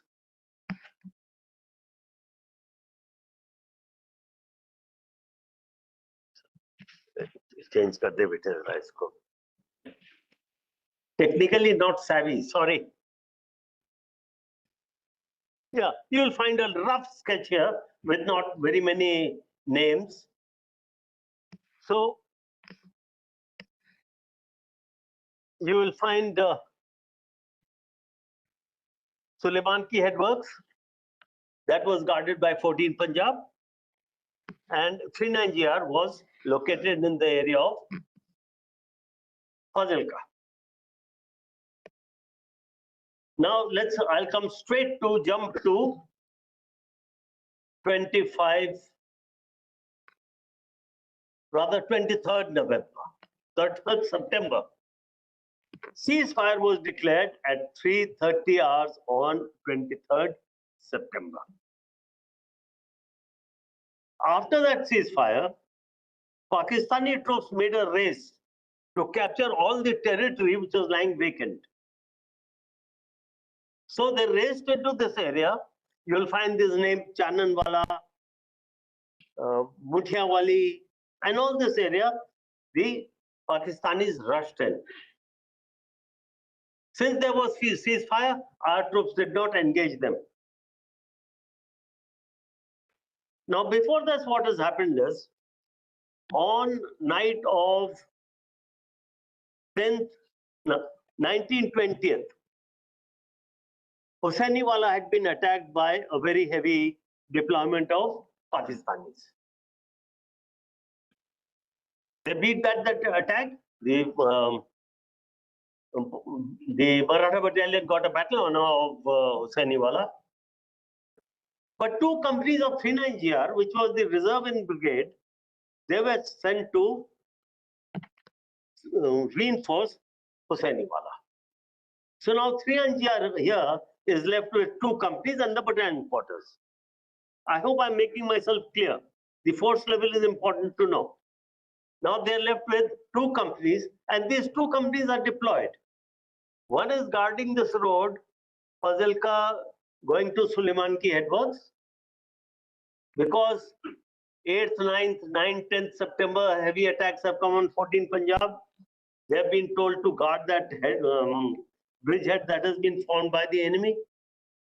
So, Charlie Company is guarding this axis in platoon posts. Delta Company, which is the other company left with 39GRCO, they are guarding this.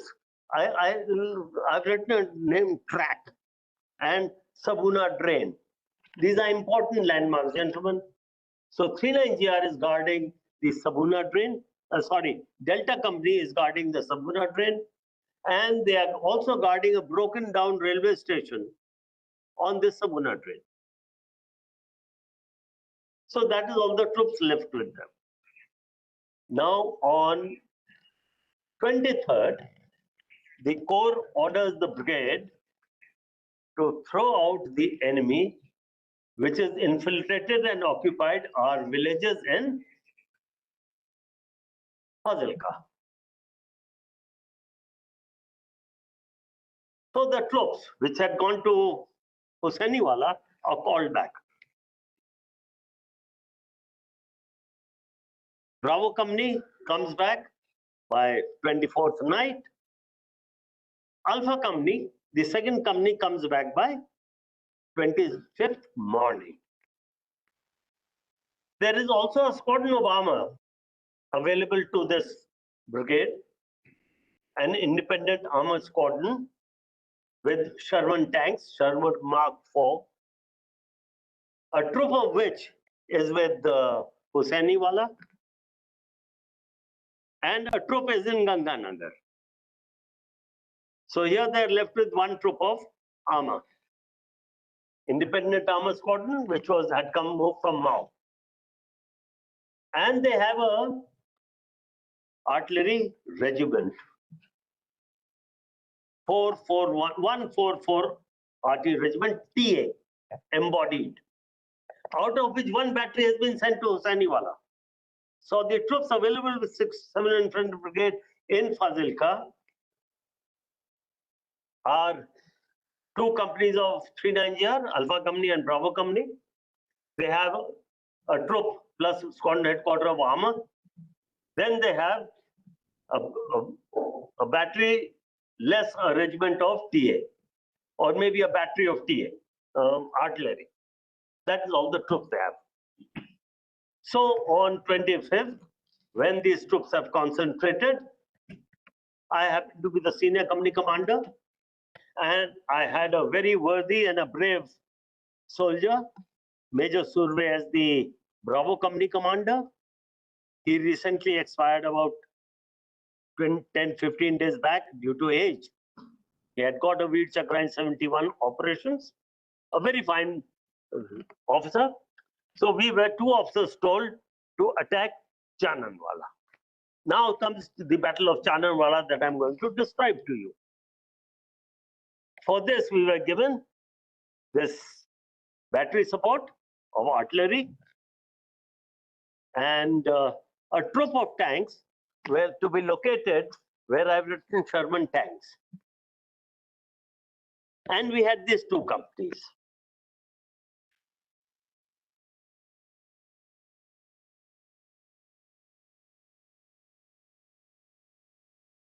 Initially, we were told that we will attack from the west.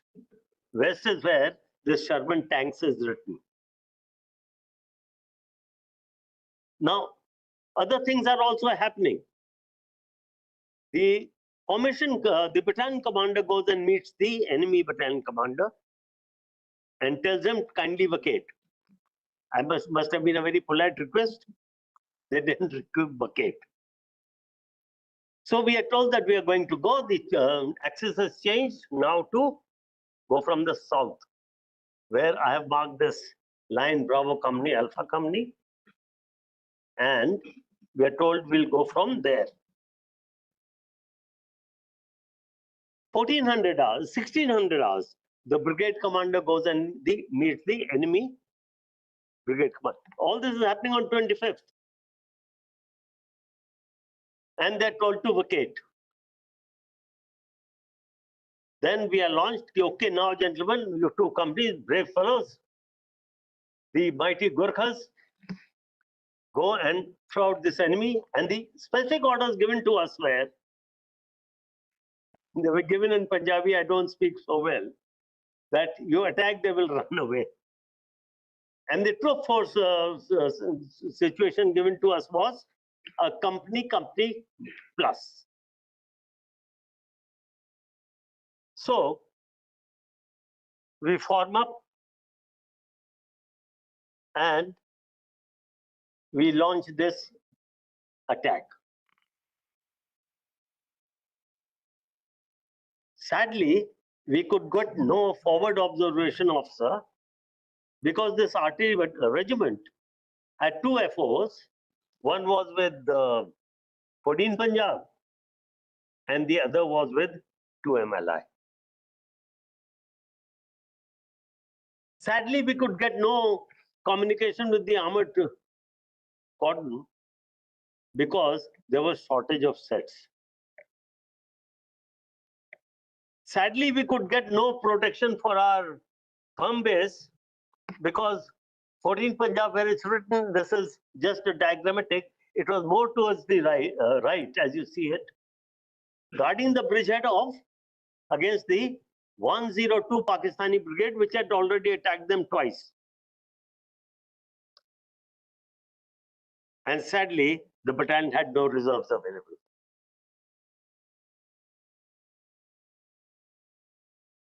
So we form up and we are told to clear them, and we said we'll do it. Young people with full of Josh, 4 years, 5 years service, 24 years age, 25. Where is the problem? Take on Donald Trump himself. Gentlemen, then, now comes the surprise to us. We form up and we move. There's a heavy artillery shelling. As all my panelists and you will agree, those who know of it, Pakistan artillery shelling was superb. They caused fear in our hearts because you moved and they shelled. How they did it, we had not been able to decipher till then. So the shelling came, time given to us was 1800 hours HR, because the commander had met them at 4 o'clock, 16, to bola 18, kindly go. Heavy shelling. I was the senior company commander, so I said, okay, let's go. Why wait another 10-15 minutes in this FUP? Let's go. Now the surprise comes to me is that Muthiawali village, which was supposed to have been khali, unoccupied by the enemy, the first MMG opens up on us from 30 meters. My total strength is about 150. We had a platoon commander. Each platoon was commanded by an officer. So I had about company commander plus 2 officers per company. So we had about 8 officers, 4 officers plus 2 company commanders, 6, JCOs 4, and about 150 men. And as we go, the first MMG opens up from Muthiawali.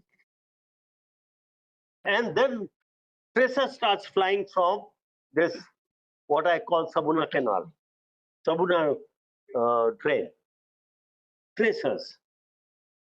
So one officer, one Jawan down at Muthiawali, 30 meters from the FUP.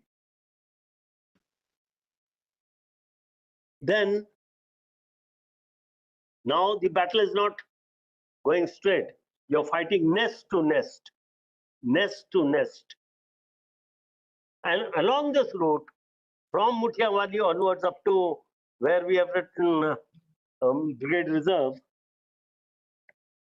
we keep fighting. I personally was part of clearing 3 such nests. I want to know how well they were prepared because we got no time to find it out, but we found out there were a lot of people there. And the other troops which were on the left, they went along the Sabuna drain and they kept fighting nest to nest. And in the way, on our way to Chandwala, we found about 2 RCLs That's my personal observation. We saw these two art skills, but these men had run away from there. They were driverless, they were ammunitionless, barrels were warm, but they had run away. Now, in this battle, in this fight, we had what is known as 31 set. If those of you veterans who remember, a very unreliable set before ANPRC came into the Indian Army. So, Bravo company set, count off. Now my communication is only to the battalion commander through my set and Bravo company set. Bravo company set is count off, so I'm left with one communication link. We reached the objective at about 2100 hours, 9 o'clock. Search Chanunwala, whatever we could. The entire area is of cotton fields. Cotton fields grow quite high, about 4 to 5 feet, even more. And they had been untended, so they were, at places they were burnt, at places they were flourishing, and we find no enemy there. We give a success signal. And 61 men had reached the objective. Now you'll say, how I get these figures? Gentlemen, there are only 2 accounts available of this battle in whatever books I could search. One was my own regimental history of 9GR, and the other is a book written by one Major Johari, an historian, who had written this in about 1966, Indo-Pak War 1965. Remainder, I could not find any reference of this battle anywhere. So we search this area, we find nobody there. We give a success signal. Now I have only one set. My platoons, some of them are lost. We have 61 men on the objective, 2 officers, 2 JCOs, and 61 men. And then, after about half an hour, we have taken a perimeter position. I couldn't take a defense position because I didn't know where the enemy was, because they had fired from the Sabuna drain, they had fired from this Muthiawali, they are firing from further, and we get the first counter attack. We fought it. We defeat that counter attack. Now, obviously, I'm the senior company commander. I know there's nothing much left. So I'm expecting some support to come from 14th Punjab. Somebody will be sent, or probably from that upper portion of the Sabuna drain, where somebody could come from the left, because Chanwala was clear and closest to them. I wanted to hear a battle cry. Maybe Ayogur Khali, maybe Sasri Akal, or whatever. I send my patrols. If anybody comes, any FS coming, any reinforcements, bring them. What are the patrols encounter is enemy patrols. My second attack comes by about 1:30, 2 o'clock. And at 2 o'clock, my second radio set and the radio operator, a man by the name Havaldar Janak Bahadur, both are neutralized. Now, I'm not left with any communication with the battalion quarters. I can't get RT, and I don't know what is happening on the other side. The battalion is now making their own assessments, and the battalion commander, poor fellow, has no resources to send anybody. And the battalion in deployment is spread across about 10 miles in platoon posts. So we wait. In that perimeter, we wait. And at first light, I'm expecting that this troop of tanks which is deployed here across Sabuna drain, will make some movement and come on to me. Because by then we have heard the sound of tanks of the enemy. And mind you, all these locations that I have marked is what we found after. At that time, there was just one company plus, and we had been surprised by Mutiawali and the nest. Later, we find that there is a brigade there. And the brigade has just moved from East Pakistan, come into this area. We are working on a enemy strength of a company plus, company plus. And with the hope they'll run away, they neither run away and nor are they. And they also have a third battalion. Chanwala was held by a battalion, a Punjab battalion. Mutiawali was held by a battalion, a Baluch battalion. And they have a frontier force rifle in reserve. And they have a brigade commander sitting somewhere across Chanwala. I met him next morning. So then we look back, we find our armor, for whatever reason, I don't know. There are lots of questions I'm throwing at you. You'll have to seek them, and maybe we'll be able to resolve some. Some I have not been able to resolve in the last 60 years. Then I find this armor is moving out. And we hear some other tank noise, and I find 3 Shafis coming on to us with Pakistani troops on them. Later, I found that a squadron of Shafis was in support of this brigade. Yeah. And they were firing. They blasted away 2 or 3 of my men. Their heads were blown off in front of me. And when I take a stock, we have no ammunition. Not even 5 rounds. We had an option. The option was left to me. Take out our khukris and charge. I had heard of it. I had read about it, that the Gurkhas do it. I thought about it. But when I looked at the faces of those men, they had done no mistake to be slaughtered by enemy armor, enemy troops who had localized it and had formed up all around us. Because at night they had found out where we were. It was even easy to localize us. So at first light, on 26th morning, this was the situation. Now, my options were limited. The decision was mine. Right, wrong, I don't know. I decided to surrender. And I told my troops, just about now, about 50 odd left, or maybe 60 odd left.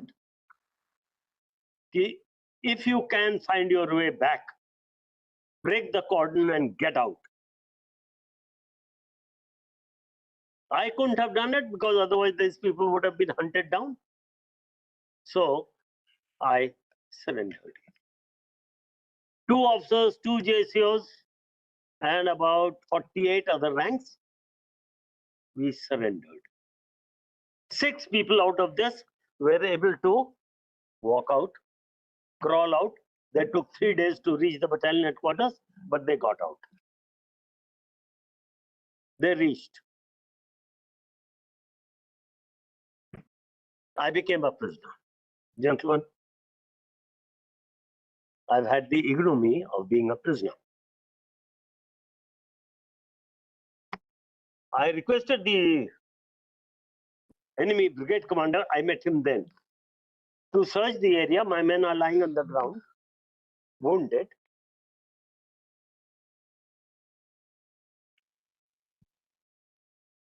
Search them and cure them, treat them. He promised. Couldn't get any.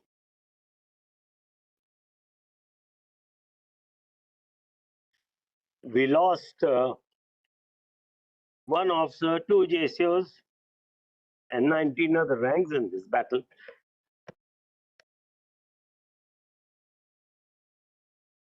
I, as the commander, couldn't get them out. Sorry.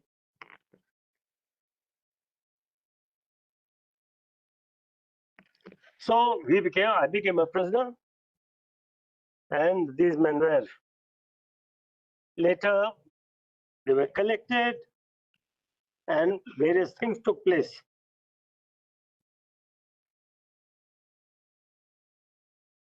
From here, I was taken to Rawalpindi. This is a very short thing. What we did, went to Rawalpindi, and we were debriefed or interrogated. There was nothing much with us. With 4.5 years service, you don't know much about the army, really.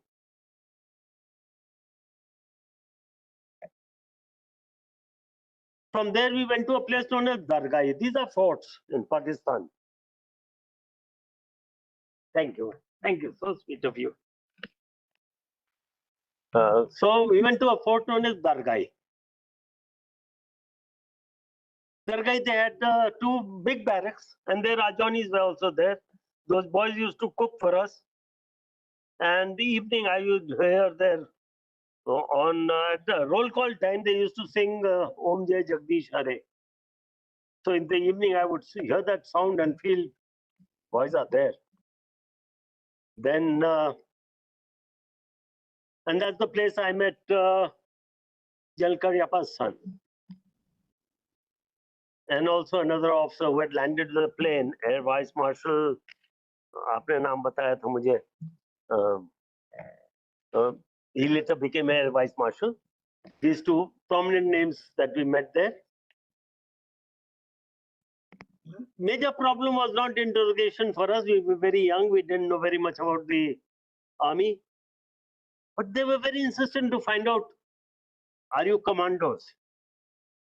Gentlemen, don't go by my present state. I looked like one anyway then. But that was 60 years back. So, food was a problem, but not at Dargai so much. They gave us a chapati and some dal in the afternoon, same in the evening, and a cup of tea in the morning. But later, about 14, 15 of us were shifted to a camp known as Kohat. It's another fort in northeast. Their life was slightly tough because they had removed all the windows and doors from the cell that we were in. There was constant light. We were given a blanket to sleep. So half we would put on the ground and half take it on top. And for a pillow, we had a very nice brick. They had politely provided it to us. So we had a brick to sleep on, half a blanket to take on us. And well, we had friends. And my friend I mentioned, Major Surve, he was always with me. We were together in the entire process till I came back to India. Food here was slightly tough. They gave us a cup of tea in the morning with jaggery, gur. Afternoon lunch was 1 chapati and boiled gonglu. Gonglu is turnip. It stinks. Try it, it stinks. And same food used to be for the evening. We were young, we didn't feel that bad. We were full of, Bharat Mata Ki Jai, no problem. There was a lot to enthuse us, a lot to motivate us, our regiment, our battalion, my country. Some others had this problem, uncertainty. You're in a position of authority, you're suddenly Mr. Nobody. Here you're commanding troops, you're standing, yeah, I'm the boss. And secondly, You can be abused, you can be slapped. Nobody cares for you. That loss of personality made a lot of difference to a lot of people. And food was one. Uncertainty of those whose families were behind. We later came to know that our names were not forwarded to our families, so they did not know whether we existed anymore at all. And so, gentlemen, and Red Cross never came to us. Red Cross came only on the last day. I think that was 23rd of February. They came to us. We said hello to each other. They gave us new clothes. We had khaki clothes. They had taken our uniform. We were wearing their clothes. And we were given new khaki uniforms. And we were given a quilt last day, which we rarely use. We couldn't use. There was no time to use it. And then we were repatriated via जहाँ आजकल beating the retreat होती है, Wagah border. We were sent back home. So I had stayed there for 5 months. To the date, 5 months. Now, can somebody change this slide for me? Slide change kar do bhai. Yeah. Now, here I have given message from the battle of from Chandwala. There are no lessons learned. I have made this into, who's the gentleman who speaks good English? Shashi Tharoor. I have added Shashi Tharoor to this to add good words so it makes modern, makes it forthcoming. Future. But these are the same thing that happened in the Battle of Mahabharat. They happened in all battles that you would have studied. I'm told some of you are research scholars here. Some of you are students of military history. These lessons are just the same. I'll recount them. First one is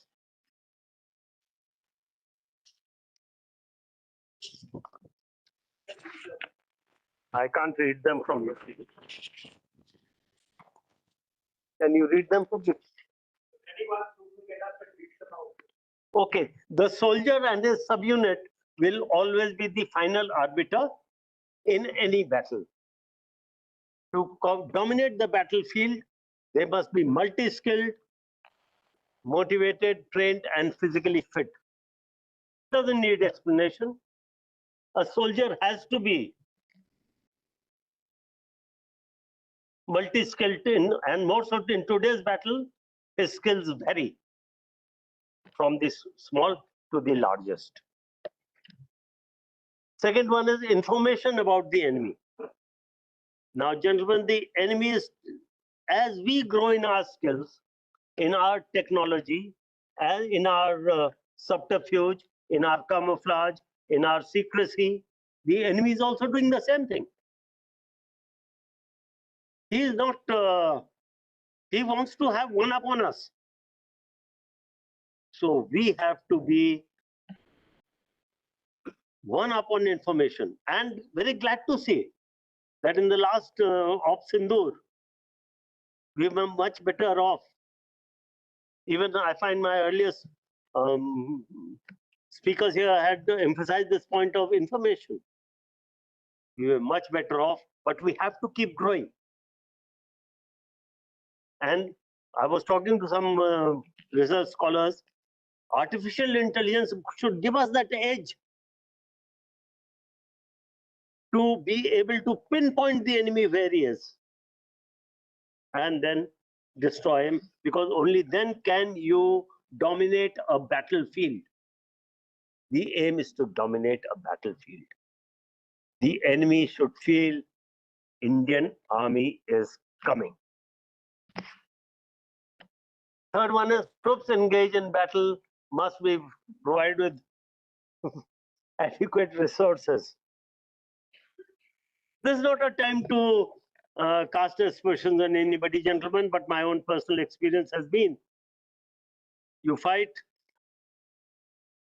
no communication, no link-ups, no reinforcements, no artillery, no armor.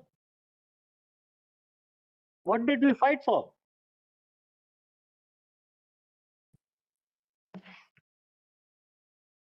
Fourthly, logistics. Gentlemen, this has been the bane in lots of battles. I'm not talking of wars, I'm talking of battles. This has been the bane in large number of battles, and P9GR itself has also suffered in another battle which we fought in 71. Logistics. Some of the best minds of the Indian Army and the country must get involved in providing logistics. Had this attack of mine been successful, we would have been sitting in the heart of the enemy's brigade with 67 men and dominating them. All that I wanted was another platoon, maybe 30 men, and fair bit of ammunition and a little bit of RT support. We would have made kichittar out of them. Sadly, not available. Incidentally, I met this brigade commander who was in Chananwala, the enemy brigade commander. He had been sidestepped as the sub-area commander in Kohat. And when he came to visit us, he met me and he recognized me. So he said, "You're the guy there?" I said, "Yes." Then I asked there was an RMO who used to come, one Major Salim, was also a prisoner later in this Pakistan war. In 71, he became a prisoner. So he told us, "Ki aapne to inka, you got his sacked from his brigade." Well, and the last one, battleground is a very lonely place. Now, this is something that I want to emphasize a little bit.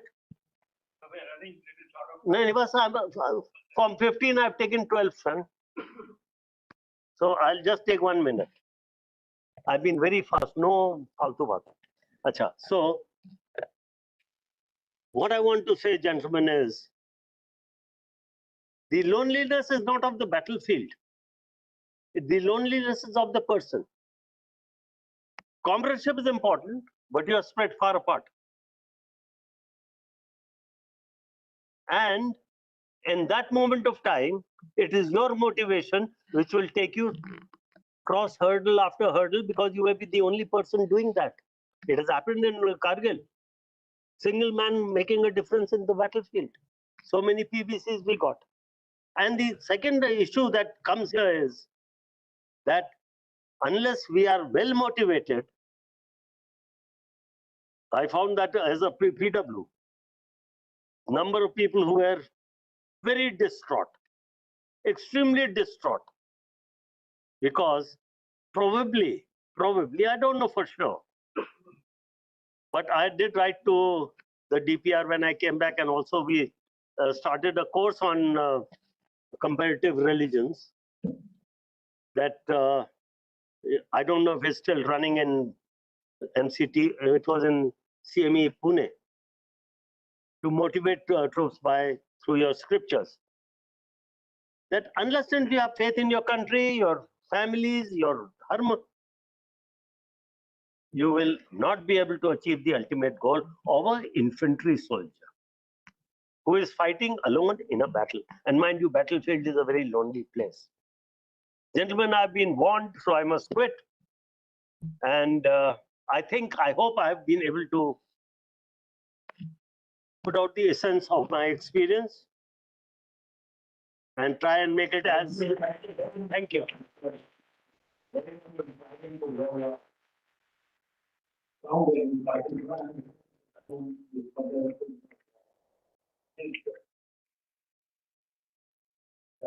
Next, we have Colonel Randeep Singh, who is going to quickly cover the lessons learned of the 1965.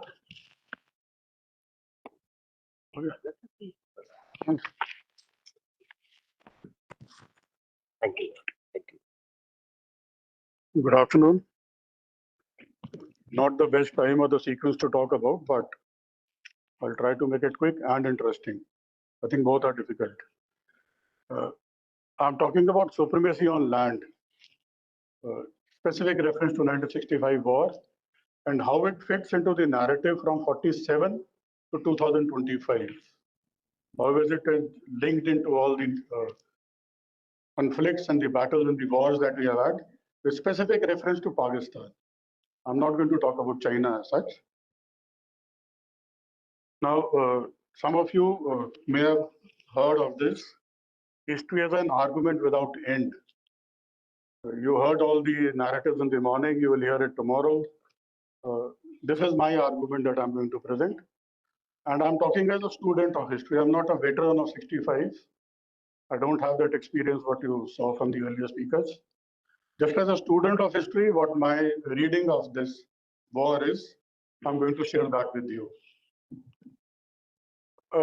Past conflicts with Pakistan before 65. It's important to understand. Just for 2 minutes, I'll talk about it. First was Junagadh. Some of you may have heard of it. It happened in 1947. This was the first engagement we had with Pakistan. Now, Junagadh is here. This is the Pakistan you heard of, Gujarat that you talk of. And if you see this, Junagadh was split into small pockets. So there was land of Pakistan within India. India had some land in this Kutch region. At the time of independence, there were only 3 states which had not decided where to go, the princely states. One was Hyderabad, one was Kashmir, third was Junagadh. Junagadh was the first to decide that it will go to Pakistan. Now this became a problem. On 15th of August, they said that we are going to Pakistan. Now you imagine this, that this area suddenly goes to Pakistan. So that was the first crisis faced by India as far as Pakistan was concerned, besides the refugees. Now to sort it out with all the due respect to all opinions and the views, Nehru decided that he will not allow this and he will use military against it. The first military operation, in fact, of Indian Army after independence took place on 5th of October 1947, when it landed here at Porbandar. 7th, they landed here at Jafrabad, and on the 11th, they landed at a place called Mangrol. So there were 3 places where Indian Army landed with armored. So there was a company of infantry and a troop of armor. Indian Navy came in, Indian Air Force came in. So this became actually the first tri-service operation after independence, before the Kashmir War happened. Interestingly, while this was being planned, the army chief was a British officer, Lockhart. He wrote to Nehru that we cannot support this operation, but in case you go, we cannot guarantee that the army will be able to support you. If you want the exact quote, this letter says that we are not going to take part in this, and we are not in a state to carry out this operation. Now, at this time, the problem was already coming up in Kashmir. So we had Kashmir, we had Junagadh, we had Hyderabad, all these 3 things coming up at one time. So Nehru decided we will still go ahead and we'll go against Junagadh. So 3 columns deployed. A brigade was raised called the Kathiawar Defence Force. Brigadier Gurdial Singh was made in charge. First Maratha Light was incorporated in it. Now the point again, the army chief that time, again the British officer, he said in case you go for both, we can't either go for Kashmir or for Junagadh. We can't support both. So Nehru decided, okay, fine, I'll forget Junagadh if that be the case. We'll still go for Kashmir. But luckily, these 3 columns that had been deployed, they surrounded the state, they prevented any Pakistani move, any reinforcement, and by November 1st, 2nd week, the Junagadh state was incorporated into India. So that set the tone how to resolve these crises. Coming back to now Kashmir. Kashmir, you all know the tribals came, you have heard people talk about it, must have read books about it. Indian Army went in. Again, the army was hesitant at some stage, the British officers, that we are not able to carry out all these operations. So people say that had we carried on, we could have cleared everything, was actually not supported by the army itself, the view by the senior officers. We halted, the ceasefire came in, and 1st of January 49, the ceasefire line came into effect. where Pakistan and India were at the position where they had it on that date. Now, again, the Indian government has a doubt that suppose they do it again, then what will we do? Suppose the tribals come again or something happens, what will we do? The Indian Army was then tasked to make out a plan that suppose something happens in Kashmir or anywhere else, you deploy your forces in Punjab to threaten the Pakistani heartland. This plan was made in 49. So now the next thing. In 47 Junagadh, the main points, coercive diplomacy, we tried to put pressure onto them. You heard the eminent ambassadors talk what is the importance of diplomacy, political contact. It was all tried out. And then use of force. India first threatened use of force, then actually used it. So that is the pattern that we were trying to follow and setting the tone for the next conflicts. Now coming back to Kashmir, we leave it at for time being Bengal. Some of you may have heard about the disturbance in East Pakistan in December 49. It started at a place called Khulna. Riots took place and a lot of refugees came into India. Now it was said that almost 5,000 to 5,000 people are coming every day into Bengal. Now that again called the attention of the government that something needs to be done. Now, Indian government told Pakistanis, you sort out your issue, very calm, show the security of minorities, but you know the normal reaction, nothing was happening. Then this plan which was thought of was put into effect. In March or so, Indian Army deployed against Pakistani Punjab. Armored Day was moved from Jhansi to Meerut, an independent armored brigade was moved to Patiala, an infantry division was moved near somewhere Ambala. So that is the formula that was tried out in Junagadh. Threat of use of force. Luckily, sense prevailed and the force was not applied. But the sense was now that in case you have to pressurize Pakistan, you have to threaten the use of force, and it has to be somewhere at Punjab, which they consider their heartland, somewhere that Lahore wala area. You have to understand why it happened in 65 the way it did. Now, next coming to the Kutch. I showed you the map, Gujarat area you can make out where it was. In 64, the trouble started. It was not 65, it was 64. Pakistani carrying out patrolling into this area. That area was manned by the border, was manned by the State Reserve Police. They reported tracks coming, people coming. We tried to protest the normal diplomatic channels. In January 65, Pakistan captured an area inside Indian border, what was supposed to be the border at that time, a place called Kanjarkot. The Southern Command was told, now evict this force of Pakistanis. There was no division that time, there were only two brigades.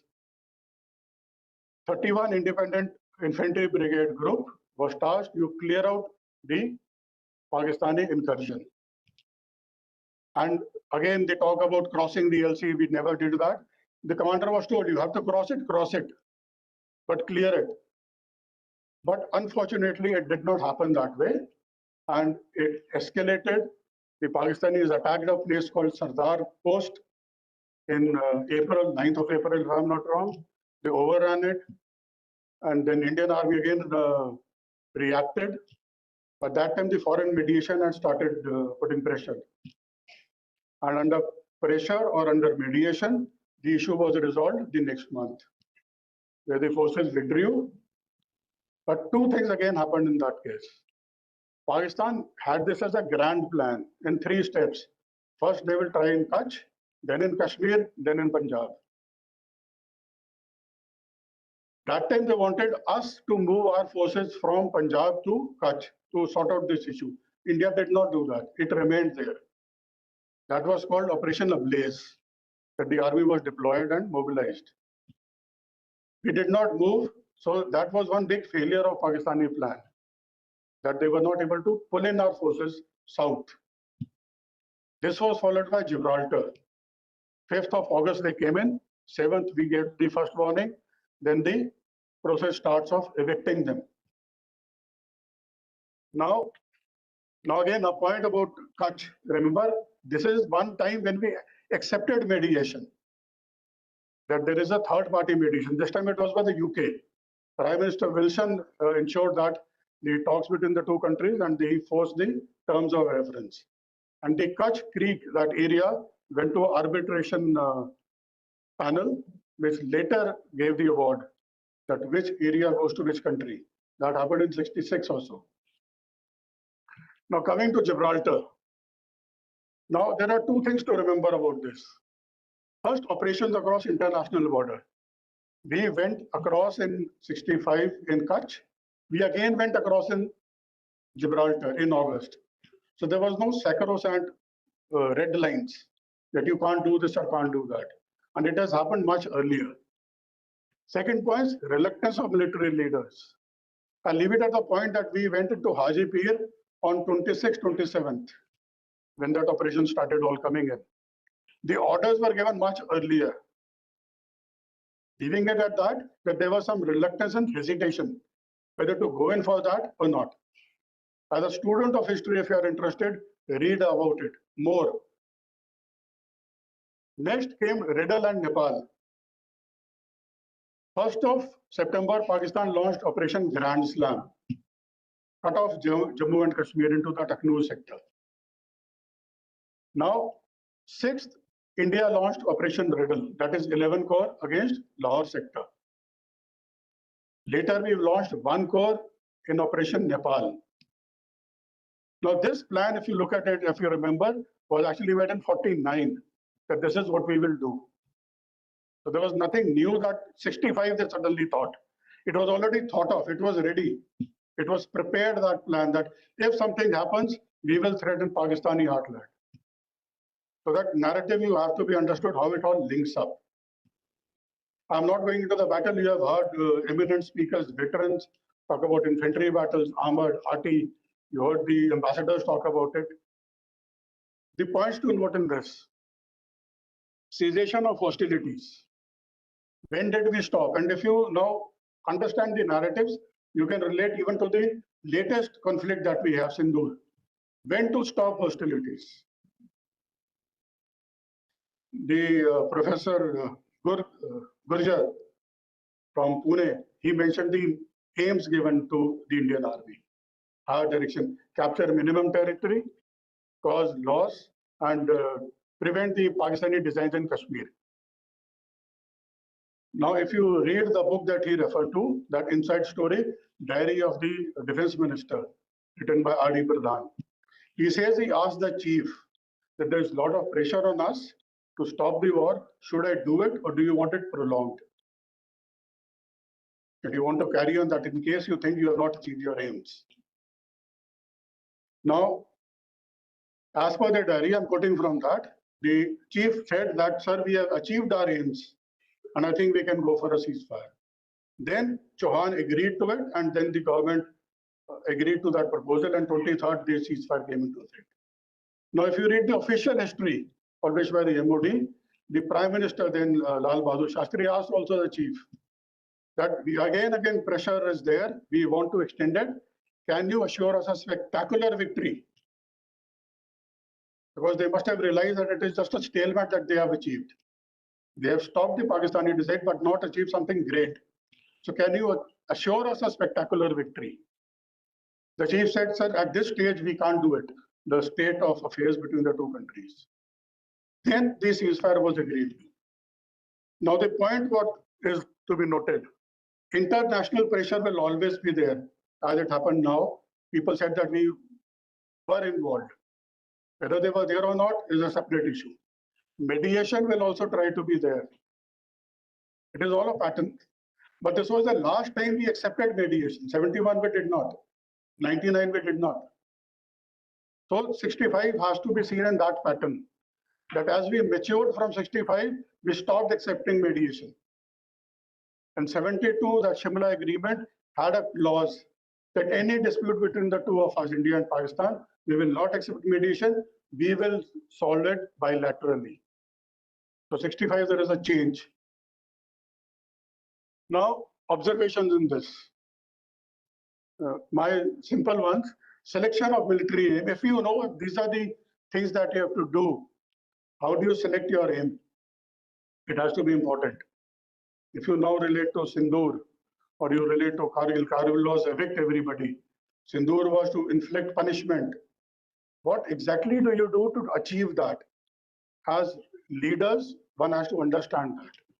Otherwise, you will end up that you have not actually achieved the aim and still gone for ceasefires. Next is cessation of hostilities after aim achieved. When do you decide to stop? Related to the first one.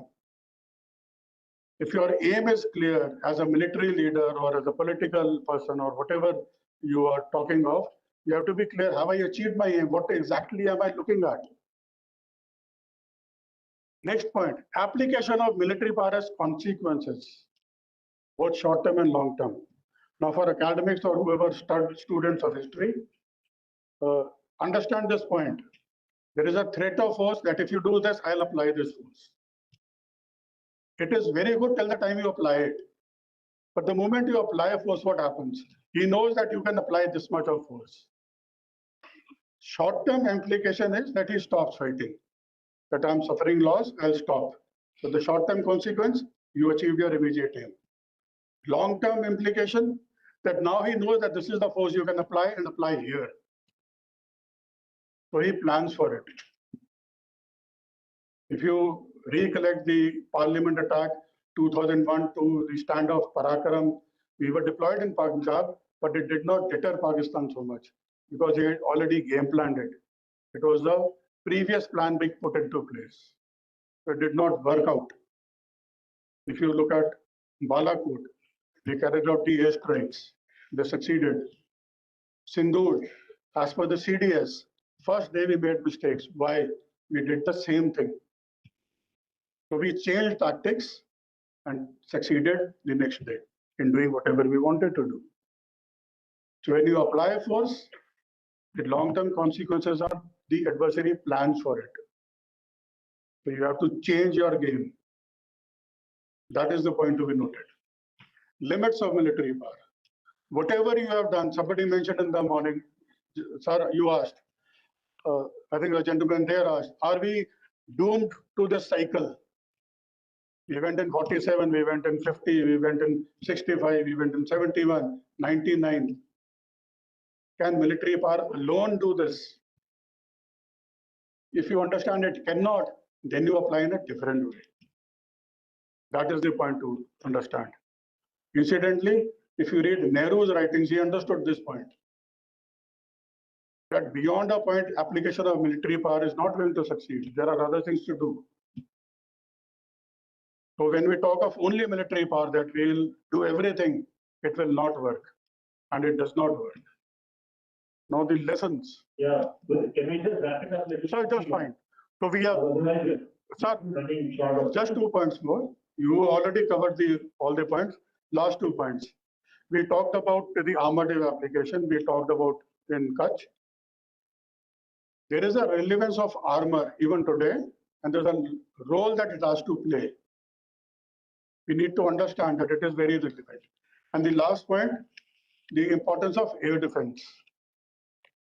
If you read 65, there were instances where we lost heavily because the air defense was not catered for.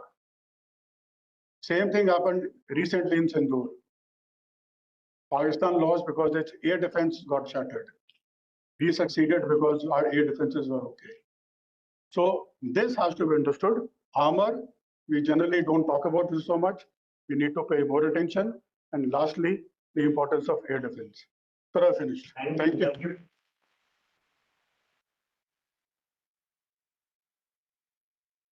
Yeah, any questions? You can take questions. Is there any questions you can raise your hand?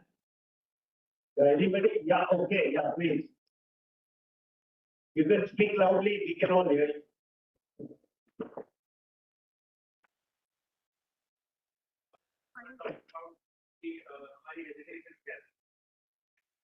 Mr. Army, and we have a spectacular victory. So Army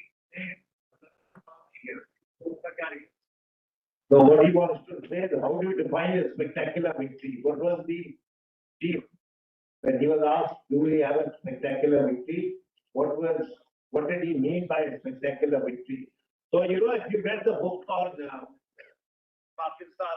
on the 1965 war, the CIA account says that, yeah, can you hear me? If you read the CIA account of the thing, they say that India never got the two objectives they were heading for. One was Lahore, one was Sialkot. So both Lahore and Sialkot have been spectacular victory.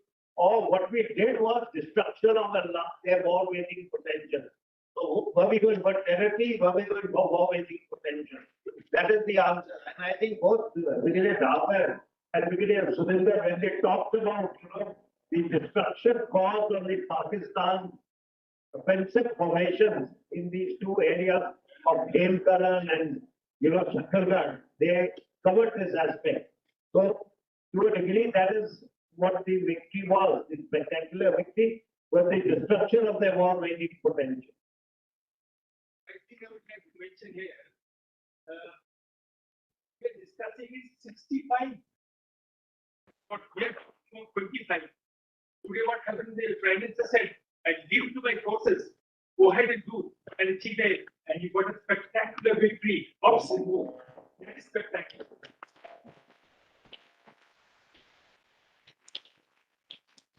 Any other questions? Yes, sir.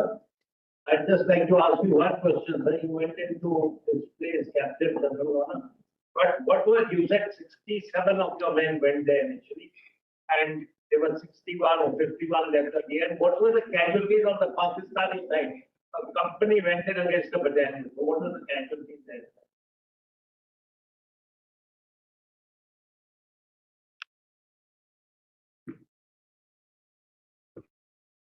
Mine was, can you hear me, sir? Yes. What we achieved was what you were saying, spectacular victory. Had we succeeded with a loss of 19 men, we had 79 enemy killed, over 200 wounded. This is why what is given in this book that I quoted of historian Major Joy. Time magazine of that period says they employed 20 trucks to remove their casualties. So that was the level. Attacker got 19 casualties, and the defender, who should have had much less, were 79 dead and over 200 casualties. Thank you very much, sir. Thank you very much.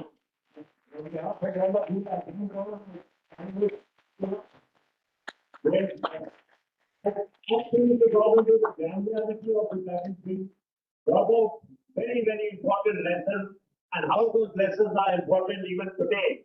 And you know one thing, Brigadier Davar spoke about the tank gun, on how it has been fitted, the AMX gun on the Shermans that time. Luckily, when we upgraded our T-55, we learned our lessons from 1965, and we ensured that those same problems never occurred when we carried out the upgrading of the T-55 many years later. And I thank you, sir, for your aspect about the mediumization and what all brought about, and Latif for all the lessons learned, sir.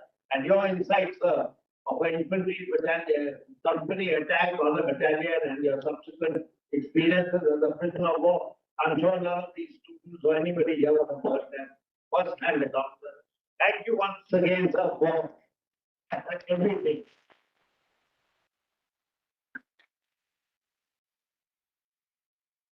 Thank you very much, sirs. Your expertise, insights, and experiences have made this session truly enriching, and we are extremely grateful for the knowledge you have shared with us today. At this juncture, I request Major General Jagatbir Singh, Vishish Seva Medal, retired, to kindly felicitate the panelists as a token of our appreciation for their invaluable contributions.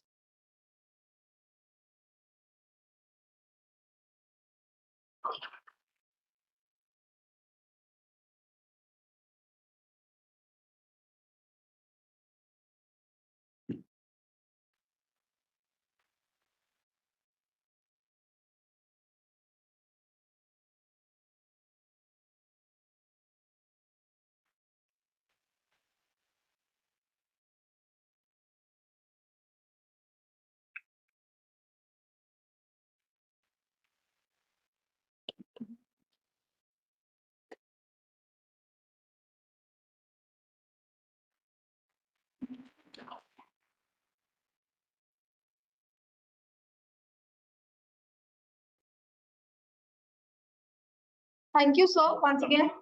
As we bring day one to a close, we carry with us not just the stories of courage and operational brilliance from 1965, but also the larger lessons in diplomacy and strategy that continue to shape India's journey on the world stage.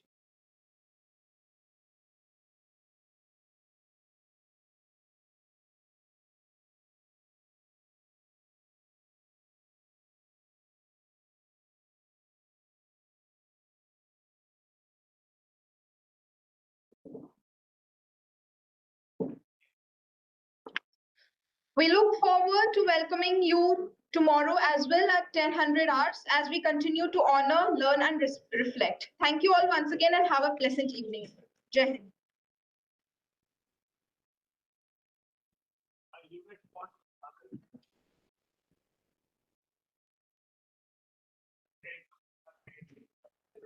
And they had a